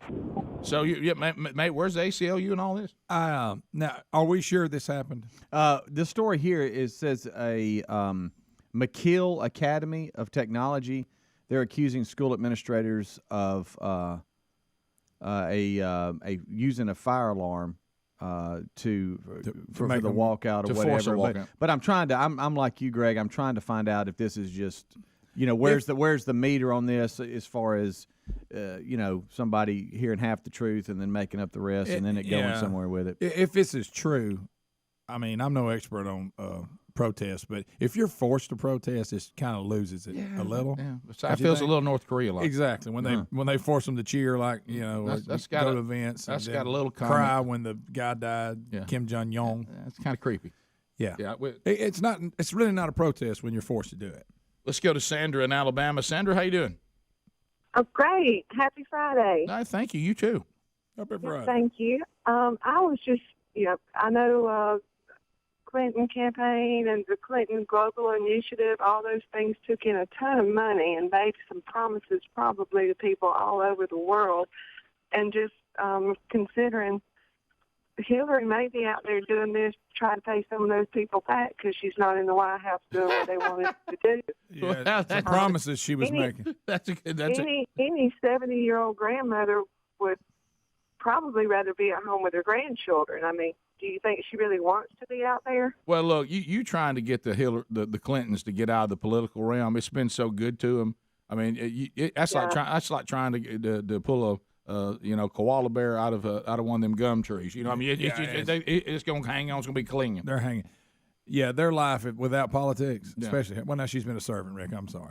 You might as well try to get a cat off a bedspread. That thing's gonna be hanging on. Getting the Clintons. Gary, the bulldozer man, is gonna spend some time with us today. Gary, how you doing? Speaking of the Clintons, Gary, what are you doing over there? I just checking my phone. Well, you got some important message? Good to see you. Why are you not turkey hunting today? Well, I just realized I'm sitting here on the show and I look down. I got goat doo-doo on my shoe. You done brought goat doo-doo in here? Come on, Gary. I thought I smelled some. I thought Speedy barked off. Did you feed the goats before you came in? Yeah, I had to.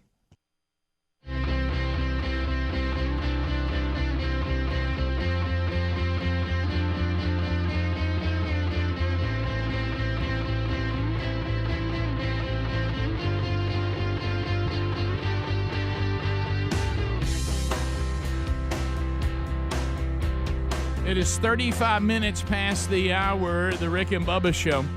866 We Be Big.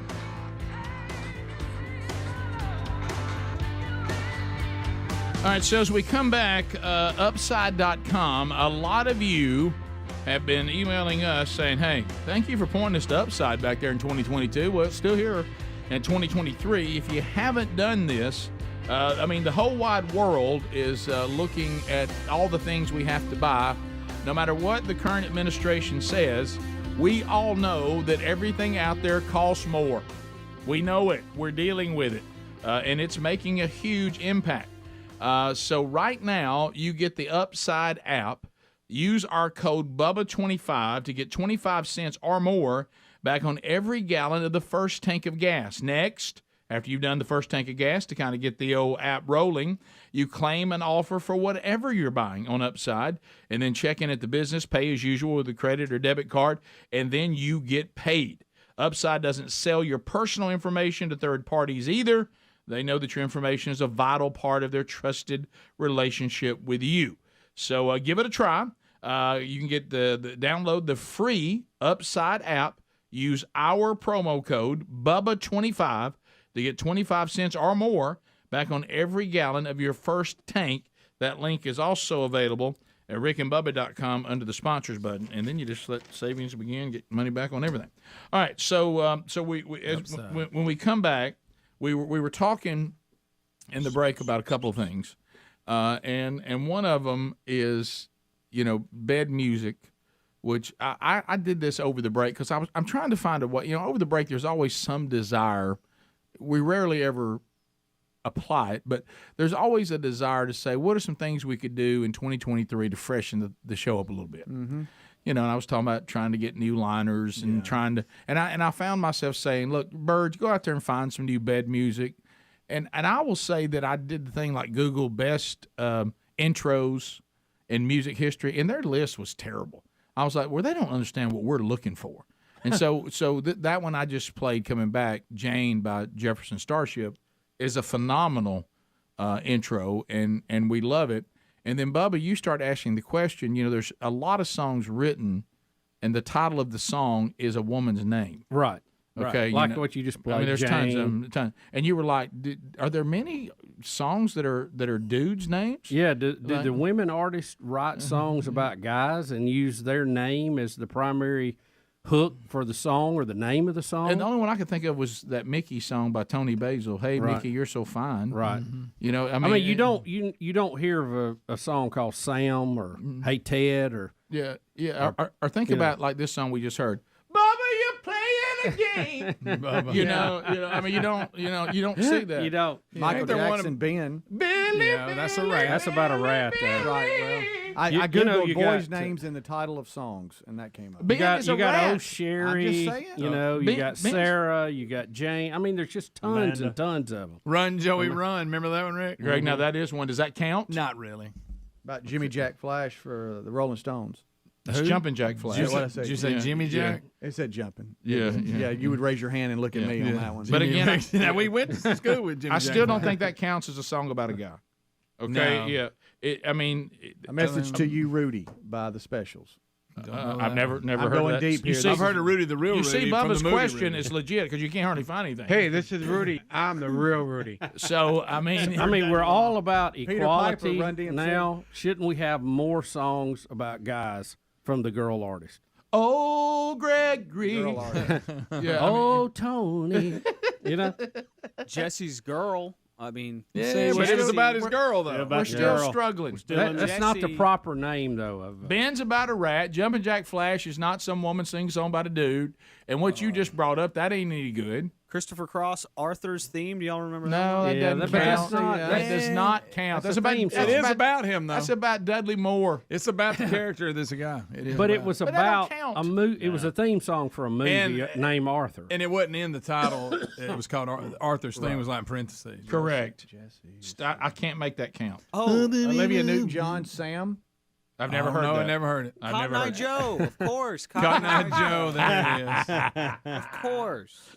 Cotton Eye Joe. Oh, Elton John, here it is. Daniel. But I mean, think of the number of them. Daniel, Off that, the internet. that may count. Email. Sadly. Leroy Brown. Bad Leroy Brown.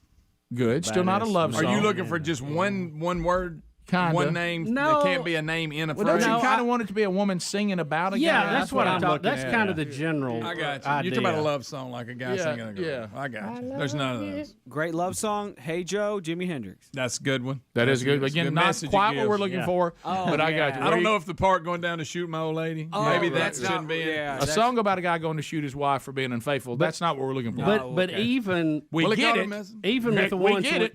even with the ones we've named, they're 10-1 female. Oh, same. And look how hard we're having to reach. And we haven't even scratched the surface. If you Google it, you got Angie by the Rolling Stones, Annie's Song by John Denver, Billie Jean by Michael Jackson. there's so many. Yeah. Cecilia by Simon and Garfunkel. Taylor Swift? Come on, Dear John? Eileen.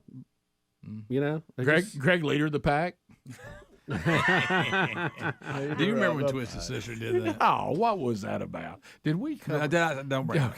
Did we try that? I didn't, Rick. That was Did we? terrible. I think we did. Why? We didn't. Why didn't In you my stop mind, we it? didn't. You stopped Stormy Weather and you let that go? I know. Wow. Okay. Rod I must Stewart, have been Maggie drinking May. heavily. I mean, there's just a bunch. It of goes them. on and The on. Bengals. Barry Manilow, Mandy. I mean, Bengals there's had 50 James. of them. Here's an interesting trivia question I would like answered. What female song has been used as a title the most? Probably Sarah, because we you can talking name about two Sarah? right off the top of our head. Sarah and Jane. I can give for you sure. three. It's got What Sarah about in the it. Police, Roxanne? It's another one. Oh yeah, that's good. Of course, it's about a prostitute.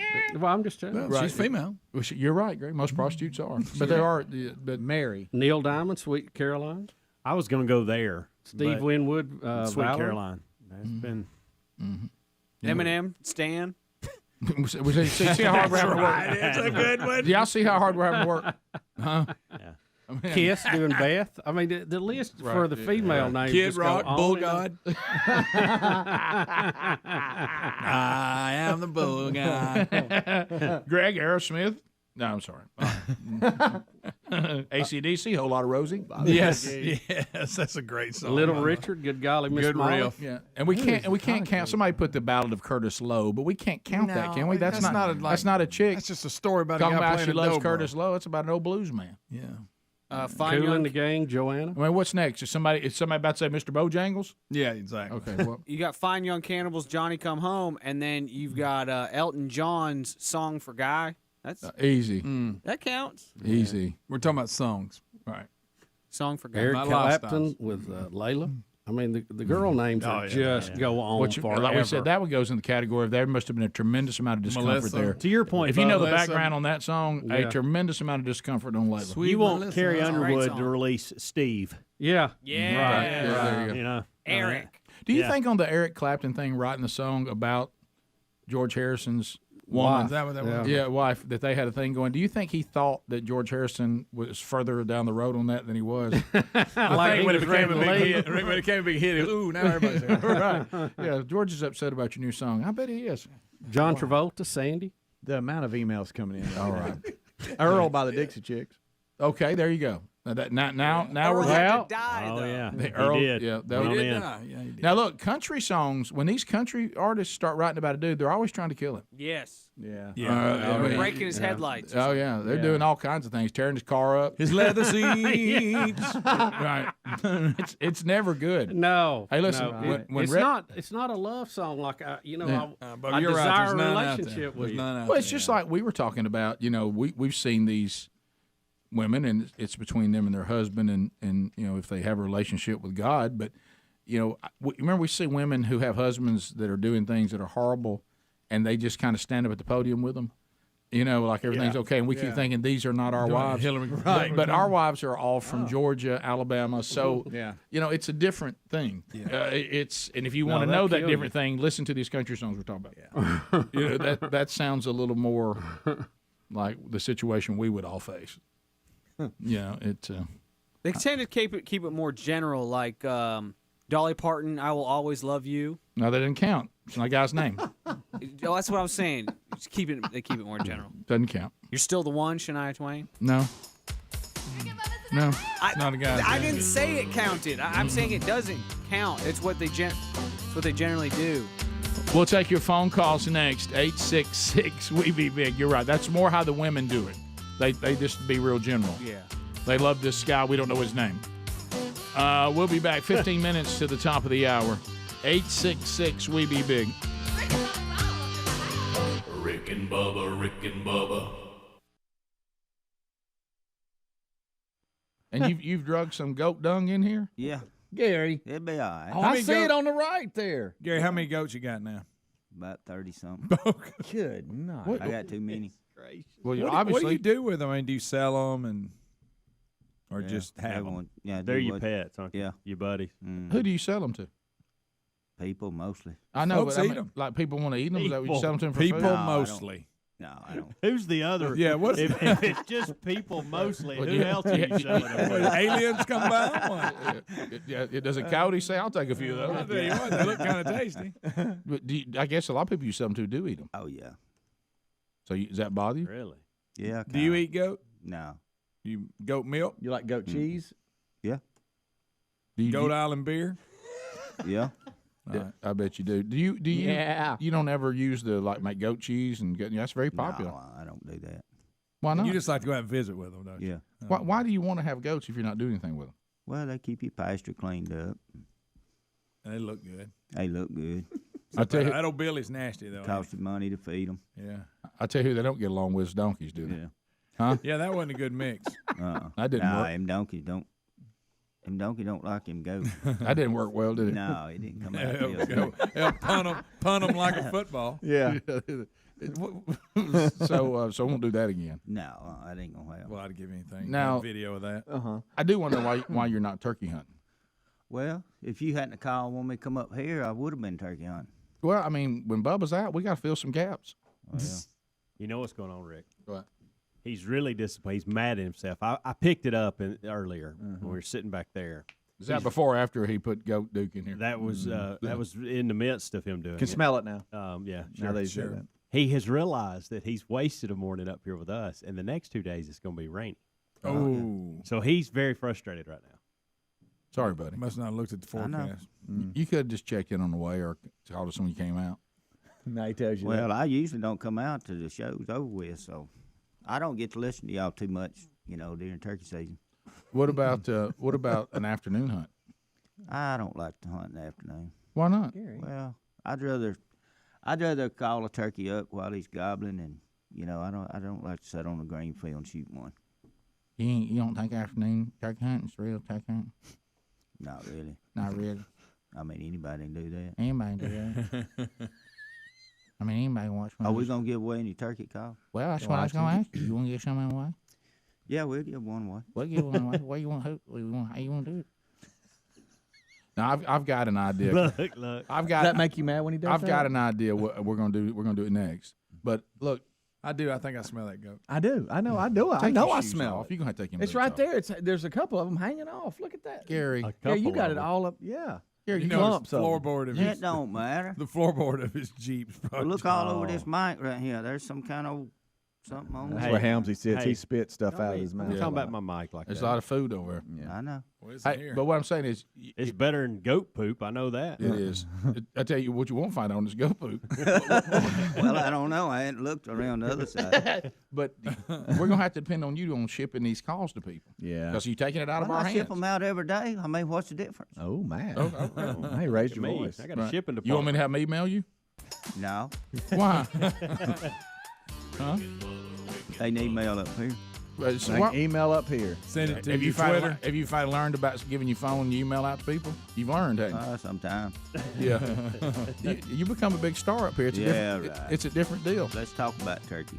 All right, we'll be back. More Rick and Bubba coming up. Stay with us. Rick and Bubba, Rick and Bubba. Bubba is out.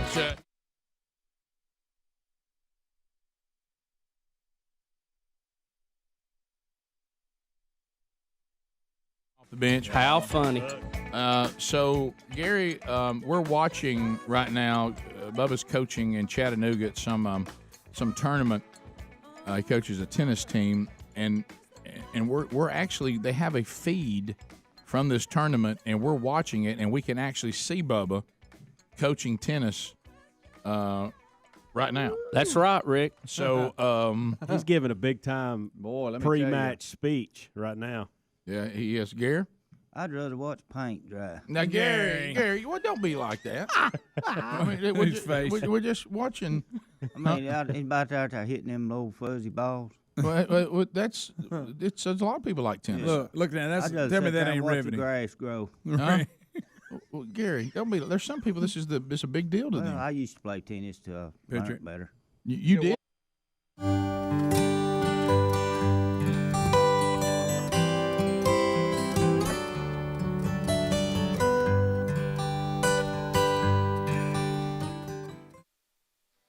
Ten minutes to the I top. pull my harpoon out of my dirty red bandana.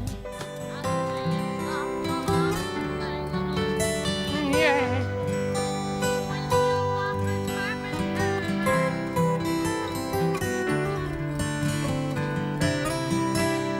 This one's going to take a strange twist. Word for nothing left to lose. Nothing, honey, it ain't free. Go, girl. When I sang the blues. No feeling good was good enough for me. Sing right here. Good enough for me and my bubbles. But here's the problem with this one, and people are, Chris Christopherson wrote this. It was originally Bobby I.E. about a girl. And Janis Joplin changed it to a guy. Yep. So can you really count that? If Chris, I think we got to. if Chris Christopherson wrote it for a girl, just because Janis Joplin changed it to a boy, does that count? Bubba, I go to you. It was originally written as a girl, Bobby I.E. But it was modified to. Janis Joplin modified it to a dude. Which is But smart did as she a songwriter, re-record it it? can go either way. She re-recorded it. Yeah, I think that'd qualify. Does it count? Yeah, I think If she so. released it Yeah. that way, it's got to count. Yeah, it's got Okay. No, I'm a little tougher over here. I know. Boy, are you? Yeah, but I do like, because I'm like you, I don't like when artists take songs and do remakes of them and they keep it same gender. Just change it if you Yeah, it's a little weird. Yeah, don't do that. It's a little weird. Yeah. Unless Or that's just your- don't do the song. Right. Find you another one. Right. There's plenty out there. We continue. Lots of songs out there. Let's go to Starkville, Mississippi. Laser 96.1. Mark standing by. Mark, go ahead.